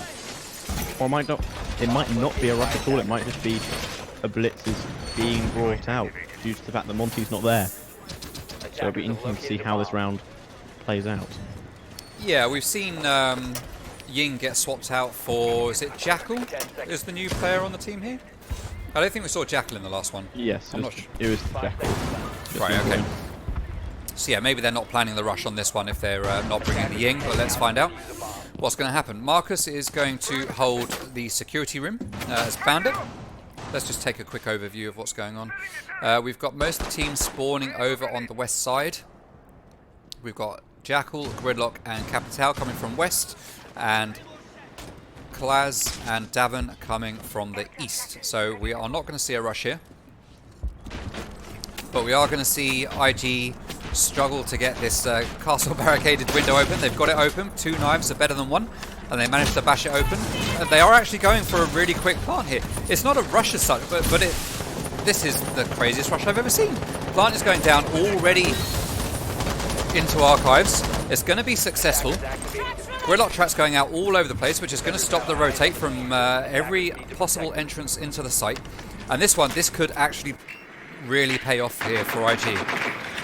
So Klaz is going to get the kill onto Rabbit. That's Wamai out of the way. I'd like to say that that's a huge loss, but at this point, so quick into the round, with it just being 25 seconds left, doesn't mean anything. Bandit is standing on the table and is going to try and peek anyone who's standing out the window, but Blitz is free to just stand here by the diffuser with his little shield out on those gridlocks. No one's going to be able to get to him. We're in a 5v2.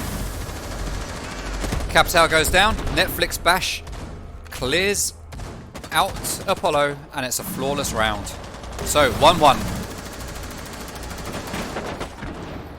The rush worked this time. Obviously, they targeted a different site, but either way, it worked, and we're now 1-1. So if something doesn't work, try it again, and you never know, it might work again, and that's exactly what it did. So a very strong rush, and there was nothing for Apollo to follow up with. They had no response to the rush. Be interesting to see the Ellas being brought. It could be interesting to see if the Ellas possibly used to go down any rushes, obviously due to the Ella mines, and Smoke's also there, but Smoke was brought. But be interesting to see how Apollo can react to being rushed upon 2 times even, as by the operator selection phase we could see another rush as Blitz has been brought back again. So it's certainly going to be an interesting game, as Davin pointed out before. They certainly have something special for this map. I'm really excited, Cone. I knew Border was going to be good after just seeing Apollo play on it once, but this I didn't expect anything like this. I mean, they can't keep up this pace for the whole game, but still, just what an opening to this 4th map. Absolutely brilliant. So again, we see the same 4 operators, but with 1 switch. This time we've lost Jackal, and we've got Ash instead, and we're going to be trying to take the same site. So this will be interesting. Are we actually going to see another rush? I'd like to think that Apollo are going to be a bit more ready for it this time. And not put all of their eggs over into the lockers basket. We're going to see a castle barricade go on the door, so that's going to slow them down a bit. At least Apollo are going to have some notice of anyone trying to get into archives, and should have time to react to that as they need to. And as we can see, we've got a hole in the top of the wall here, which will allow Smoke to throw any gas grenades over to try and stop the plant in the default spot. He tried to in the last round, but it failed. Just missed the mark. But this time, if needed, that could be a big changer. Now, we've got Capital and Gridlock again going up to the ventilation window. We have got Blitz just running up, and he's bashing open that door, but we've got Jaxwa on Castle, who's going to be there ready for it, and we see Kix get an early kill onto Netflix Bash. So that is Ash out of the way. And if this is a rush, it's going to be a very slower rush. Very much slower rush, rather. So Marcus is getting ready with that gas grenade to go over the top into the default plant. But I think we've seen IG slow down enough. And in fact, they're actually going to adapt mid-round and start heading their way back around to the armory.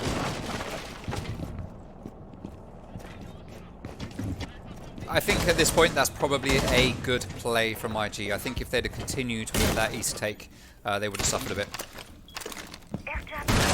And Apollo still aren't ready for this Locker's take. They're going to start to be aware now. Door is getting opened. There's going to be some random fire through this wall into the small office. Smoke grenade is going to hold the attackers back a little bit. Marcus playing a smoke is just going to chill out in sandwich, and he'll be able to deny anyone coming in from both sides, whether that's armory or archives. Severe gets the kill onto Kicks. Marcus runs over to the hatch to see if he can get a kill from above, but there's no one there. They've moved on, but Sabir is coming back now, and if Marcus decides to keep holding that hatch, he could get a kill here. There is one player from Apollo down in workshop. Sabir's going to try and get some wall bangs, not going to find a target. Nomad is in there to help, but Sabir manages to finish off Liqua, so that's Bandit down. We're now in a 4v3, and this is still going in IG's way. We've got Sabir up on metal, getting ready to move in. Bandit and Gridlock are getting ready to do a take into the office, with two players still stuck in the archives.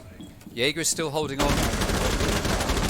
to the armory side, but pretty much all of the attackers now have switched round to that east take. Sabir's going to get a third kill. Blitz is going to get his opponent blinded, and he's going to take down Castle, 10 seconds remaining. leaving Rabbit all on his own, with Blitz hunting him down. Rabbit is blind. Rabbit is knifed. Rabbit is dead. IG win. They're 2-1 up. As you said it.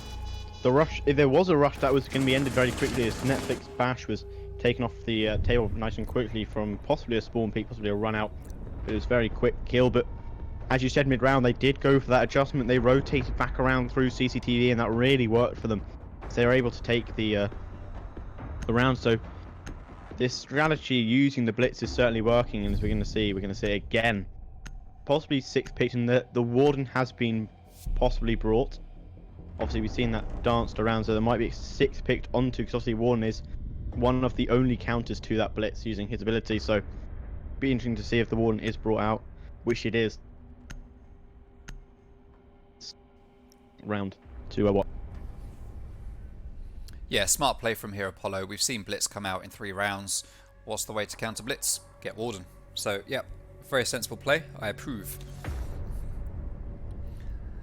Let's get into round 4. We're going to see Ventilation and Workshop be defended by Apollo this time round. Bomb located by Okay, we're seeing a very interesting setup here. This is something actually I've been thinking about lately as a setup similar to this, so I'm going to like to see how this plays out. We've got a castle barricade going up, stopping anyone coming from customs, through to the bottom of the main stairs. We've got a rotation hole down here, which will take you into the main corridor. So our roamers down here are free to just move around between sites. I'm interested to see what kind of roam game we're going to have here with this setup. At the moment, it doesn't look like anyone's getting ready for it, but maybe it's something for Marcus and Jax to use a bit later in the round. We've got 3 people down on site and 2 upstairs holding the top. We've got Kicks currently in Archives, and Liqua playing Warden currently in Armory and Lockers. So Blitz is just jumping into tellers. He's got a drone with him, so he's going to have good intelligence on what's all around. Netflix Bash is going to get that castle barricaded door opened. Going to take out one of their own drones at the same time, which is a bit unfortunate. You need all the information you get in a game like this, and that's a bit of information they just denied. Ash is going to open up the wall into Workshop here, and Blitz is just going to move in. Legion goes down. Blitz is going to finish the job with a nice hip-fire pistol kill, and that's Rabbit out for the rest of this round, along with Valley on Gridlock. Plant is going down already. We're not even a minute in. Okay, this is where we see the interesting matchup. It's Blitz versus Warden. Blitz can't do much here. Warden gets away, but so does Blitz. The plant goes down. We're in a 4v4. This is intense, this match. I don't know if I can deal with 12 rounds of this. Stun grenades going out all over the place. Defenders, 2 of them stuck in tellers, just getting completely blinded. We've got 1 person laid down in bathroom, going to get kill on Bandit. Jaeger's going to go for the repeat, get 1. But he gets refragged, leaving us in a 2v2. Nomad gets taken down, leaving us in a 1v1. Diffuse is going down. Capital needs to get there quick. He's going to get there with a headshot and win the round. And Sabir on Capital says, no, no, no, not today. So again, it's this rush from IG.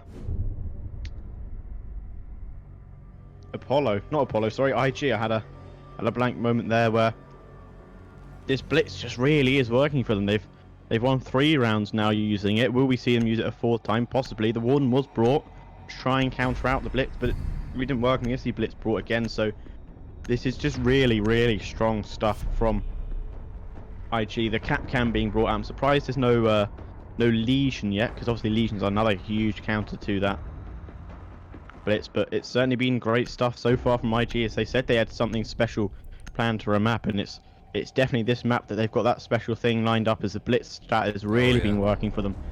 Yeah. And they will look to continue. And the Twitch is also a very, very sensible selection, as they can be able to remove those cap cams. So very, very intelligent plays here from IG as they'll look to go 4-1 up.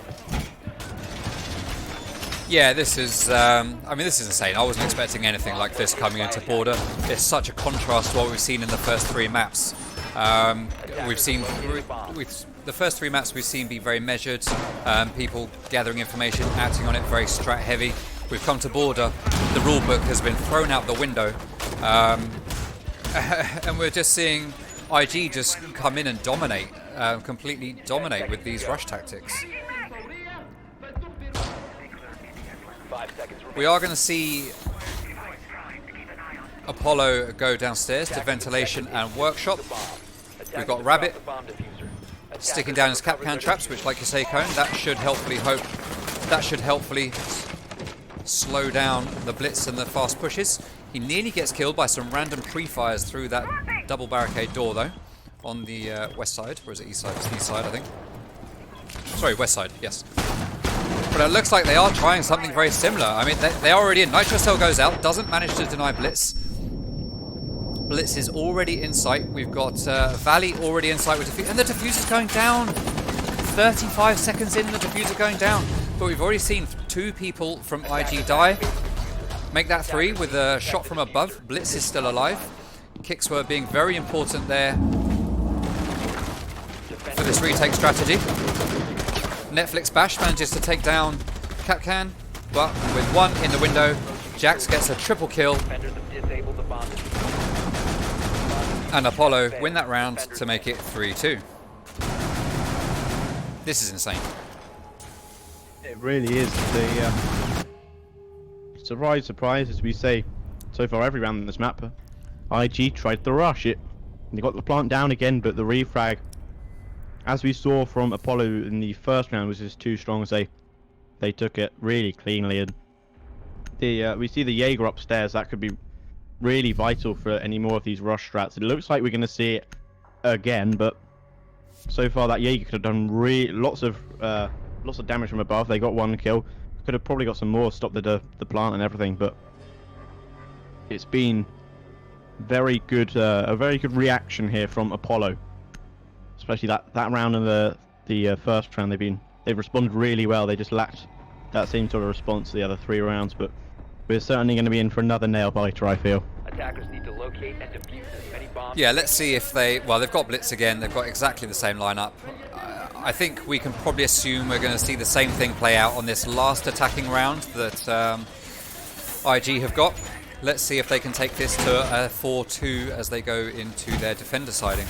Now, Cone, is this considered an attack or defender sided map? I know it's a fraggers map, but is it more attack or defend? Do we know? Fair, I think probably defender. I'm not too sure myself, but maps are usually more defender friendly, but I'm not too sure about that one. Okay, so this was IG's map pick, I believe. So I guess they think this is probably more attacker sided. So they're going to be looking to go 4-2 up here, definitely. It's their map. Clearly, they've well prepped for this. We're seeing something similar here. We've got, yeah, the exact same team makeup. They are just heavy rushing into break room, it looks like. They know there's no cap cans, so they don't need to worry about traps there. There is no Legion as well, so they don't need to worry about traps on the floor. I think Legion would be really helpful here. I don't know why they're not bringing it on the defensive side. All they're bringing to counteract is a Warden with Iron Sights. Claymore goes down, ready to catch a rotate out of the armory doorway, just in case. And it looks like IG have decided to change their attack here. There is one defender currently sitting in customs, I think, and it's been read into by the attackers. Pulse gets a few shots there onto Sabir. Takes a few shots himself. Pulse is going to come around to flank him. Sorry, Capital coming around to flank, but he doesn't get the kill. His teammate does, but he gets refragged by Ella. Ella quickly gets refragged by Klaz on the Blitz. And that leaves us with a man advantage currently to IG with 4-3. The team have rotated completely around to do an archives take, it looks like. And this is just insane. I never expected to see plays like this at this level, at this point in this game. So the drones are going ahead. Although it's a rush strat, they're properly droning everything out, making sure they've got information before they go in. Liquid goes down to Netflix Bash. Netflix pushing from metal side, while the plant goes down behind the bomb in archives. Blitz just walks right up to Jaeger. Jaeger does nothing and gets shot. Netflix Bash with a last kill. And IG convincingly take their last attacking round 4-2 up.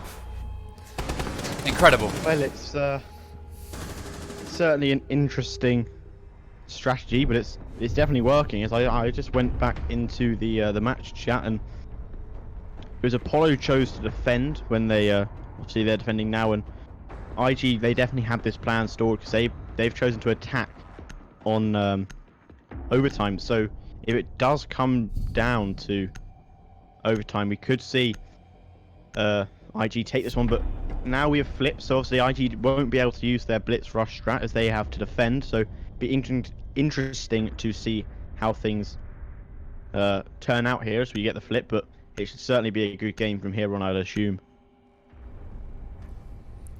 I mean, I don't know what to think here, Cone. I mean, obviously, I don't think we're going to see Apollo trying anything like we've just seen IG try on attack. What I'm interested to see here is what are IG going to do on defense? Are they going to be running out everywhere, or are they just going to play back and do normal strats and make this second half of their game just a complete change of pace to what we've seen in the last 6 rounds? It's almost like they've adopted the old Apollo. Well, I say the old Apollo, the Apollo that we've seen throughout this competition before the finals. That they've changed slightly, where the very aggressive play style that Apollo had before these matches, which they've dropped off a little bit here. It's almost like IG have just said, you used to play really aggressive, or you have been playing really aggressive, we're going to do the exact same thing. Let's see how you react to that, and they've come out guns blazing, and it's worked for them. So it's certainly going to be an interesting finish to this one. So looking at what's going on at the moment, I think we're actually going to see a bit more of a relaxed change of pace here from IG. We've got 4 of them turtling around, sorry, 3 of them turtling up on site with Netflix Bash just at the top of the east stairs and 1 roaming downstairs. So we're seeing a more standard hold here. I think my throat is going to get a chance to take a break, and we're going to see something we're a bit more expecting. Now it's slowed down so much, I've actually got no idea what to do. Like, what do I look at? Where do I go? What do I say? So we've got 4 members of Apollo lining up on the west balcony, getting ready to do what I guess is a pretty standard take into Armory. Unfortunately, we see Sabir drop out of the game. So that leaves us in a 4-5. Because of how far we into the round, I don't believe a rehost is possible at this point. So the round is going to have to play out as it is. Davin, playing as mute, gets a nice little SMG kill there onto Zofia, which is pretty big. She's going to be important in opening up entry frag opportunities, such as getting barbed wire out of the way, etc, etc, etc. And the wall is going to get opened by Rabbit, which we've seen him do so effectively all through this matchup. If you need a wall opened, call Rabbit. Maestro is going to sit behind half wall while Jax gets a kill onto Netflix Bash, and that leaves us in a 3v4 in the favour of Apollo. Maestro is going to get blinded. Liqua is going to frag and get Valley out of the game. Davin is going to take down one. IQ is going to rush in. Klaz on the Maestro is going to kill one player from IG. Diffuser was going down there. Attackers have recovered their diffuser. I got really confused who I was looking at. So we've got Mute over in CCTV. We've got Liqua playing IQ over in the other site planting. I say the other site. This is Armory, I think. Attackers are activating. Yep, Armory by Metal. This is very, very winnable here for IQ. But she's not going to win it. Have eyes on the diffuser. Attackers. Oh my word. So Davin also seems to have spilt some tea in his controller. He gets the last kill. He's going to go for the defuse any moment now, I'm sure. There we go. He's fixed his controller. And the diffuser is going to get disabled. And we're going to see IG go up 5-2. Disabled by defenders. Well played, IG. Defenders win. Even with the man down, they still managed to claw it back. I hope Davin can fix his controller nice and quickly. Obviously, that B button, it must be jammed there, so he's just getting a bit loose. But I assume we're going to have the rehost now to get the IG back up to 5. But yeah, very strong round for them, and the quad from Davin was very, very well played. So good round from them. Well, I'm not getting a call for a rehost, and everyone has picked operators. Maybe IG have decided, yeah, we don't need Sabir, we can manage 4v5. Let's do it. We'll let it play out. We'll see what happens. They've done one. I mean, to be honest, to be fair to IG here, if they win this at this point, this is the ultimate troll to Apollo. Not only do you successfully rush almost 6 rounds in a row on attack, but you then switch to defense and then you win on a 4v5 for the remainder of the game.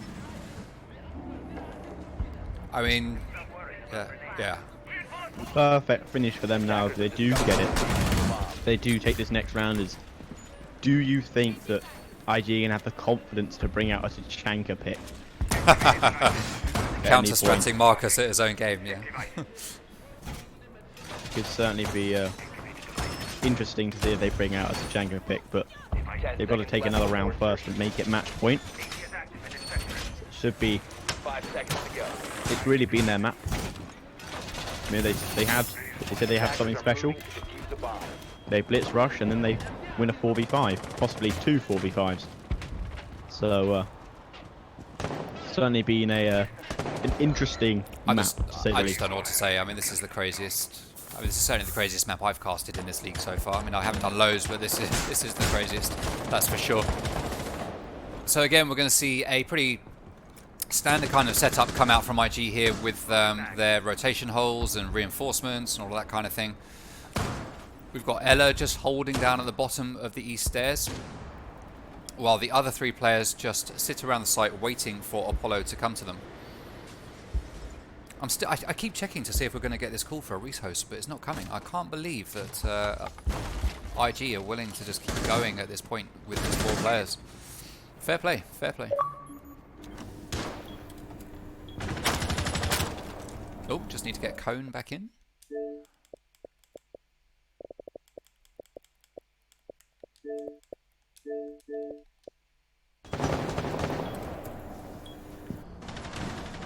So Liqua and Kix get some early kills there onto 2 key members of IG.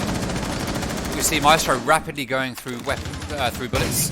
Netflix bashes down. That leaves us in a 1v5. I don't really like Maestro's chances of clutching this up. Sure enough, Apollo take the win on that round.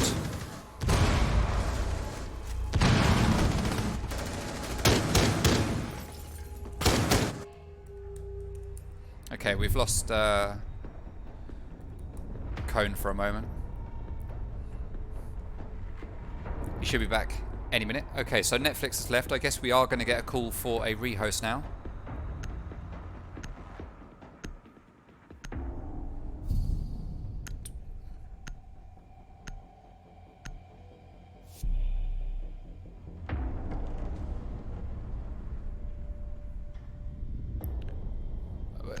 Okay, there's no call for rehosts. Everyone is picking operators.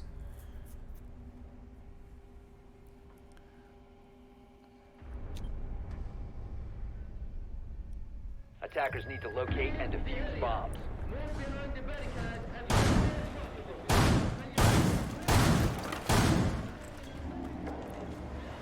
Okay, so we've got the only three Located by members attackers.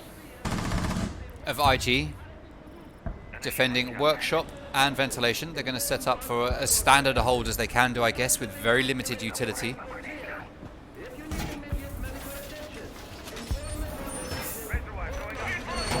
Let's see what they can do with it. I mean, I would expect Apollo here to just push forward and dominate at this point.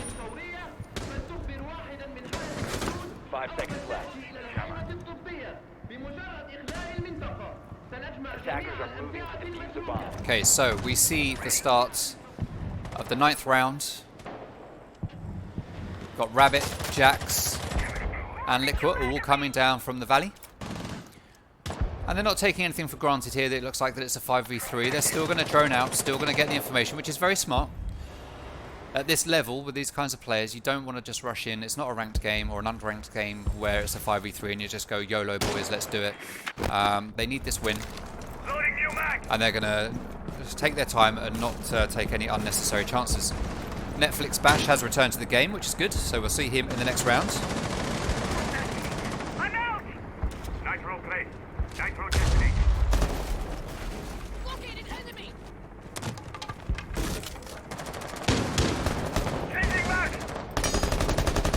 Gunfire's going to go down on Jaeger. Attackers bombed the security box. Attackers recovered the defuse. Changing back. We're in a 2v5 now for IG. Fadi gets a kill. Klaz gets a kill. That brings us to a 2v3. Still winnable, though IG are very low on health.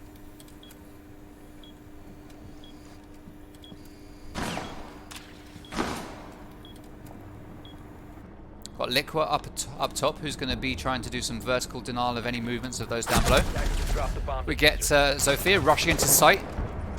Valley takes him down, but Rabbit gets the refrag onto Valley, leaving Klaz all on his own in a 1v2. Attackers have recovered their diffuser. Plant is going to go down in a pretty default spot in the other objective. Klaz goes for the nitro cell, but Rabbit is sitting there, faking the plant, and takes him down. Taking us to a 5-4. Still in IG's favour.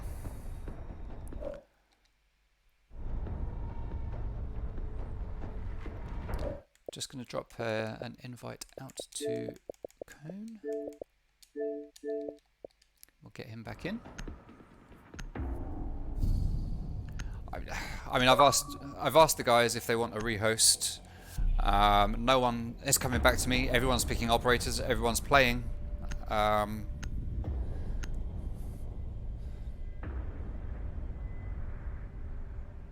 Okay. Apollo's obviously happy to keep playing. Why wouldn't you be? It's a 5v4. Attackers need to locate and defuse We bombs. just need to see. We just need to see what IG say. I'm not getting anything from them, so let's see what happens. And there's no point us just trying to force a rehost, because if their 5th player is gone completely, we'll just close it down. They won't be able to get anyone in. And it'll be a pointless rehost. So let's see what they say. Welcome back, Cone.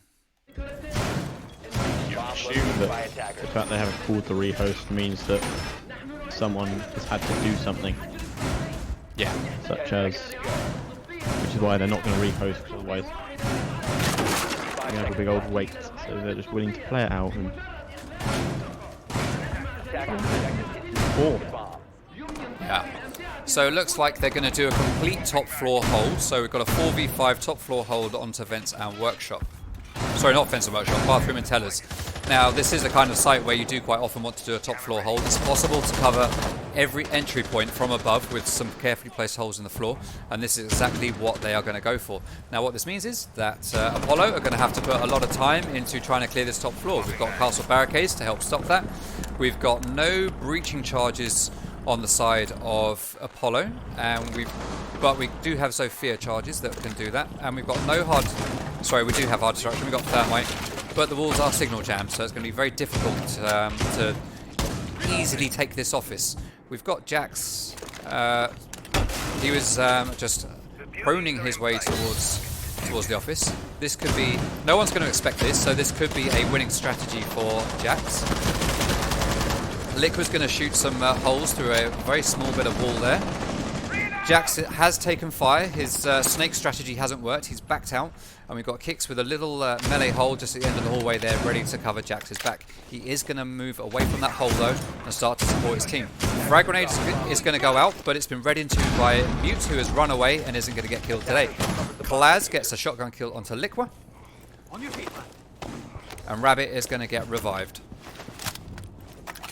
So, 4v4. Apollo at a disadvantage, though, with 2 of their players just 1 lick away from death. But Rabbit gets the kill onto Klaz, leaving us as a 3v4. So this is still very winnable for Apollo. But Kix is going to take some damage as well. You can see a laser sight on the wall, so he knows someone is sitting right there by that hole. He pre-fires, but doesn't find a target. And at the moment, Apollo just look like they're not quite sure what they want to do. They're running around upstairs, there's smoke grenades coming out, but we've got a minute left. They need to start making moves.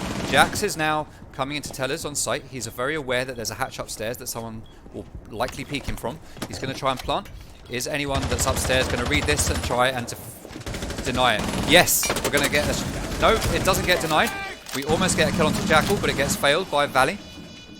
Plant is down. We're in a 3v2, so it's a retake situation here for IG. Smoke is going to lose some health. He's going to mess up his gas grenade, which is going to be a bit of a problem. 1 at the window is going to kill Smoke probably. Yep. Smoke goes down to Jackal outside.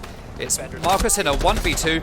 Oh my god, Netflix Bash jumps out, gets the kill. Diffuser is going to be disabled. And in a 4v5, IG take us to match point on border 6-4. Defenders win. Is that the second time now they've got the 4v5? I think it is. It's yes, it is. IG are just maybe dominating this map. All part of their plan. We've got something special for you lined up, and that special thing is we're only going to play with 4 players for half the map. But it's certainly not been good so far for Apollo. This map, they've got 4. They can still come back from this, but you've really got to be winning 5v4s here. And all credit to IG, because they're winning 4v5s. They're obviously dominating here, but we're possibly going to see a rush of our own from Apollo with the line being brought out. Yeah. But it's certainly been a very good map for IG so far, and they'll look to close out the finals Attackers need to locate in a 4 versus 5. Yeah, I mean, if a day comes where I'm playing ranked and I see these IG boys on the opposite team and we're on border, I'll take the loss. I'll just dip and I'll just find another game on unranked or something. Because this is just incredible. Ban Blitz. Yeah. Oh yeah, of course. Yeah. Just ban Blitz. Oh, okay. So we go back upstairs as expected to Armory and Archives. IG are going to keep playing 4v5 as Cone points out. We've got Lion being played by Marcus on attack. This is the first time we've seen Lion come out, so clearly they've decided they want to make some plays of their own that involves them pushing a site hard and stopping anyone from coming at them while they try and get the plant. The bomb. Right, where are you, Apollo? Where are you? Okay, the line call goes out straight away. I kind of feel like that's a bit of a waste this early on. It stops a run out maybe, but I'm not sure anyone from IG was planning on running out quite so early. So that's a disappointing use of utility there. Rabbit's just running around on his own outside break room. I mean, maybe this is the thing. They felt that line is what they need to stop some run-outs rather than a rush play support.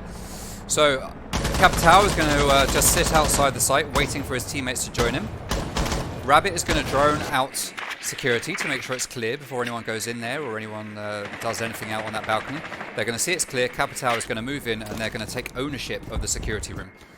Lion is going to look at some standard flank cover drones, while Maestro is watching all sorts of cams.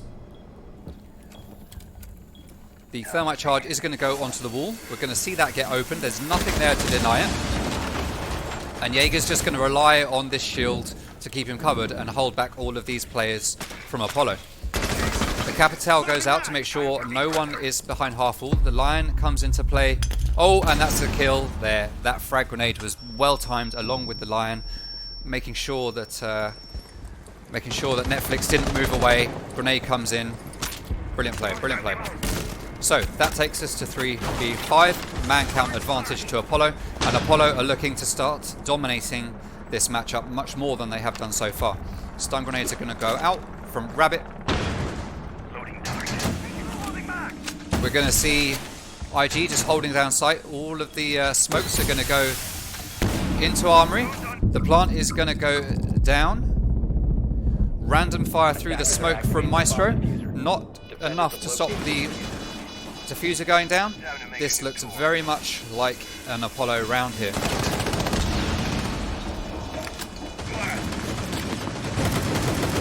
Lion with that insane gun just raining bullets through the wall. Jax gets a kill onto Valley, leaving Klaz all on his own. He gets one kill onto Jax, gets that refrag, but that Lion over there on the other side is going to do damage, and sure enough, he gets the kill onto Klaz. And they bring us to 6-5. One round away from taking us to overtime. Follow take a round like they're playing the 4v5 as they really just dominated that round there, and they had 4 men alive left to deal with it.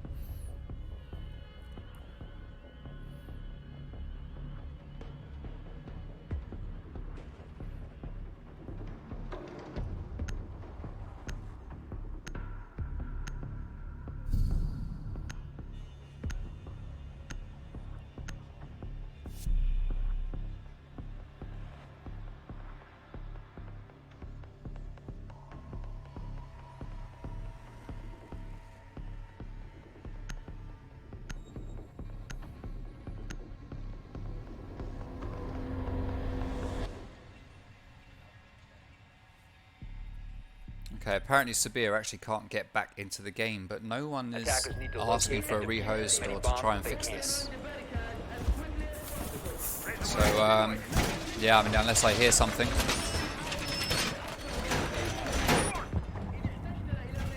I'm going to keep on going. IG is not calling for a rehost.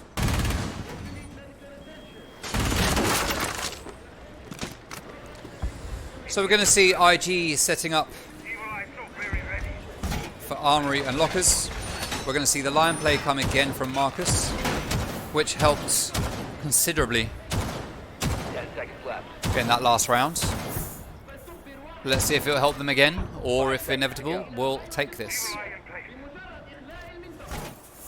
Attackers must locate the bomb.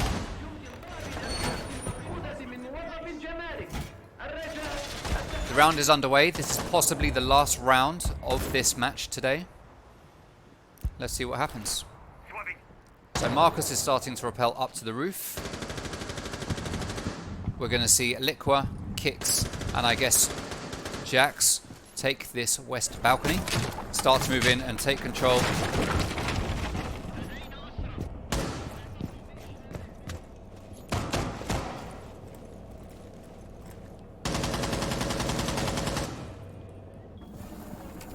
Maverick is going to hold the same spot that was being held by Jaeger previously.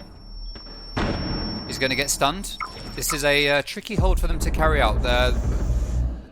Apollo have already proven that they can dismantle this hold very easily, but I guess the change onto Maestro here is seen as what might be the difference. The shield goes down. Maestro is going to retreat back to half wall. If that main wall gets opened up, we're likely to see the Capital bolt come out and completely dislodge him from there anyway. Netflix Spash has got a little hole in the bottom of the small office wall, taking random fire for some reason. I guess he'd seen a drone perhaps. Someone is... So Sophia is downstairs, denying anyone from tricking the wall, but there's no one to trick it anyway. All we've got is one Kaid trap, but she'll be able to shoot any Kaid traps that she sees through the hole that she makes. Marcus is going to send out the drone and stop everyone from moving. Apollo not capitalizing though. Kix is still downstairs. Rabbit is going to get this main wall open. It's not going to get denied.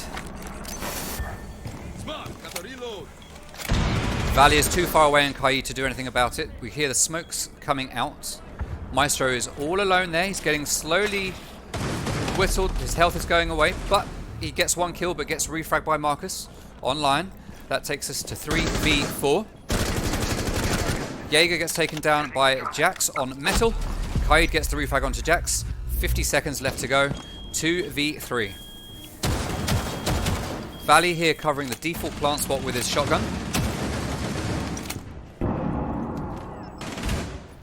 A nice kill there from Davin onto Kix. 2v2. We could actually see IG win this. The play here is slowed down completely from Apollo. There's information from the Maestro cam.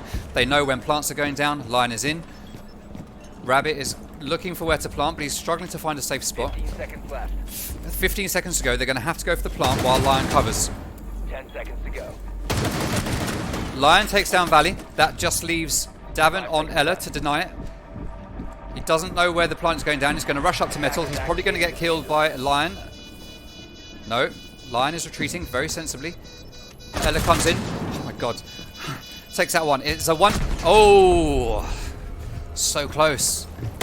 Marcus wins it with the Lion. So, and that takes us to overtime. An incredible regulation. Would have been an incredible finish if it would have been a 1 versus 2 there from the IGL, but it goes to overtime. Still yet to call the rehost, so. And to be clear to everyone watching, and to be clear to everyone watching the stream, we have asked both teams if they want a rehost. Inevitable hasn't come back to us saying that they want a rehost, and are picking operators. So we're going to keep on playing until both teams say rehost.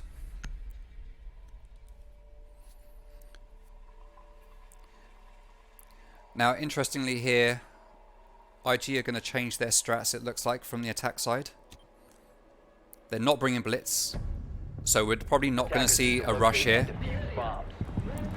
They know that this is the time where they need to really think about this and win it.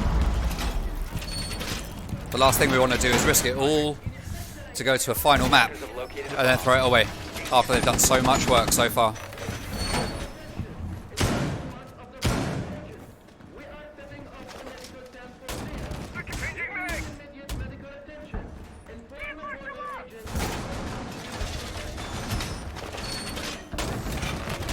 So Apollo are going to do a fairly standard setup here on the ground floor. We've got Liqua upstairs on Ella, just opening up the standard holes to look down to the window. Let's see what everyone else is going to do. We've got reinforcements from tellers. Apollo are looking to stop any hard pushes directly from tellers and also in from bathrooms, so they're making it so that IG can only really come in a number of ways. Basically, they can't come in from bathroom side at all because they've got no hard breach, which means they're going to have to push doorways or from hatches above. However, if we check, hatches are open, so they could take out Liquid, drop from above and get a win. But let's see what they decide to do here. So as expected, IG are just sitting on drones at the moment, just getting a load of information before they make a move. Don't know where the other two players are. And Apollo have slowed down completely as well, just picking their spots and just holding them, waiting for IG to make their move. And IG are ready to make their move. We've got Ella getting tracked. Air jab goes down to stop the rotation. A rotation hold drone goes down from Netflix there, so someone on the team will need to look at that every now and then, make sure that there's no flanks coming out. Nomad and Jackal are going to push this Ella together to try and get her out of the picture. Though she has already dropped down to the bottom floor, so IG have top floor control. Netflix gets the kill onto Rabbit, bringing it to a 4v4. Now we are equal, and it's anybody's round to win.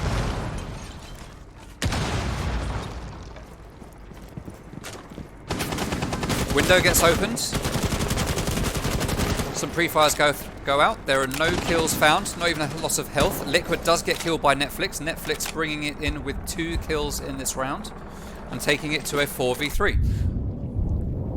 And so Twitch, as Klaz is already in and planting, stun grenades are going out to make sure that the defenders don't know that this is happening. Diffuser is going to go down. Jaeger's going to die. We are in a 4v2. It wasn't a rush, but it might as well have been. So Marcus and Jax take 2 kills, bring it to a 2v2. Jax takes some serious damage as Castle. He's going to rush into the site, but he doesn't know that there's a player laid down in the corner. It doesn't matter. He gets killed from up above. It looked like. No, it was Klaas laid in the corner. The information went out, but Legion could do nothing about it. Marcus gets taken down by a proning Twitch. Not sure how, but IG have done it again. They've won the 4 versus 5. This sort of rush strategy has really been working for them. Obviously, they rushed at the start of that round, and they just backed away and said, "Look, we're rushing upstairs. Come deal with us upstairs. Actually, now we're going to rush downstairs to get the plant away." And it's certainly going to be an interesting finish to this game, to say the least. As IG have put an absolute show in for this final. Well, not final map, but this 4th map, as they've played the majority of the game with 4 players. So it's an incredible show from them, as they've been able to do so well and win so many rounds with the 4 players. It's a lot of credit should go to them for doing that. But will they have enough to win the finals with those 4 players? So you talked about Netflix coming in with a pure fragging power. He's currently tied with Klaz at 13 kills to 9 deaths. So that's 26 kills between just 2 players in this 4v5 game, which is incredible at this level. Yeah, certainly one of the reasons why they're doing so well is because all of those players are just fragging so well. They're making up for the lack of one of those players. There's definitely been a very strong performance from them. So again, we go to bathroom tellers. We're going to see a top floor hold, just like we did the last time we saw bathroom and tellers. Attackers are moving out to locate a bomb and defuse it. Again, early line goes out, but I don't think there was any run-outs going to be attempted anyway. So again, another waste of a lion scan there, unfortunately. Did I hear a shield? No, I didn't hear a shield. I'm lying.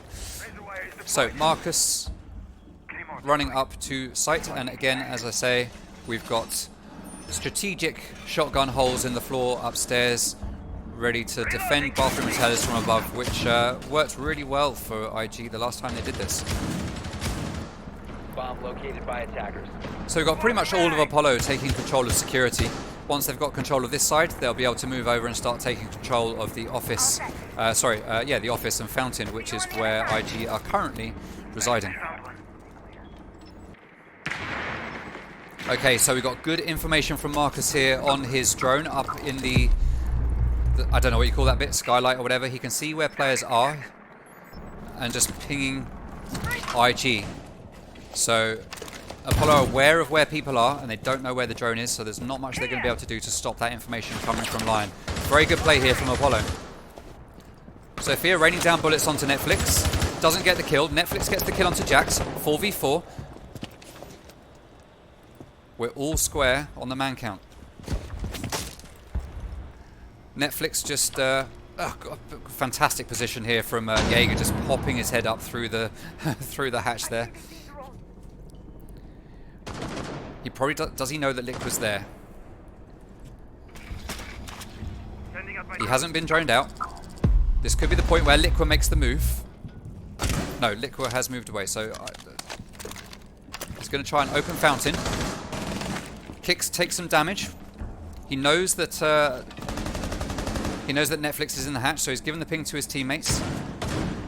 Netflix rightly moves away, and we've got just under 1 minute left. Liqua goes down at the hands of Netflix Bash.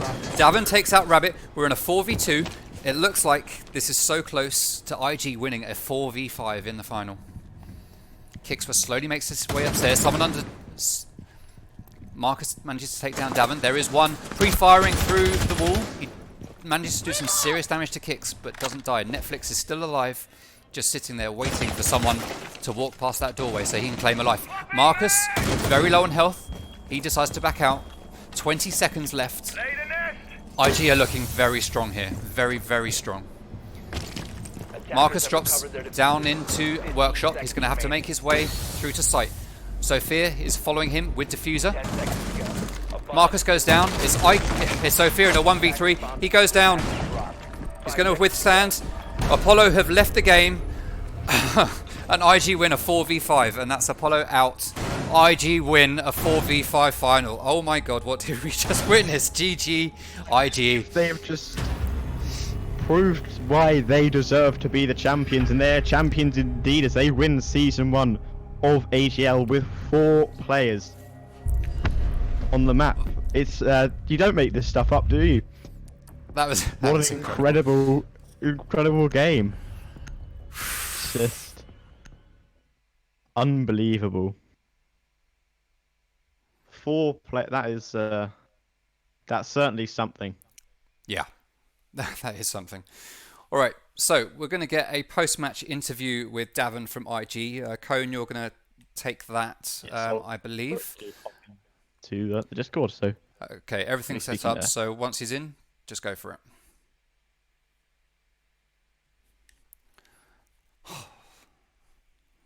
Stream. Can you believe what we just saw? That's one of the biggest upsets. So 55% of the community was correct. IG took the win very convincingly. Very convincingly. GG to both teams. It was an incredible fight that was put up. But unfortunately, IG were just stronger. Incredible finish.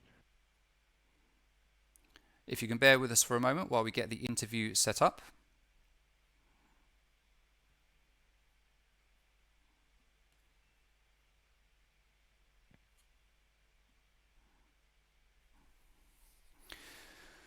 Well, can you believe it, chat? Can you believe it?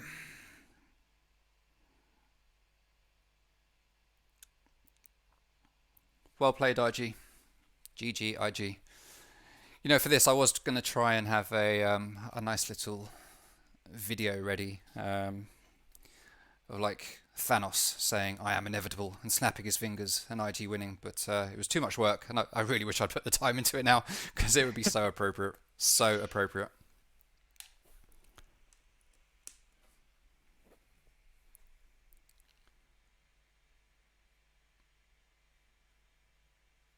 So let's hand over for the post-match interview. He's waiting on the. On Davin to get his PC back up.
just getting Davin on for the interview, guys.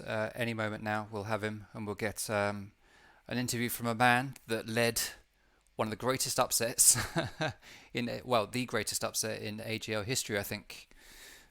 Be very interesting to see what he's got to say. I'm really looking forward to hearing this, and hearing about what went into that, and the mentality that it took to go through a 4v5 and win that.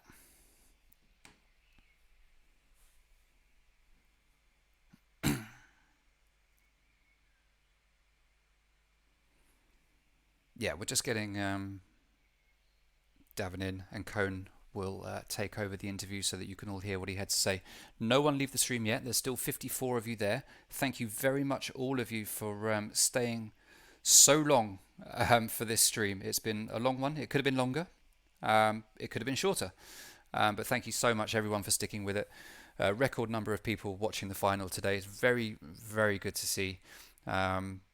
So yeah, just thanks everyone for joining and for sticking with us. Thanks for everyone in chat who's been really good. And thanks to Cone for co-casting with me. It's been great experience doing this Geocast. We got it working. Hopefully it's been good for you guys watching. Cast. Sorry, you were on mute there. I've just unmuted you. You can say that again if you like. It's been a fantastic game to cast, and thanks for everyone coming out and watching, for making this this event happen, really. Before we get Davin in here, You are live, Basic. can we please say thanks to Cone and thanks to everything amazing from both. So please, everyone, put either Paul or something to do with 2 and Cone in the chat. Thanks. I'm gonna get Davin in now. So Thanks, Basil. Thanks, Basic.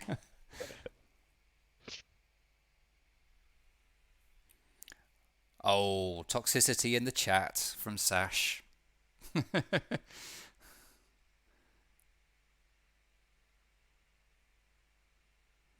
Okay, it looks like we've got Davin in. We just need him to sort his microphone out, and then Cone, over to you for the interview. I'll leave it with you now. Thank you.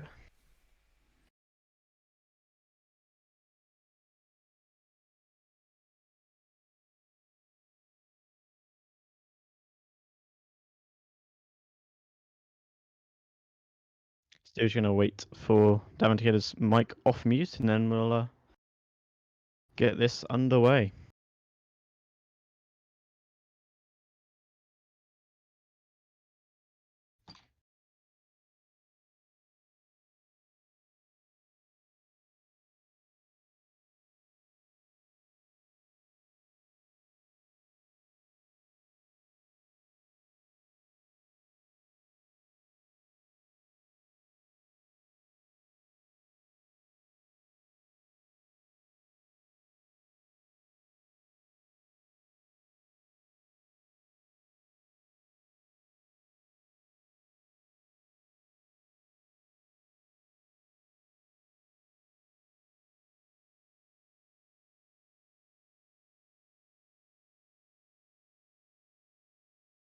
Oh, sorry for the delay. We're having some troubles with getting Davin in for the interview. Hopefully that won't last too long, as we hope to get this interview done nice and quickly, and then allow the players to go enjoy the rest of their Sunday evenings celebrating, doing whatever the AGL champions do.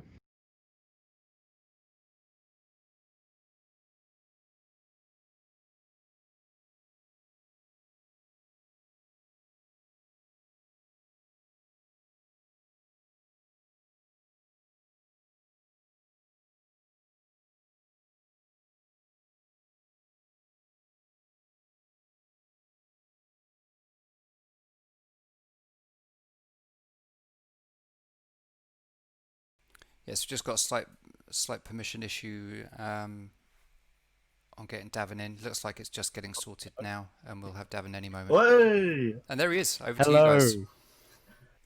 Well, firstly, congratulations on an absolute thriller of a final. Thanks, man. Talk us through the whole 4v5 situation and how that that played out. Goddamn Sabir.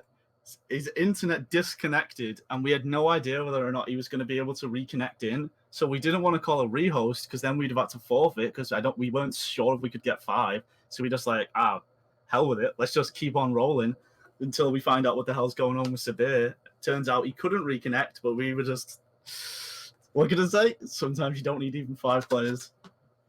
What was going through your heads when you were playing at the 4v5s and you started to win rounds? Were you thinking at that point, we've got this now? Well, we kept trying to like calm it down and stuff. We were just taking it like every round was like, okay, there goes Sabir. He just got spawn peaked off the opening seconds again. Didn't do any damage. Like, all right. Sabir always messes up his reinforcements anyway. We didn't need that. So we just like, all right. So you almost played like he was still with you. In a way, yeah. We just tried to. That's why we were just like, all right, we can't go armory. It's too big of a site. We can't stop the wall. We're just going to go bathroom tellers because it's nice and compact that we might be able to win it as a 4. And it worked brilliantly. We saw the Vigil and the Bandit ban on 2 different maps. Were those target bans? Well, for Cafe, we usually ban Kaid, but we know that Apollo don't really run Kaid. Like, so we're just like, we'll just switch it to Bandit. Essentially the same thing. Vigil, yeah, that was a complete target ban. We don't really care who we ban on defense for Border because it's, I don't know, it's not one of our better maps. It's like we're good at it, but we're not crazy at it. So we just didn't care. So we're like, goddamn. And that Vigil, that last round on bloody Clubhouse, he messed us up. We were not too happy about that one. And obviously, you said you had something special lined up for one of the maps. The Blitz Rush was rather effective. Fuck yeah, buddy. Oh yeah. We've been our good friends at Synapse had been helping us in scrims with that one for like 2 weeks now. Oh, poor Synapse had been getting those blitz rushed at them in scrims over and over again. And they were even a little shocked, I think. They were even asking us in DMs, like, there's no way you're going to go that aggressive against Apollo. We told you we had something. We don't need to Chanka. We can bring blitz. We have a German player on our team. We suck him on the German and just let him go. Say you lost the map. This is a question for Sasha. If you made it to the theme park, are you still confident that you could have taken the win? Hell yeah. Yeah, for sure. Like, Just theme park, thinking. we were ready. We were ready for theme park. Like, we've got strats for it. Yeah, we just wanted to keep some stuff a little hidden. Theme park was one of those. It's obviously new. We knew Apollo definitely didn't like theme park. We knew it wasn't one of their favorites. We were actually very shocked that they even allowed Villa through the map pool. We thought for sure they're banning Villa and they're going to let us go on, and then we're just going to take like a weird fight on the coastline, but didn't want it. Oh. Well, that's all the questions I've got for myself. I don't know if Toot has any, but if he doesn't, then enjoy your evening. But I'll hand you back over to Toot if he wants any questions. Yeah, I mean, I don't have any questions. Hi, Davin. This is Cohn's interview, but I just want to say thanks, Davin, for making that an incredible game to watch. Also to Apollo, GG to everyone that's involved. But that first 6 rounds for me casting was an incredible drain on my throat. But it was so much fun to watch and be a part of. So yeah, thanks for making it such an exciting game, and well done to you and all your team. Thanks, man. Thanks, and GG Apollo. Yeah, GG Apollo. Next season, guys. Next season. Take it to LAN. All right, we'll close it there, I guess.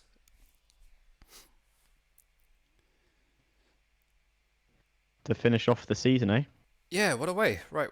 So, everyone in Twitch chat, thank you very much for watching. Thank you for spending the time with myself and Cohn and putting up with us talking nonsense all over that fantastic gameplay.